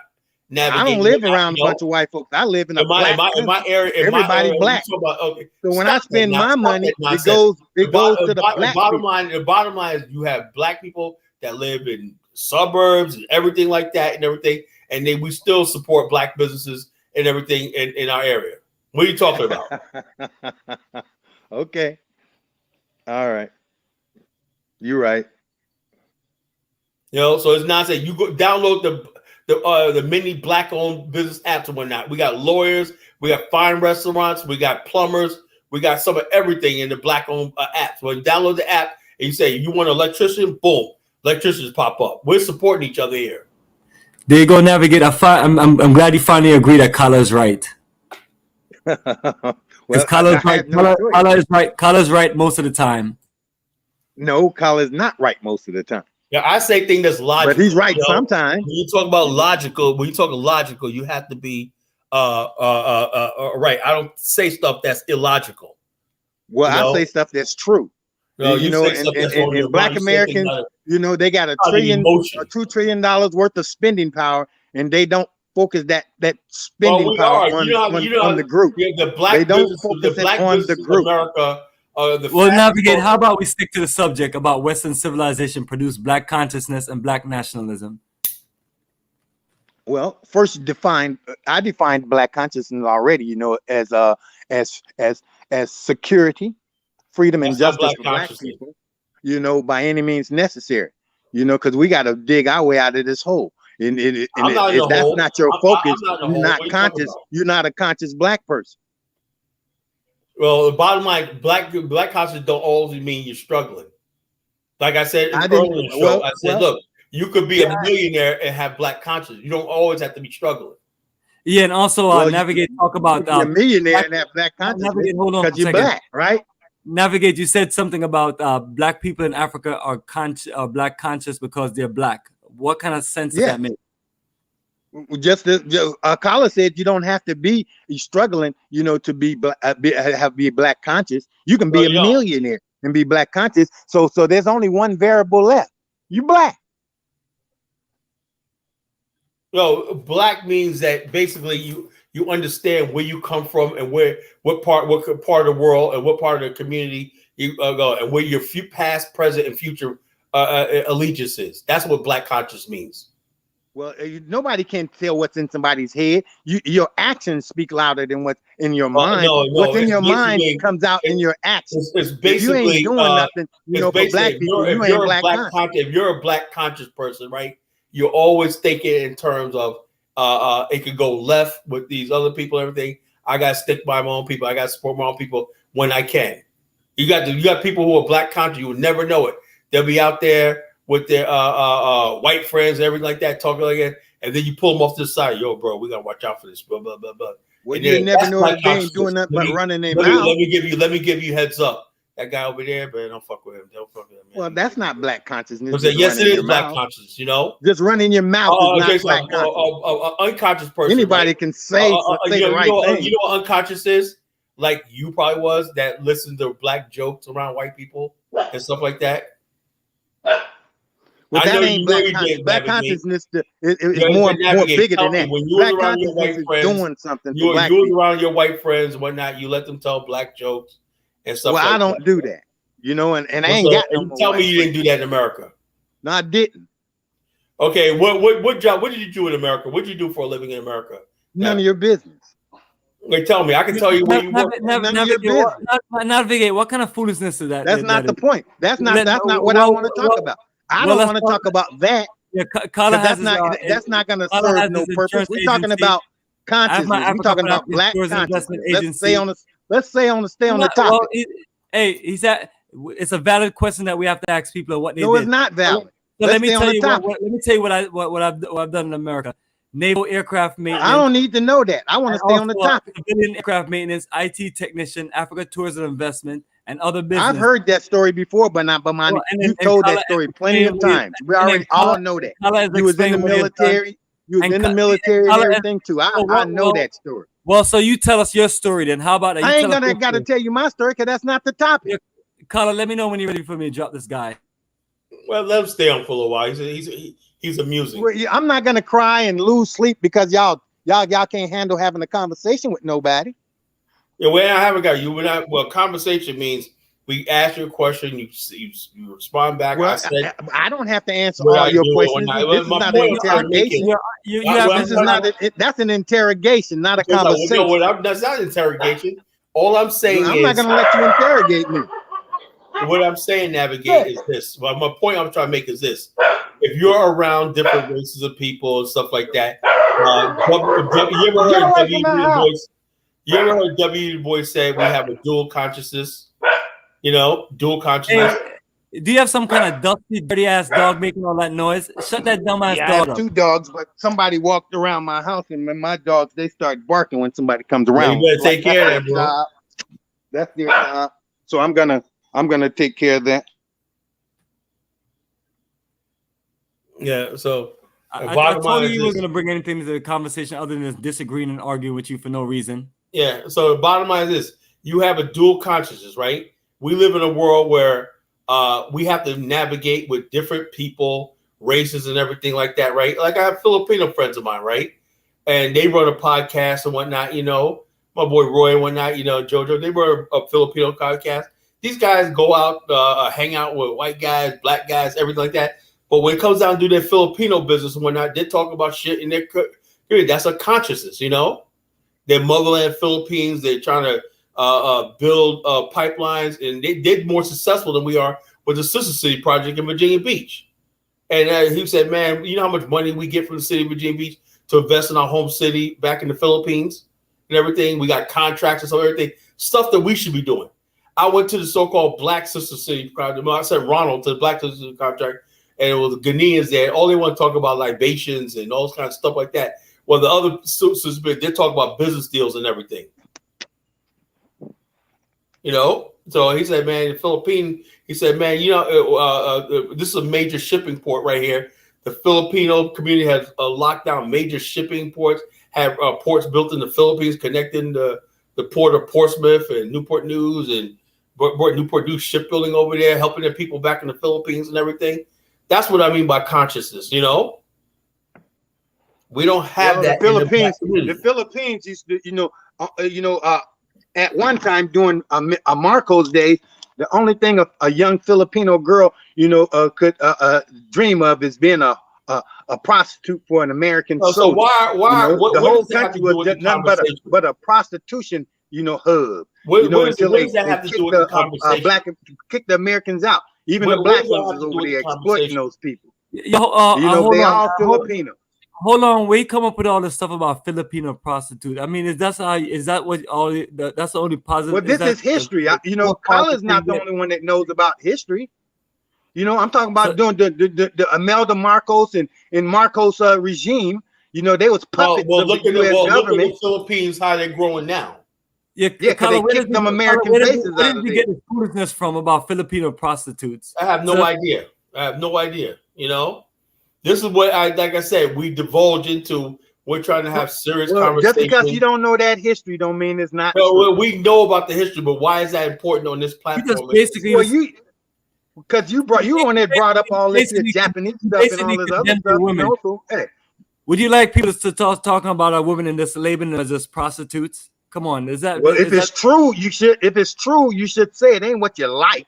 This ain't no emotional feel-good contest. Is this true? I'm not trying to tickle nobody's ears. I'm just trying to get the facts out. Every part of the world has prostitutes, everything, but to malign the Filipino women and everything like that is so disrespectful. I ain't maligning nothing. They kicked the Americans out, which turning their people into nothing but whores and that's not the conversation what happened.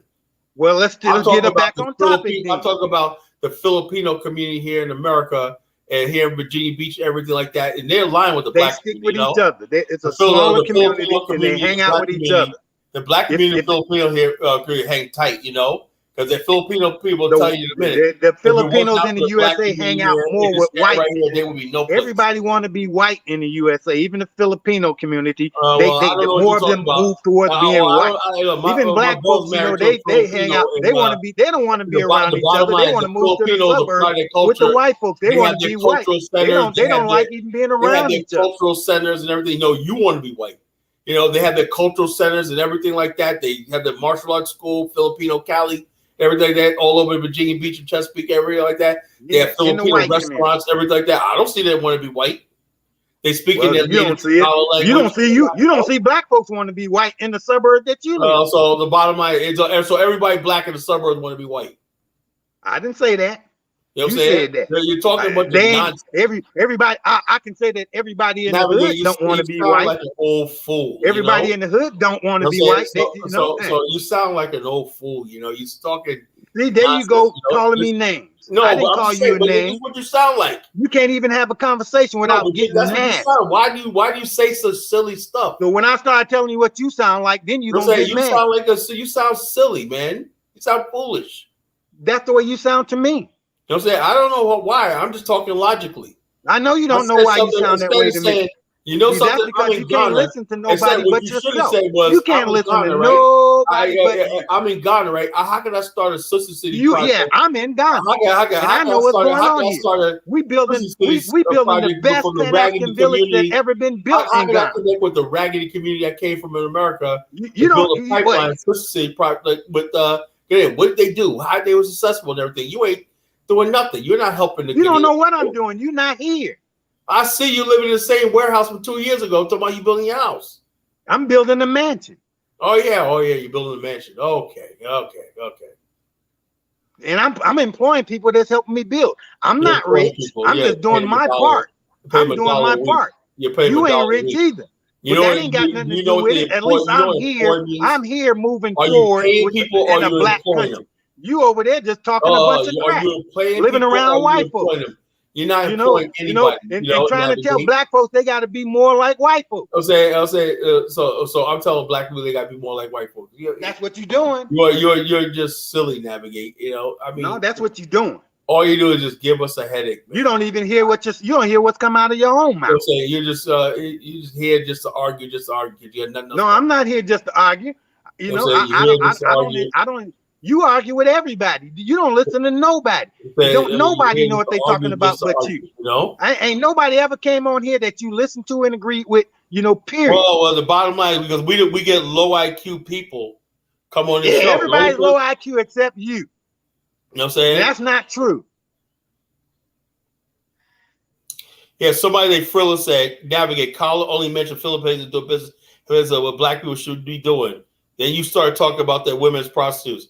That's what I'm talking about. Well, black folks should be doing like the Philippines. I agree with that. Black folks in the USA should be building their own museums, should have their own businesses, should be supporting each other, building hospitals and banks and everything. With that $2 trillion worth of spending, they should be spending it on each other, building each other up. I agree with that. That's how we could just give our money freely to Ghanaians and get nothing in return. You ain't hear a word I just said. You said we should just spend our $1 trillion in Ghana and give them all our money. I didn't just say that. I just said we should spend that $2 trillion, on each other, building up the black community. Black people don't spend the money. Black people, that money. That money don't stay in the community with black people. Let me get the stats. Let me get the stats. Get the stats. The stats will tell you that the money don't stay in the black community. Let me get the stats. Every day, this black man's son just created this new sauce.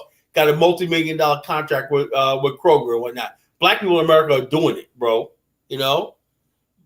Yeah, they doing it for Europeans. They ain't doing it for them. Each other. Doing it for Europeans. They're not doing it for each other. That's what it said. Don't be like Navigate. He lost in America. He failed in America. Now he's bitter at every black person. In Africa, they ain't got no choice but to do it for each other because that's all this is, each other. And when you come here and spend money in Africa, you're doing it for each other. You have no choice. This guy, money, for black on black multi-million-dollar contracts are able to put his sons and everybody on and build his family up and help other black people and whatnot. Oh, he's doing it for Europeans, right? I didn't say that. That's exactly what I'm saying. I'm saying the majority of the $2 trillion worth of spending power don't go, to improve and empower black people. The bottom line is this: the $1 trillion spending power because we don't have a government. We don't. That's what you can find some exceptions to the rule. That's what a government does, right? The black spending power is not designed to help black America.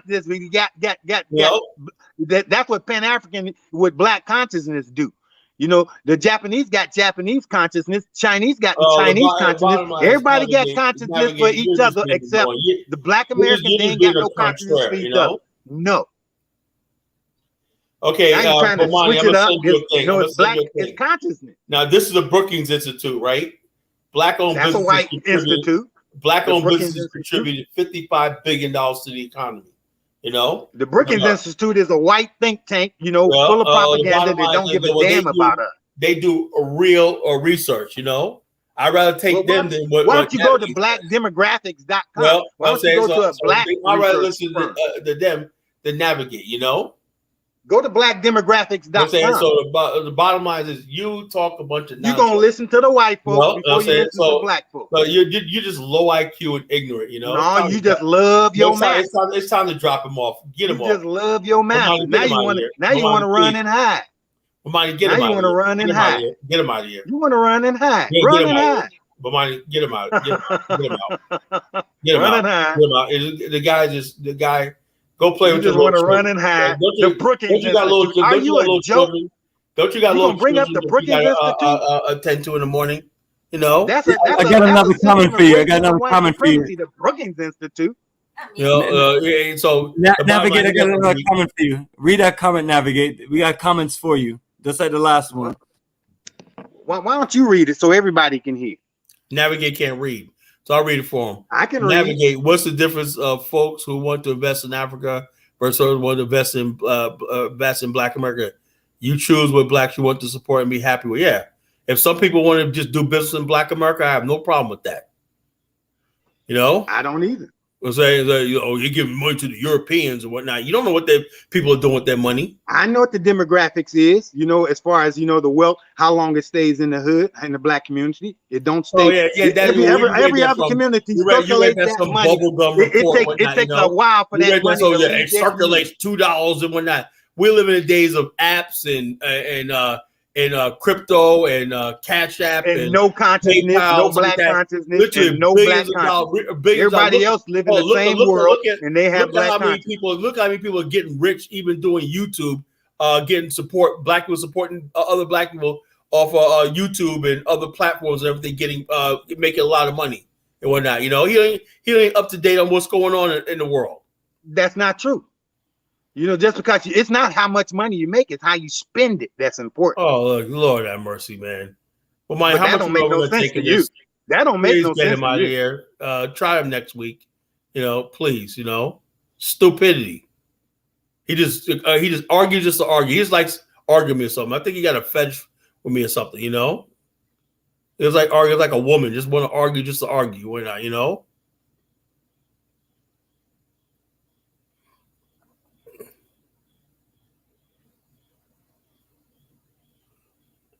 U.S. contaminant story, whatever like that, I don't get into all these conspiracy theories, right?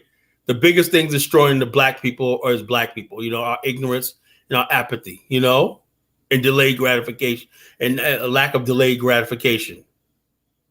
I'm sick of hearing about the white man and everything like that. If you could basically show how you could be a asset to the world, create something useful and build something and everything, the Black race has a chance with this lithium. People talk about lithium, but I don't know how it's going to last, right? But Black people talk about we want to build lithium batteries and everything like that. They could be a major game. That could be a game changer for Africa.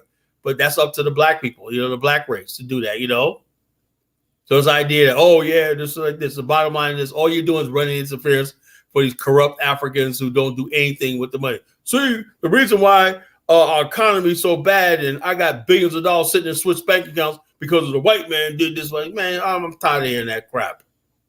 We look up decades pass by. How can we not have progress? Because we have people sitting there, because the Europeans, and let me get this conspiracy. Get out of here with that shit. The Europeans, the white people got conspiracy against Asia, everybody, but yet they prevail. Everybody else could prevail and get ahead, but the Black man don't do it because we rely on those conspiracies to make sure we're staying in our constant state of ignorance and laziness. This college genesis, this is a new way of thinking. That's what we're trying to tell you. With mine, I try to get people into a new way of thinking because we've seen the light. There's nothing holding the Black race down but ourselves.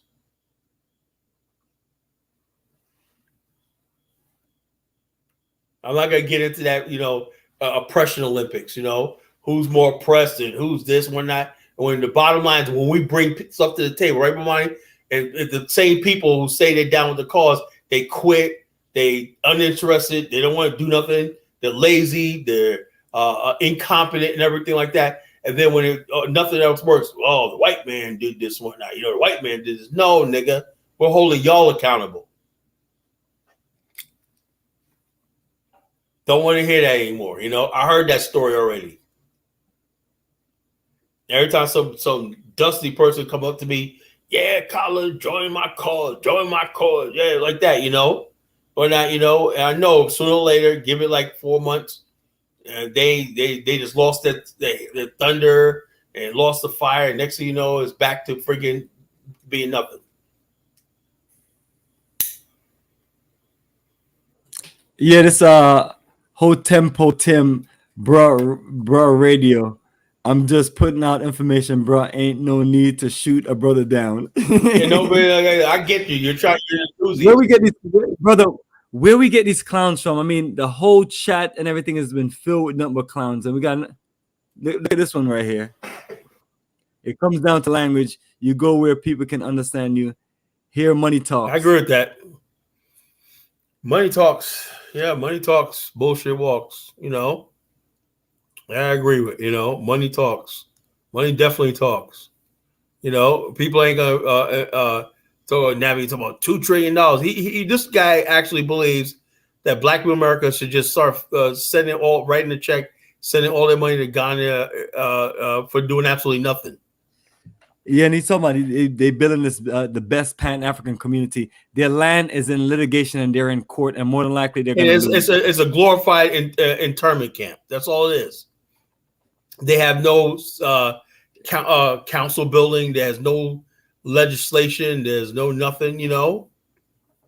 This is Navigate again. As soon as I unblock him, then he's back up on the chat room. Look at this comment. Yeah, not those chat other clowns. And Tyrok Destroyer says EBT Ghetto Ebonics thing, another troll. Abortion crack and word EBT about what the hell? Just babbling. Yeah. I guess he's calling us EBT, Ebonics, Ghetto Tyrone, abortion. There you go. You've been putting time out. Next stupid comment, you get blocked. You get banned. I don't get it, man. This is response to you. Nonsense. I mean, he just literally disagree with you to disagree with you. And disagree with. I can say he has a very low IQ. I can say, man, there's 24 hours of the day. No, technically, there's actually 23, and blah blah blah blah blah. You know what I say? He'll be like, here's a contraire.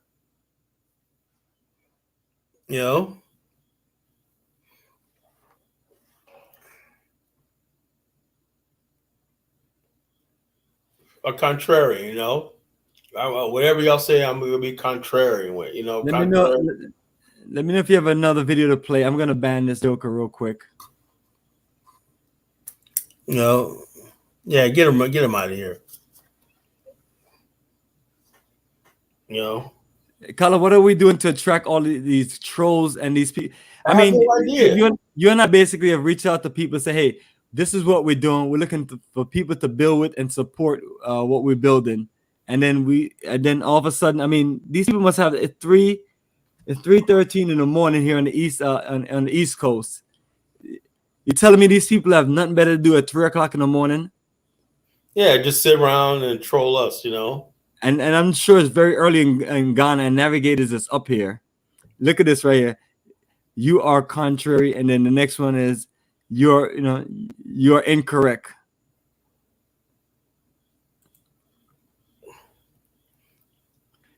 Now, what you call right now, I'm saying like this. All these African leaders, right, at the UN, right, they're talking all this stuff, they're giving stuff, and it's all posturing, right? Or all the thing of the Europeans have to do is provide free food and lodging and travel to these African leaders, and they'll show up there in their nice suits and whatnot, and out of head of state and all this kind of nonsense and everything, and they'll give stuff like that. But I look, that's fine, right? But when you start talking about real tangible stuff, the tangible stuff and everything, it's absent. The president Adu gets up there and talks about the Europeans got to understand about slavery and colonialism and like that. Nothing about how he's going to basically stop going to the IMF for the 18th time. Why the Ghana CDs crashing and all stuff like this, where people can't don't have money and everything like that, and people can't buy food and everything like that. Nothing tangible that they could bring to the table. It's just all babble and everything.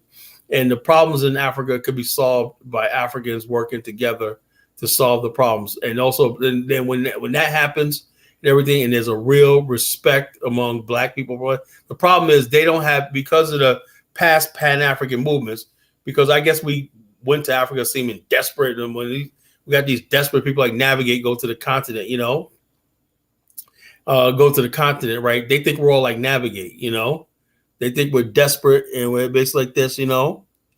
Yeah, I have job skills. I own a business, you know. Somebody said, yeah, this Gloria Miller. We are highly educated brothers. You know, and I run a business. I run a top business. We talk about our business enterprises, and we talk about all the things that we're doing, and we have world experience. So you know, we're not the typical people who talk about Pan-Africanism and nation building. Right. We're really about that life. And then this idiot Navigate said, "Look at this. Remember Gaddafi? What about Gaddafi? Gaddafi was a great man." Yeah, bottom line, it was what it was, you know. So what he said, so don't do nothing because the West is going to take you out like Gaddafi, blah blah blah, you know, blah blah blah, all this stupid. I think stuff. that's what he means. Yeah, remember we're supposed to sit around and not fight and not compete, not do anything. What about people killing us? I mean, what are they going to do? Kill all of us? Yeah. So the bottom line is we sit back and do nothing. Be like Navigate, you know, just navigate freely to a patch of dirt, dusty land called a Sabo, you know, where he's living in a warehouse with dogs and whatnot, you know. And whatnot. Those dogs are barking loud too, man. The dogs are in the house. The chiefs and the courts are coming for them, so they better be. He needs to be worried about other things than us. Yeah, you know what I'm saying. You know, you better worry about. Look at this. That's not what I mean. So we got, like I said, man. This is a I'm the ringmaster. This is a 3-ring clerkers of deadly clowns, you know. Deadly clowns, yo, and literally Navigator's like the head clown, the head clown in charge. Then why don't you address? Well, we're not addressing that tonight. We address. Why don't you address Black genocide in America for us? Dissected in the womb. We talk about. Listen here, Gloria Miller, you chicken head. Stop. Where you come from with all this foolishness? Well, why are you even on this chat anyway? You look like a this a typical little young confused white devil. Yeah, bottom line, they always bring their white devil comments up here talking about what we need to be doing because are we concerned about everything in Black America? But tonight, this is what we're talking about. There it goes. Will they hire you in Africa? Most of the countries are not trying to hire anybody. All they talking about is come here, spend your money, bring investments in, and things like that. Yeah. Well, let me tell you something. That's another thing, right? That's another thing, right? You got people, right? And I thought there was something wrong, right? And then I got back in touch with my brother Bomani. We've been in touch since a long time, 2008, 2015, actually, but 2018, 19, when you did the I don't know if you want to play that video of the first BAIO meeting. Let's play that, man. Let's play that. Let's have some fun tonight, Bomani. You know, I don't remember what I said in that video. Well, I got it. It's all good. Let me just find it real quick. I got it. Yeah, so the first BAIO public meeting that was in Landro, hosted by Bomani Tyehimba, and Diane Samir was there. It was something, and we would have built on that energy. But the other BAO group had other things. They didn't like our stance, Bomani stance on the rainbow community and stuff like that. So, you know, and basically I sided with Hollup and those other people against Bomani at the time because I thought Hollup was about that shit, you know. Then a year later, man, I came back to Bomani, man. Bomani, man, I need you, bro. I need you, bro. I went astray, man, you know. And so the bottom line is, man, thank God for Brother Bomani in this movement, man. This movement would have died if it wasn't for this brother, man, right here. So you better put some respect on this brother's name, you know, because I would have, if it wasn't for Bomani, I would have given up, man. You know, I really would have given up. You know, so this is our first energy, brother. That's why we're working this together. Together we're strong, and we're gonna make this move, and we're gonna crush all of the opposition, and we're gonna really build something strong. So, family, if you're really about that life and business, holla at us. So let me go ahead and play the video. So this video is titled Nation Building and Black Power Networking with BAIO Atlanta. All right, greetings, family. This is Bomani Tyehimba, and we're live on Revolutionary Camp. And yes, family, always RBG to the T. And I'm really just representing that red, black, green. and goal operation for nation building and revolution. I'm here with my good brothers and sisters from the Black African Infrastructure Organization. We're here in Atlanta, Georgia, and as you can see, it's all RBG energy. Yeah. The only difference is this is a united front where we have all these wonderful Black organization, operation, and business that we're looking to connect together so we can have a more of a united front operation on the African continent. And for those who really want to sustain America and keep on doing the things that we've been doing for the last 100 years, hey, stay here and do it and get it done right so our people have a place in America to live. Because the reality of it is we definitely have to get into the game on the African continent. Absolutely. And when we talk about building Black infrastructure, that's 100% of the most important thing on the African continent. Road, bridges, building, communities, and so on. Yep. And as we talked about a lot of things, and I tell people that whenever we shoot these videos, we don't ever record everything. So there's a lot of things that we didn't share with the intro video. So you want to fill, both of you want to fill in with everyone about all of the different things that we talked on and touch bases with.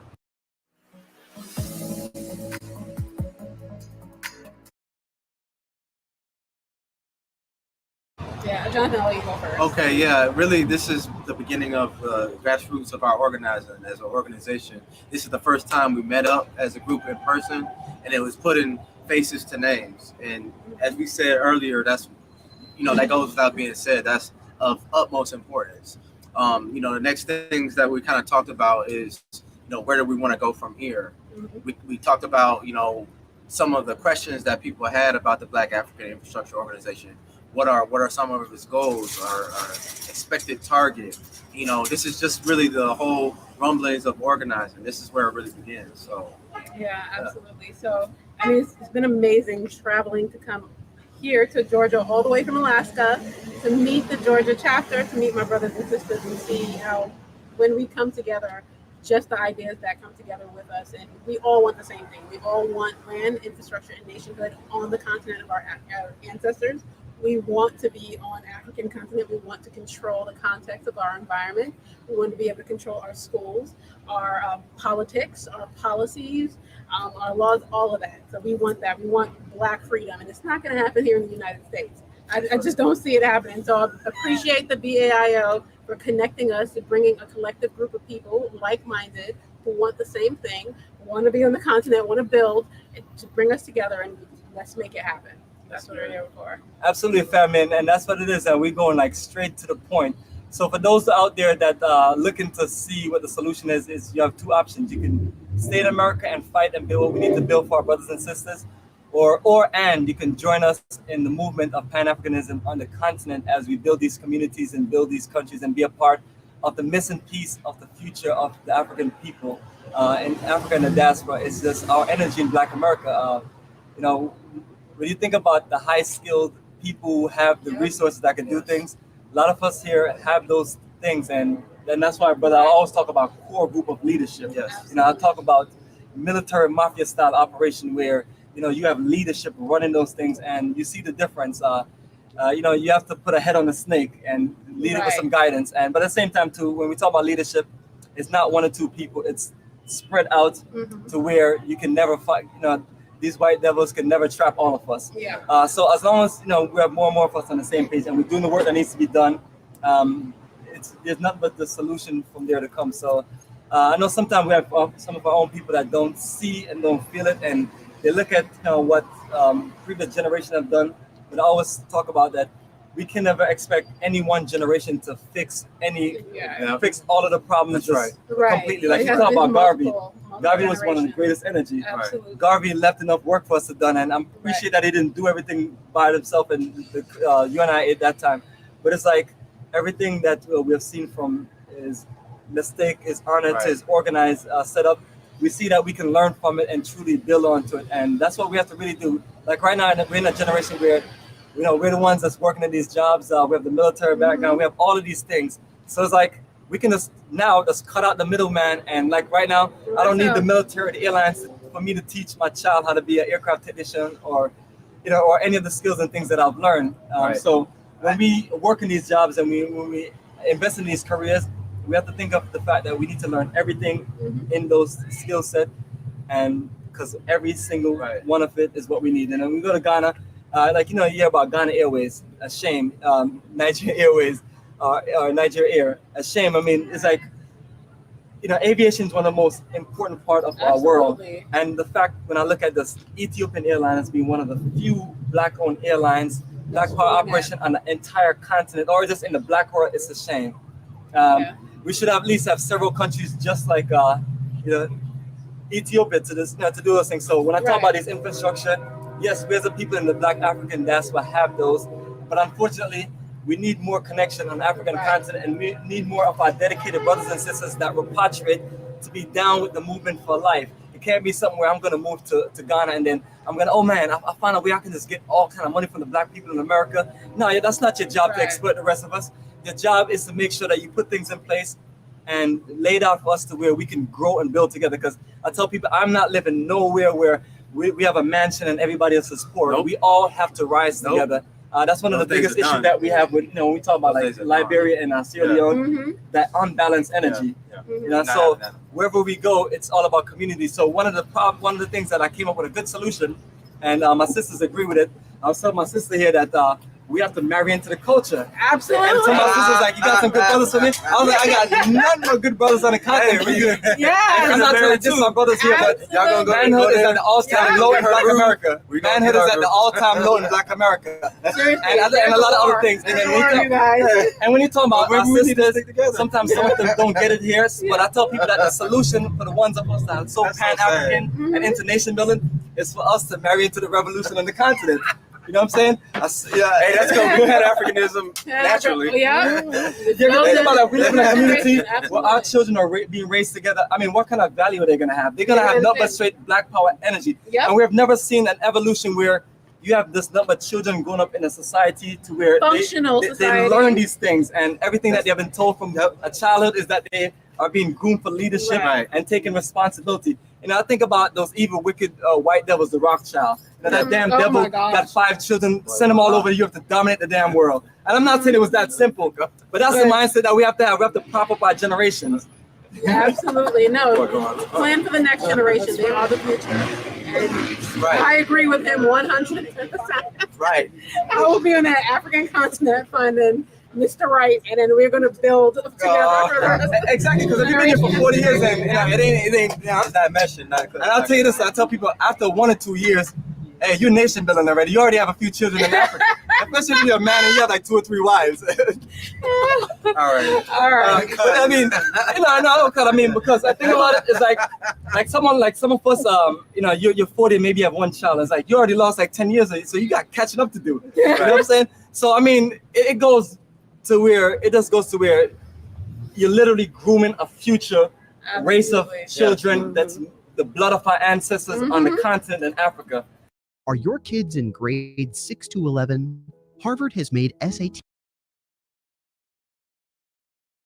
And you think about what kind of child that's going to produce. The child that's all about it. Absolutely. And the child sees you building infrastructure, getting involved with the community. And he phased out all the coons just like that. You have a generation of coons that die out. There you go. And they die out with all the old heads and ain't about revolution. That was our discussion today. We kind of talked about, we hit on the fact that we are living in a society right now in a context where they're producing Negroes at the rapid rate. Negroes at the rapid rate. Negro manufacturing machine. That is America.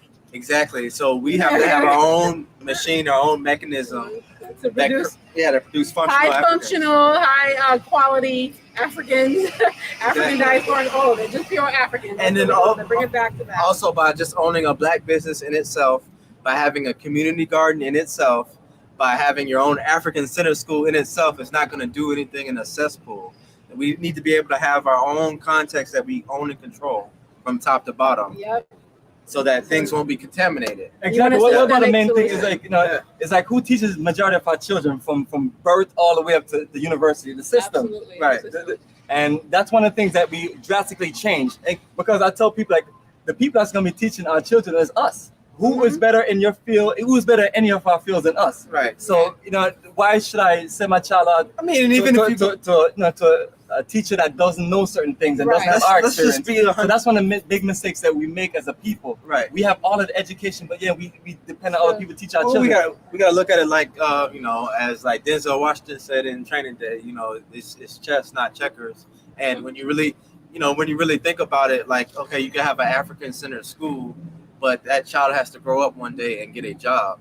Okay, if they want to say go into engineering or they want to go into you know, planning or architecture, at some point they have to work with Yoruba, the white man, you know, or you know, how do we get around that without building our own nation?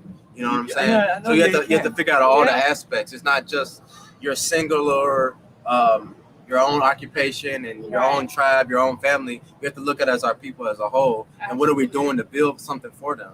Because it's not just about me or you. It's not just about our individual families. It's about the young brother that's there in Memphis, Tennessee, that's on the corner selling drugs. It's about that young sister growing up in the suburbs of Atlanta, and all she knows is church and the white man's education. She's still a sister. These are all our people, and we can't afford to just leave them to the wayside because they may or may not be conscious. We are grown up as Pan-Africans, and we've been told and forewarned what to do. We need to build a nation for ourselves and do for self. And that means us building a place for them and building a context to control our own environment from top to bottom. We know what to do. Stop playing around. You said it. Absolutely, The BAIO family. is all about systemic solutions for systemic problems. This is what we're here for. Absolutely, family. Let's keep it black and keep it strong. So, family, we're gonna link up with you and keep you posted with many things. But, family, the main thing we want you to do is don't keep on sitting around watching YouTube videos all day. Get in the movement. Join the revolution. There's a lot of work to be done. Join our organization. You know, you can start at a low level and work your way up. You know, there's a lot of work. It's nothing but work to be done. If nothing else, at least travel to the continent and see it for yourself. Absolutely, family. So the journey continues, family, and we'll keep in touch and we'll keep it strong. All right. All right. Peace. Peace.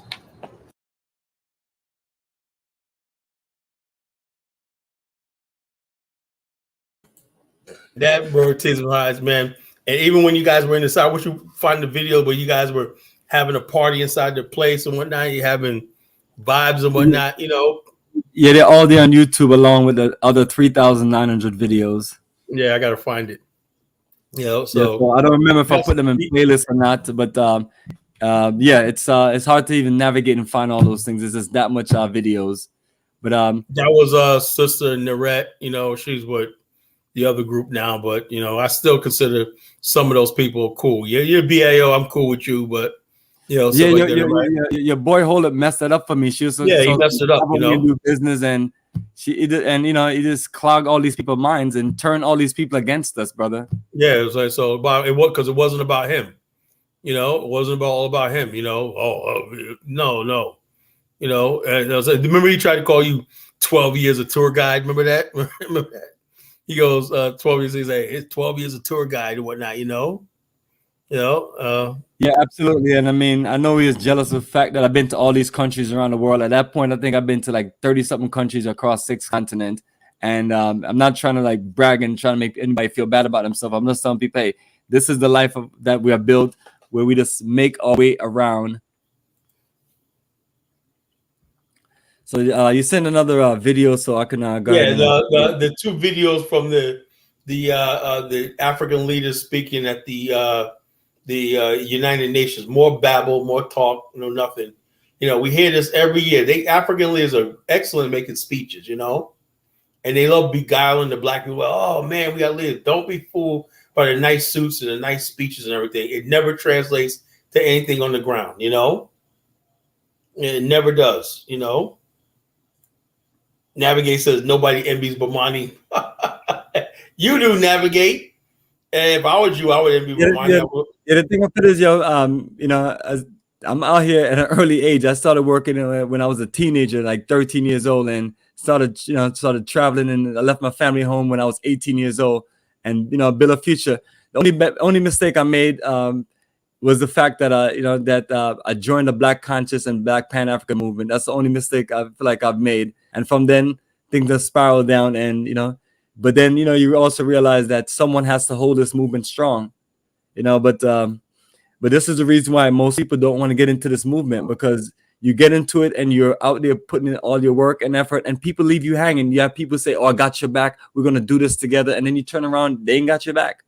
Like I got this one clown that came here talking about, "Oh, I'm gonna work with you, get all these people," and all he did, brother, is come to my office because he wanted me to help him with a Ghana and a Tanzania visa, which you can do on your own. But yeah, but if you do, but he came here and I did all that for him and help him do a bunch of other things. And what I realized is that the guy was just taking advantage of the situation, instead of, so what they will do is they're taught this black power nation building. Oh, my brother. And then when it comes down to it, they ain't about that. So when people ask me why I'm acting a certain way of lately, I'm like, yo, I've blocked a bunch of people, not even just online. I've blocked a bunch of people because because I'm like, yo, you're not gonna waste my time. I'm about that life and that business. And I thought by now I would meet about 100 black people that was about that life and business. But instead, I've met about a few. I can count on one hand, including College Genesis. That's how bad it is. Yeah. It's only a few of us in a whole movement.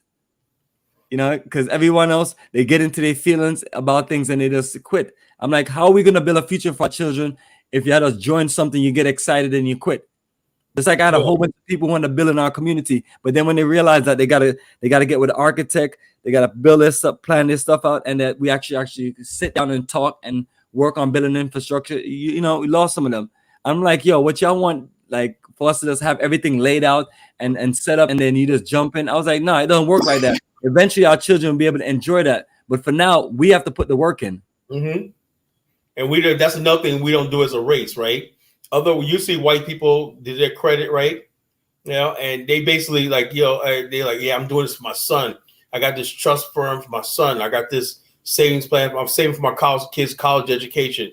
I want kids when you see a white man and you ever see him, especially out here, you see him when their 16-year-old son or daughter got their first car. That's the proudest thing and whatnot, Now, Kaylee, you drive good and whatnot. Watch both ways. Put your seatbelt on and whatnot. They just love the fact that they can give to their children and whatnot, and they plan a future for them. They want the kids to have a future and have what they didn't have, whatever like that, So we that's what we gotta do. We're doing this not for ourselves. We're doing this for the children, for the future generation. When they come up and whatnot, they're not gonna even probably know the struggle we had to go through, but they're gonna enjoy what we built,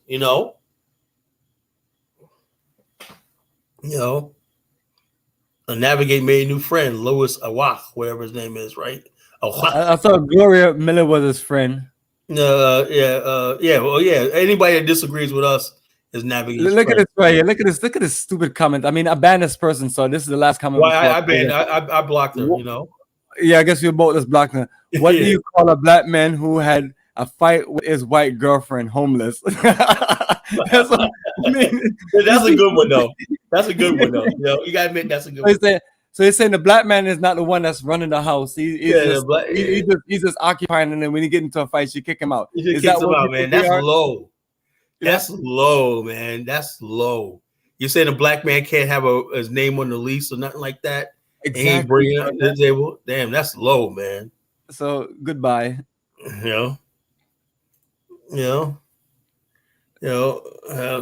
the bottom line is what we have to deal with, man. So this is what you guys want to deal with for the next 6 years. He said, "No, we're not friends." It's not that we're not friends. It's like we have black people sabotaging us. Me and Kala's friends. Me and Kala working together. Does that mean anything? Right. Me and them not fighting and arguing and hating each other. We support and look out for each other. Yeah. So we both have the same end game. So it's the same thing. Bomani had to see what I was talking about. A lot of people wouldn't like what you said was beautiful and that thing. The Red and Jonathan Hill was saying thing.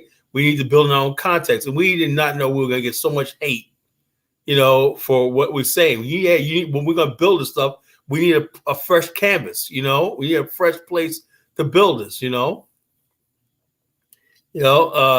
need a fresh canvas, and these young people were saying, yeah, nation building or the Afrikstan building infrastructure was the idea. And the reason why I came up with the infrastructure idea is that decades of studying, research, studying history, that this is what thing. That's why we get so much blowback, showed you that we're on the right course.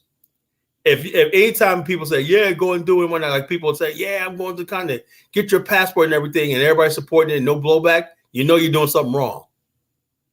You know, but when you say, no, we need infrastructure, we need to build with ourselves and everything like that, you know, in numbers and strength and stuff like that, establish ourselves on the continent, that we have some representation and all stuff like that where we can help people out and everything. This, I thought we banned this Taro Destroyer, you know? You couldn't build a birdhouse, you know? You know, these guys, when they got multiple accounts and whatnot, you know, these guys don't get it, you know? You know, you guys don't get it, you know? You know, we both hitting them. We both double teamed them, man. You know, we both hit this motherfucker. Brother, it's 3:40 in the morning. You would think that some people would be on here being serious. I mean, and look at Navigate. Look at the comedy made. You know, can't build in the U.S., so take from Africa to build. Not going to work, talk. All right, that wasn't a comment, but there's other comment. Khaled's always putting his flawed words in others' mouth. I mean, where do you guys come up with this foolishness from? You know, I think people just envious. Yeah, you know, it's just envy, you know, because he couldn't think of it, you know. You know, Navigate knows he's in a stuck situation as Sabo. You know, he can't get out, he can't move, whatever like that. You gotta listen to barking dogs attacking him and whatnot. Just don't get bit, Navigate, you know. You know, don't get bit, you know. He say live in a warehouse full of dogs. That's some funny stuff, man. He lives in a dog pound and whatnot, you know. He lives in a dog kennel. Okay, Navigate, you can stay in the dog kennel and whatnot, you know, till your house is built. Absolutely. Mr. Tay Brown said whites didn't think about their children's future when they created the atomic bomb. They damn sure hate children of others, which to me is inhumane. When they created the atomic bomb, I mean, I think they were thinking about their children. You know, they definitely were. I mean, Japan. I mean, people underestimate Japan. Japan had the best navy in the world at that time. Yep. And but as far as America, you know, America put their manufacturing machines together to where, you know, when ships are damaged, they'll get the ships repaired, send them back out. They'll, you know, they'll have women in factories working. They're just, you know, and their industrial might outpace Japan. The industrial might beat Japan, and if they didn't have that industrial might, Japan would be running the world right now. Right. Japan but thought the good thing about Japan and America, they're partners. You know what I mean, I even went to that base that they had in Japan. They basically said, Japan said, look, America is fighting a Cold War. Japan got his break when the Korean War broke out, and America ordered all these Jeeps from Japan. Japan said, wow, man, they put a order in for a few thousand Jeeps, and next thing you know, Japan, that's when Japan's auto industry peaked out, you know. The Japan said, okay, you guys gonna fight wars, we're done with wars, we're gonna sell you the stuff. you know. So the bottom line is that's look at this sick comments right here. This, I mean, brothers, that's all we're gonna get trolls. Are you two dudes married to each other? What do you mean by that? So I don't expect two black men to work together. See, brother, Kala, what they expecting? They're expecting me and you to hate each other and fight each other. And the fact that they have not seen that, they're confused. That ain't supposed to happen. You know, that's what brothers supposed to do. We're supposed to work together and look out for each other and build together. That's why I'm always big. They don't like the fact that I'm always supporting you, bigging you up and whatnot. You big me up and everything like that. You know, we support each other and everything like that. We got each other's back and whatnot. They don't like that, you know. Two black men, but get used to it because you're going to see with the BAO and our ideology, that's what type of black men we want. We want men that's going to work together, you know, see the bigger picture. We see me and Bomani and I see the end goal, the end game, the bigger picture, you know, the end goal, the bigger picture. So therefore we put our differences aside and work together, you know. But with somebody like Navigate, all his differences, he got he's arguing just to argue. You can't build nothing with somebody like Navigate, never. Absolutely, brother. So let me play this video. I just blocked a few more people. I think I blocked a record of 20 people today. Keep it up, folks, and keep getting banned and blocked. And I got a few more people to block on my phone when they call me with foolishness. So if you're gonna highlight us, you better be real. Other than that, stay out of our way. So let's play this because people don't believe what we're saying about the African continent and things like that. The vision is this. Look at this. You look like a room full of black folks. Let's see what's going on. Yeah, all here. the white people leave when the African leaders speak. That's what happened. They all, Africa the is United time to have Nations lunch. Security Council is dysfunctional.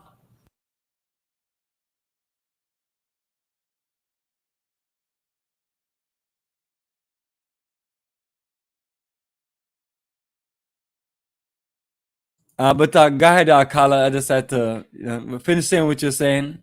And No, I'll I replay was the saying video. that usually when the UN, when the African leaders speak, all the Europeans and everybody has already left, you know? And now it's time for African leaders speak, you know? It's not even televised. You know, oh, it's time to like this. Let's go to lunch. Let's go to something else. Let the African leaders speak, you know? That's what it is. You know? Well, the first person speaking is William Ruto. He's supposed to be the smartest African president, right? They said he's been the most educated one.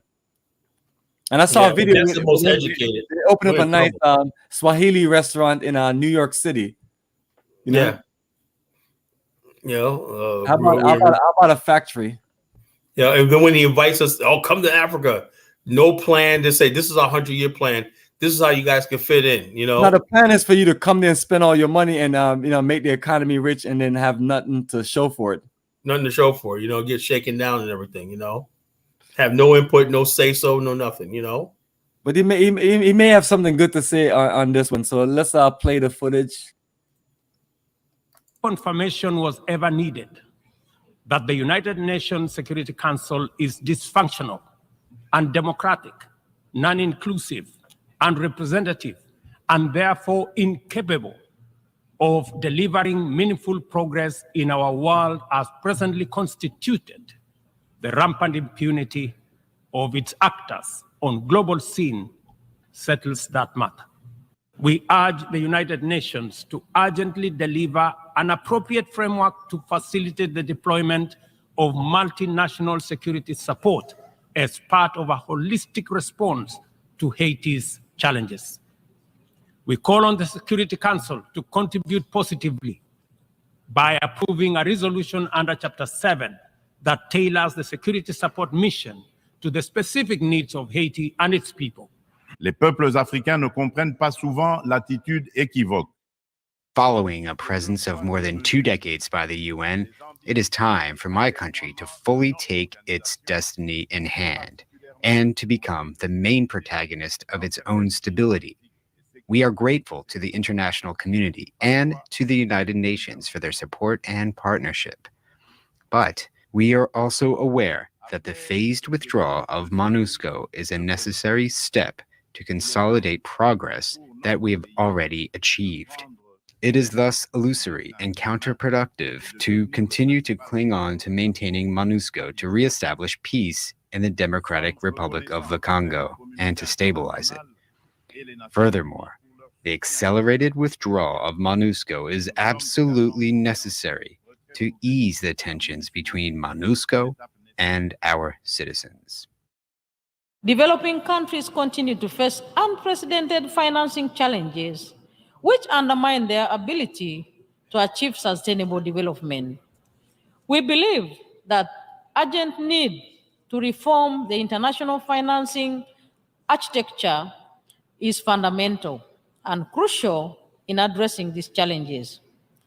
These reforms must be substantial to ensure that developing countries are well represented to effectively and efficiently participate in the decision-making of these international financial institutions. I'd like to reiterate our will to designate the Rapid Support Forces and their allied militias as terrorist groups, for they have committed all sorts of crimes that give us grounds for such designation. There is a need to firmly address their sponsors, those who have supported the killing, burning, raping, the forced displacement, looting, stealing, torture, transfer of arms and drugs, bringing mercenaries or recruiting children, all such crimes that seek accountability and punishment. I would also like to reiterate that the legitimate state institutions, be it government or armed forces and other bodies, will never allow any violation of our state sovereignty or humiliating our people at any cost. Failures in good governance have hindered Africa, but broken promises, unfair treatment, and outright exploitation from abroad have also exerted a heavy toll on our ability to progress.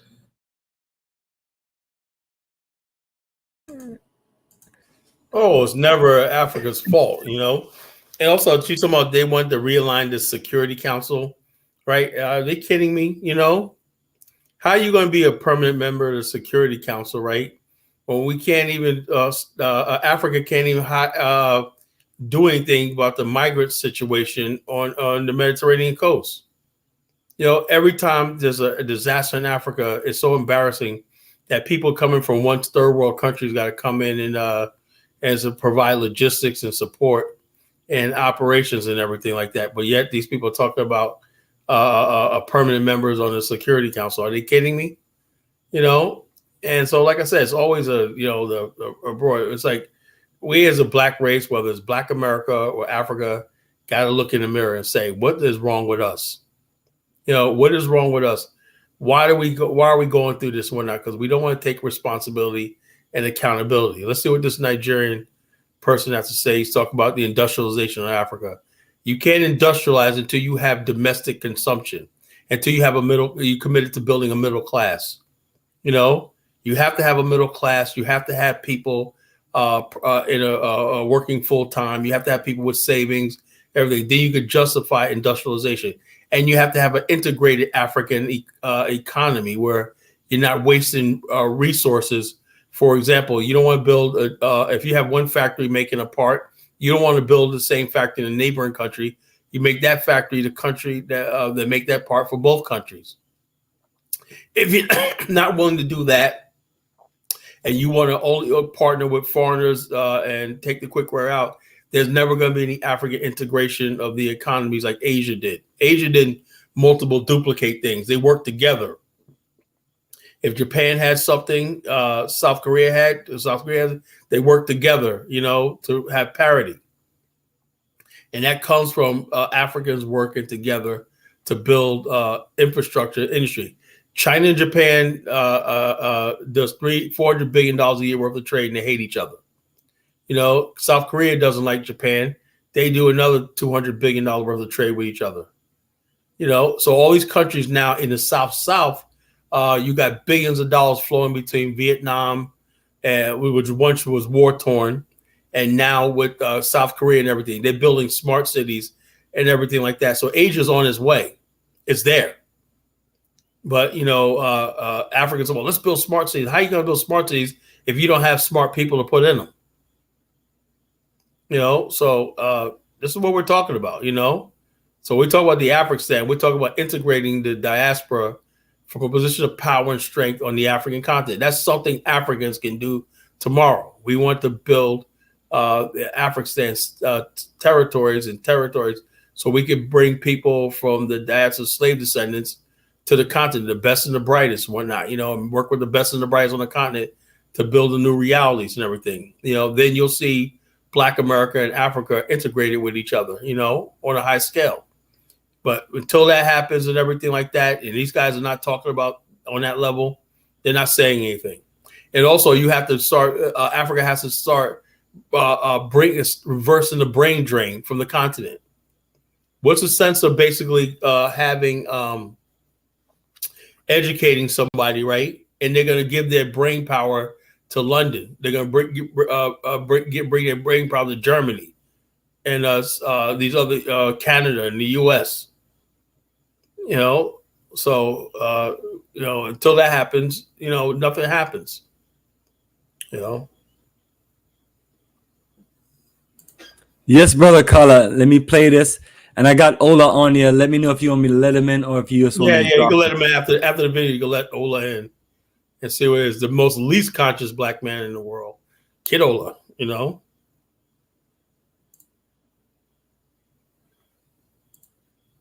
It's only a 2-minute video, so we get Ola on.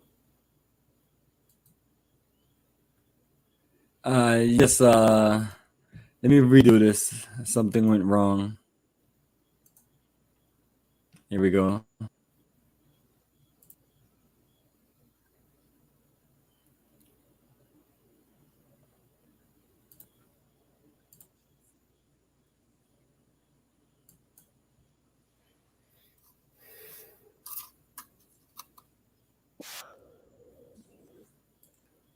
Okay, that one. All right, I got it here. Here we go.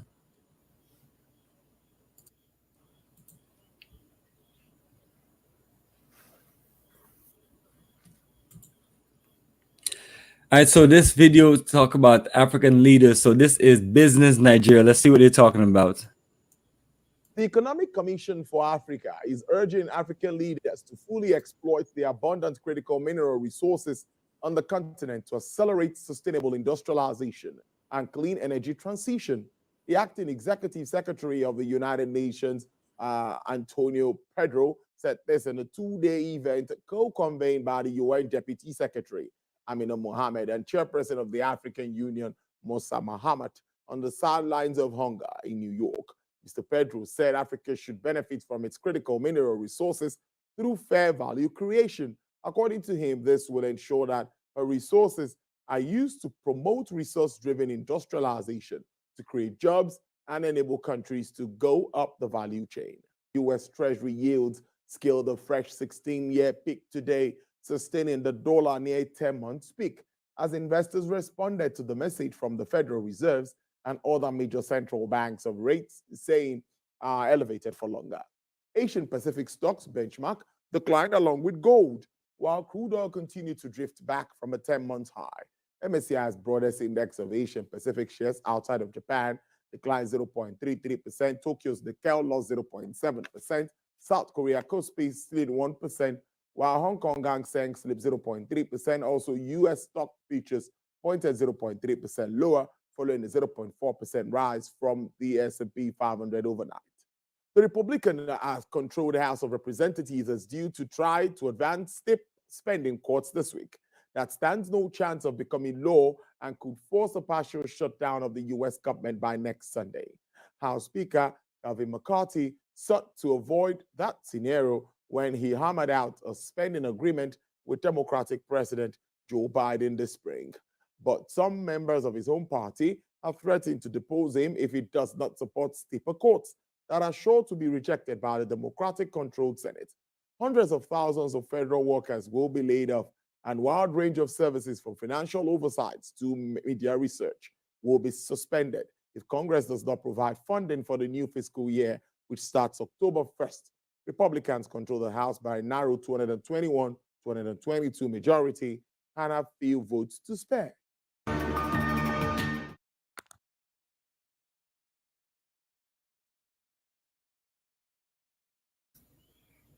Same old, same old. We got to create minerals to create added value. I've been saying that for decades, man. You know, not a damn thing has ever changed. You know. Yeah, I want to hear what Ola have to say about that because, you know, Ola, what you have to say about that, brother?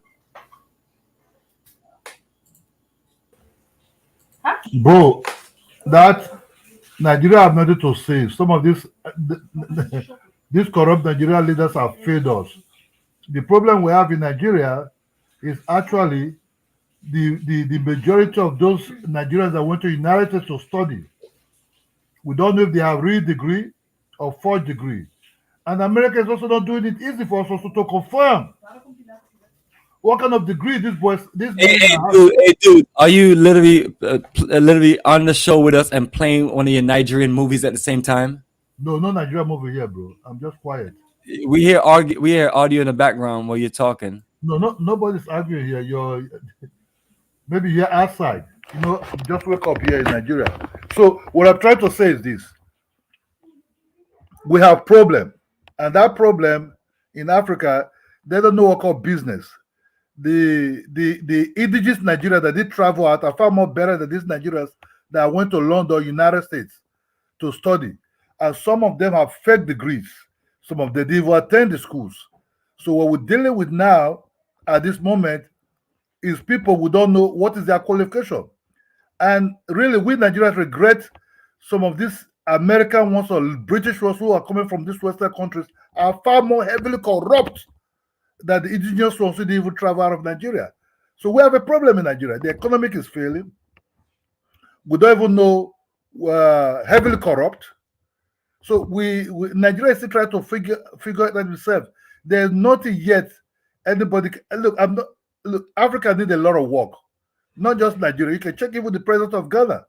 They even went to study overseas, talk big, speak big English, but nothing to show for it. So we want indigenous people that did travel out, that study in Africa, to be the people pioneering the economical. These ones have more the economical mind in their head that those other ones who have the Western type of economical system that never really work. You understand? So we have to find a way to figure out all this problem. I will first to tell you, Nigeria is a very big mess. You could even see they even questioning the present education. But the problem is America is also in a way systematically corrupt also, because they're not ready to help Africa to check out these people. Who are these people actually really that came to the United States to study? All these universities have their record. Yes or no? Did they really went there? We want to know. Because none of them, they will say, oh, I went to Harvard, I went to Yale, or I went to all these big names in cities in the United States. You know, man, I'm not gonna lie to you, man. There's nothing. Nigeria independence today, but it's full of mess. Full of mess. The president is bribing everybody. Oh, palliative for this, palliative. You can't bribe yourself out of economy whereby there's no money in the coffer. You're just doing the job buying time. Maybe buying time, he doesn't know what will happen. But this will never really work. We need, for people to come to Africa, we really need real economy that fit into our own system, not the Western system. Because the Western system are heavily corrupt against us. Because the people they are placed there, and the people that comes and say, oh yeah, we can do this. I'm Harvard trained business. I'm Harvard trained economy. It's not working for us here. Because they're heavily corrupt. They're very, very heavily corrupt. You know, they want to buy millions of mansions of about 50 million. You can see all of them run to England. When they corrupt, they run to the United States, or they run to England to chill there, because that's all their mind is. The real estate is some streets in these countries, but never really.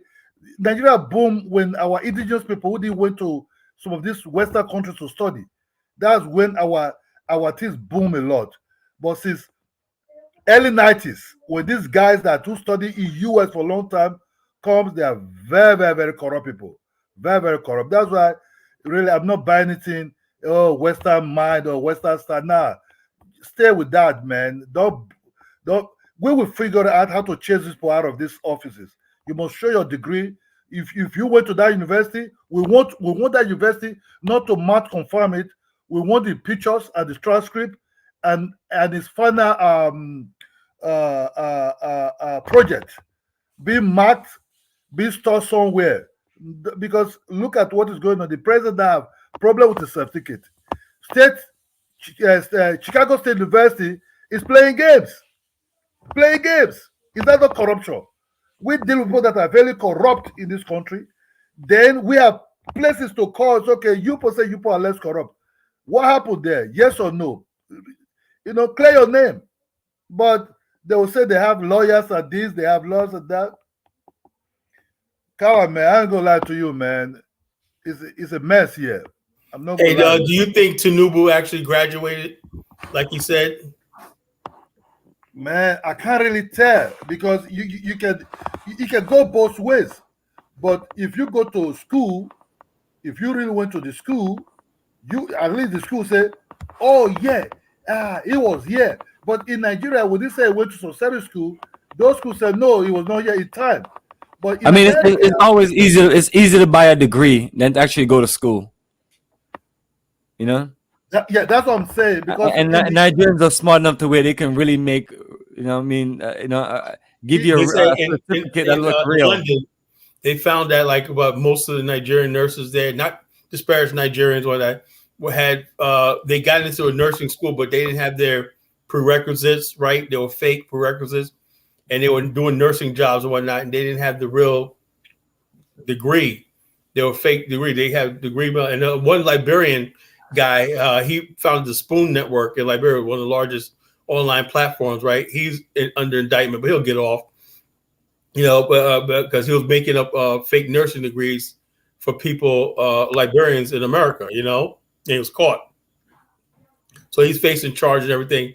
But the whole thing is, what will happen is they'll give him a slap on the wrist because Or go back to, oh yeah, Liberia's a struggling country, and blah blah blah blah blah, and nothing's really gonna happen to them and everything. But the thing is, let me tell you something, brother, about education, right? In America, the way we see it, right?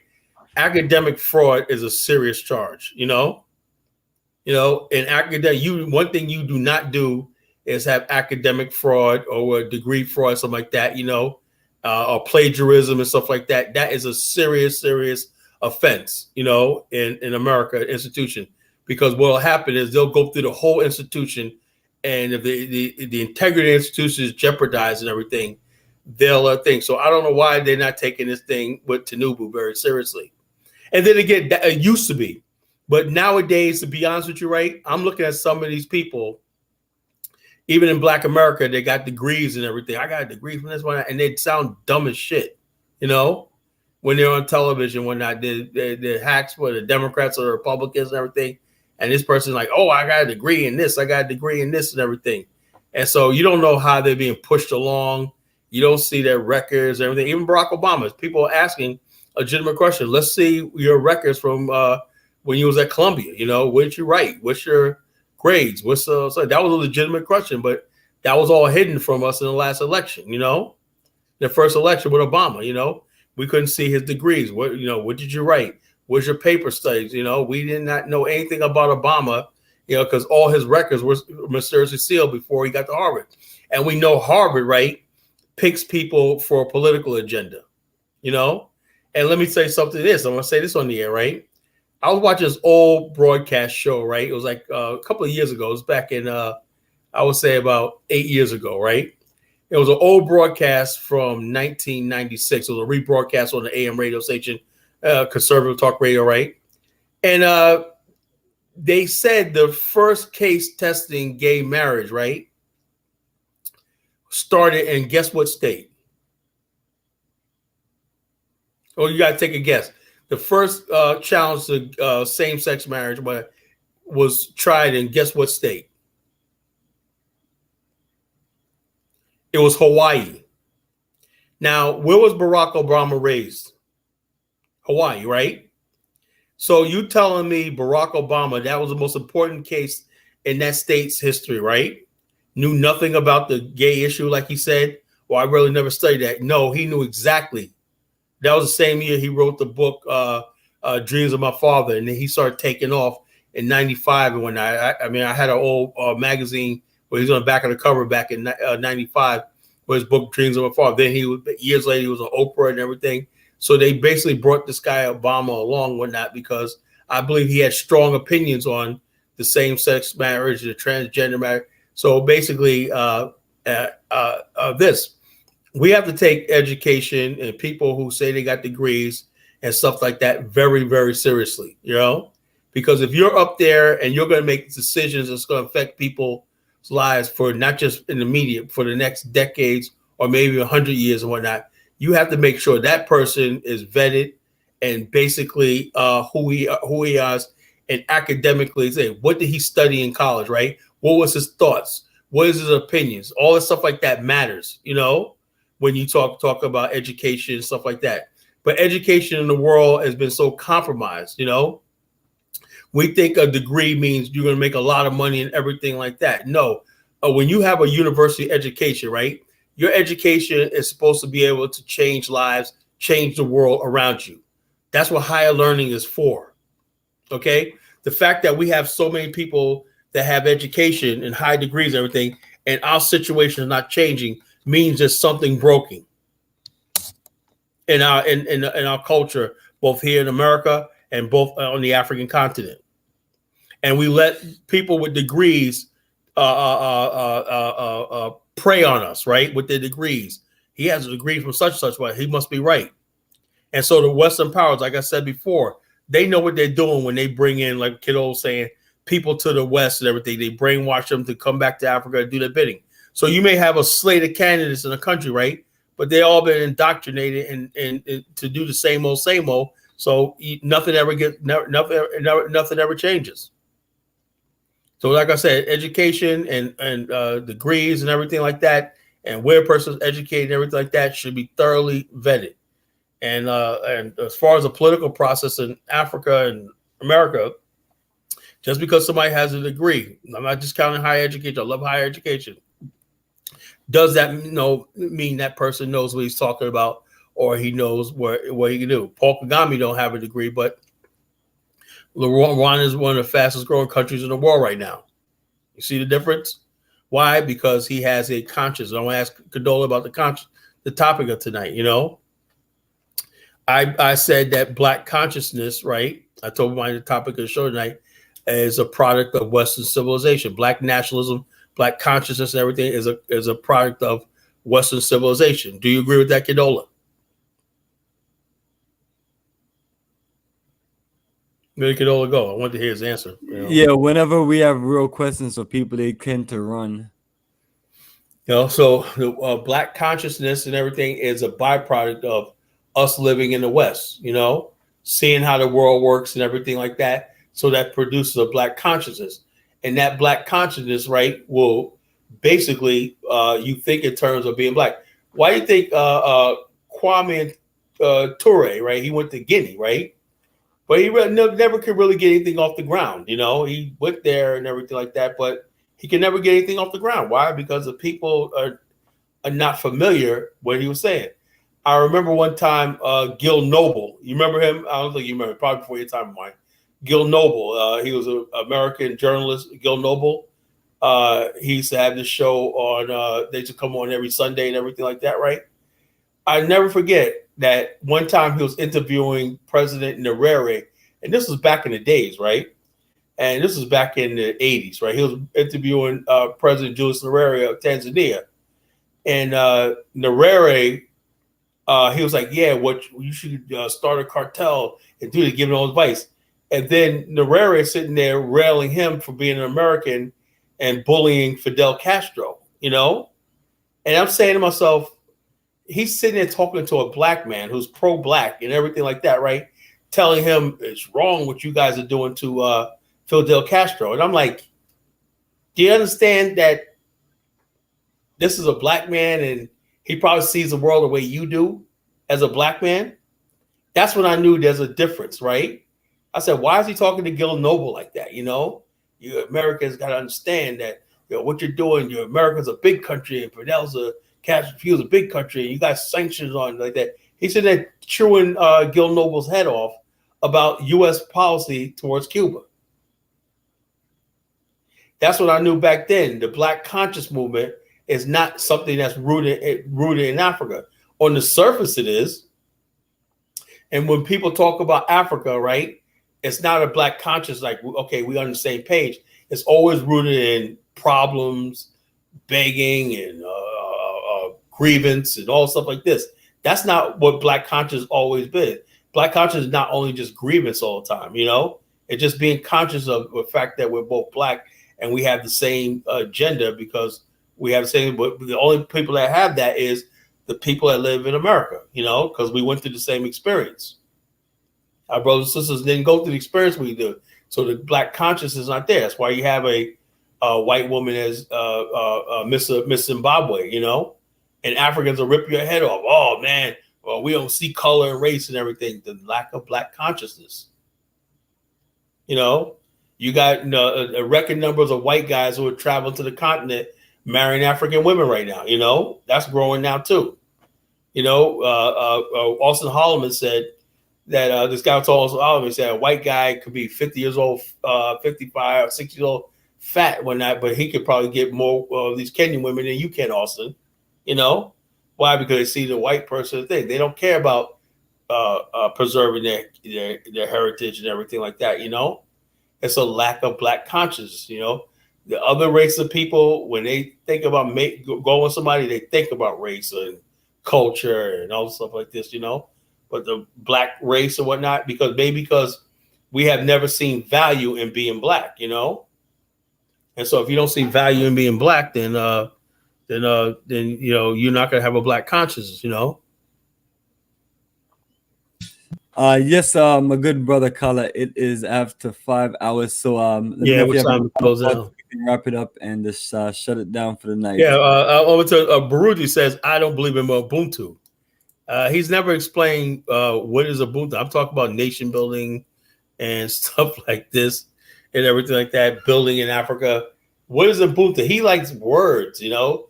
Okay, I'm for Ubuntu. Okay, I believe in Ubuntu. Does that make you happy? You know, now let's build something. There you go. Well, I need $1 billion right now. Can Ubuntu bring me $1 billion to build what I'm going to build? Baruti? No. You know, African American engagement should begin with interface with countries or size of population segment, advocate, understand Ubuntu. You know, what is, you know, the bottom line is this, you know, we need infrastructure, building, high level stuff and everything like that. When you go talk about Ubuntu, you got to be clear what you're talking about, you know? Didn't when we go to Africa, don't we have all the Afidi Baboudier? Well, so what's some of the terms, right? Ngawa, whatever. We heard every terminology there. Isn't it Bomani? And does it ever translate to anything? Nothing. It just sounds good. It sounds good, you know. Ubuntu sounds good, you know. Ubuntu, you know, Ubuntu. You know, that's emotionalism, you know. That's feel good stuff. It never translates into building anything. It never transforms anything. You know, so there you go, brother. Another powerful dynamic energy, and hopefully we have some people out there that have learned something or feel our energy and want to connect with us. Yeah, I hope so too. You know, I hope so too. You know, because like it's just disheartening. I'm glad for sure we got this out tonight. IC3 learned something tonight. You know, he said, I guess he must have seen the broadcast that I saw. He says, Colin, the reason why Nyerere critiqued Gil Noble as an American because U.S. blacks had established an ethnic name. Dude, what the hell does that separates them from the dude? What? Lord have mercy. Do you understand that we're in America, right? If that's the case, then who was the one that galvanized the world to bring us apartheid sanctions on South Africa down? It was Black America. So I don't want to buy a crap that Black America African Americans got to change something. And we were in the 80s, Black America had arrived. We were Americans. Most of us voted for Ronald Reagan, everything, but we still was conscious enough to rally our country against apartheid in South Africa. So I don't buy that nonsense. People always act like there's something wrong with us, you know? If all the groups of Black people, why don't you take the Ubuntu and what you say to the Black people that are going to Italy in 5 years, they're going to be speaking Italian. They're going to completely forget about their African heritage. You worry about them. Black America is fine. We're the strongest, most conscious group of Black people on the planet. I'll put us up against anybody. Bomani, because anybody can match Black America in consciousness, anything like that? No. No, based on the Educational Institute, the struggle, the history, the scholars. No. So I don't know what you call and also when you say white settler, white people, this is a white European built country, not a settler country. If you really want to know the history of America, right? The Native Americans basically, for the most part, a lot of white Americans have Native American blood. They mixed together. They were one and the same. The Native Americans owned African slaves, you know? Who's counterproductive? Is that Kofi? Are you counterproductive? Are you count produce? Are you Kofi? Yeah, it's Kofi. He's saying something about a video, but I don't have your video, brother. If you have a good video and you want to post it. Yeah. I seen that video. They're riding around with Confederate flags in Ghana. You know, I seen it. Well, I mean, you just have to post the video so I can see it. You can just post the link, brother, and I'll click on it. And if you can't post it anytime soon, we just gonna have to catch you another time because it is getting super late. Yeah, and we've been bombarded with nothing but trolls. And but I'm hoping that people out there, you know, have gotten something out of our energy and processing, thinking about working with us so we can really build this. Because we have somebody say, hey, Well, another bad English. It's time to stop the talk and do the walk.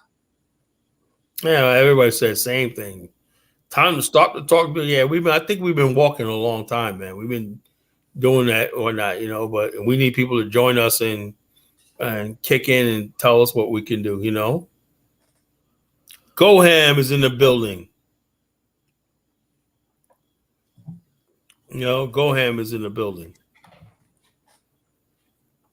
So bottom line is this, hey, look, Black consciousness is crucial to this movement, right?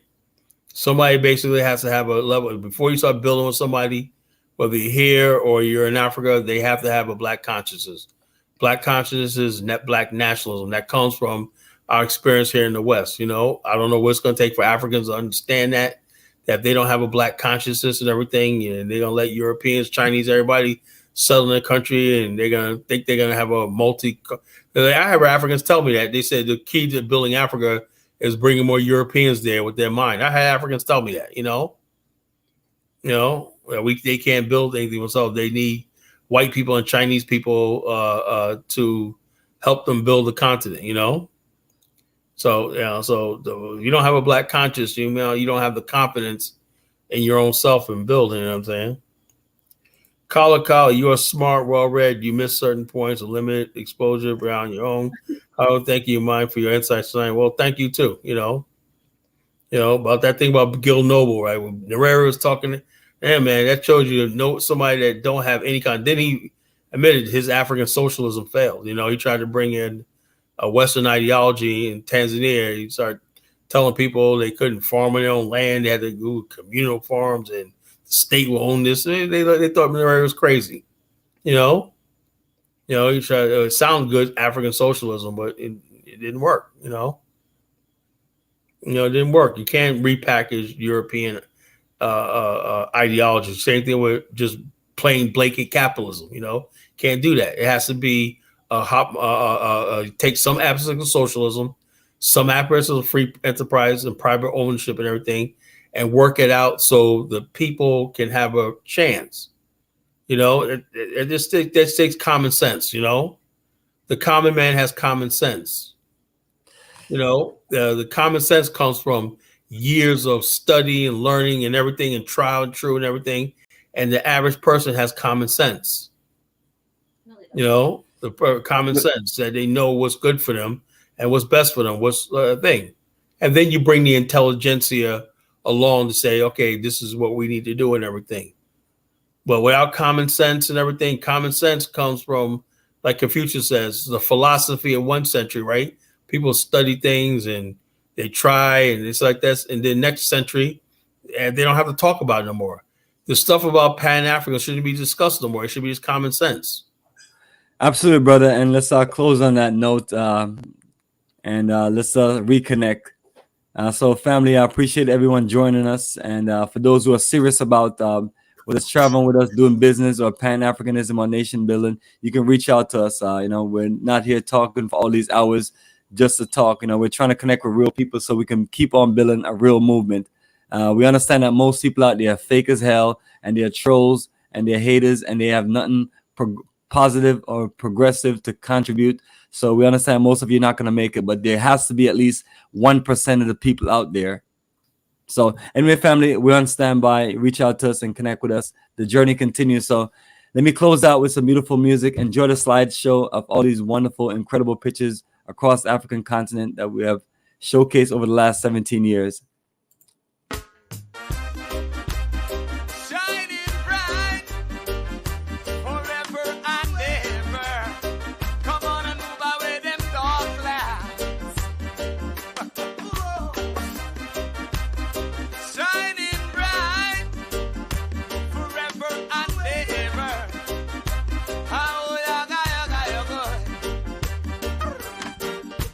Sons of Africa, shining bright.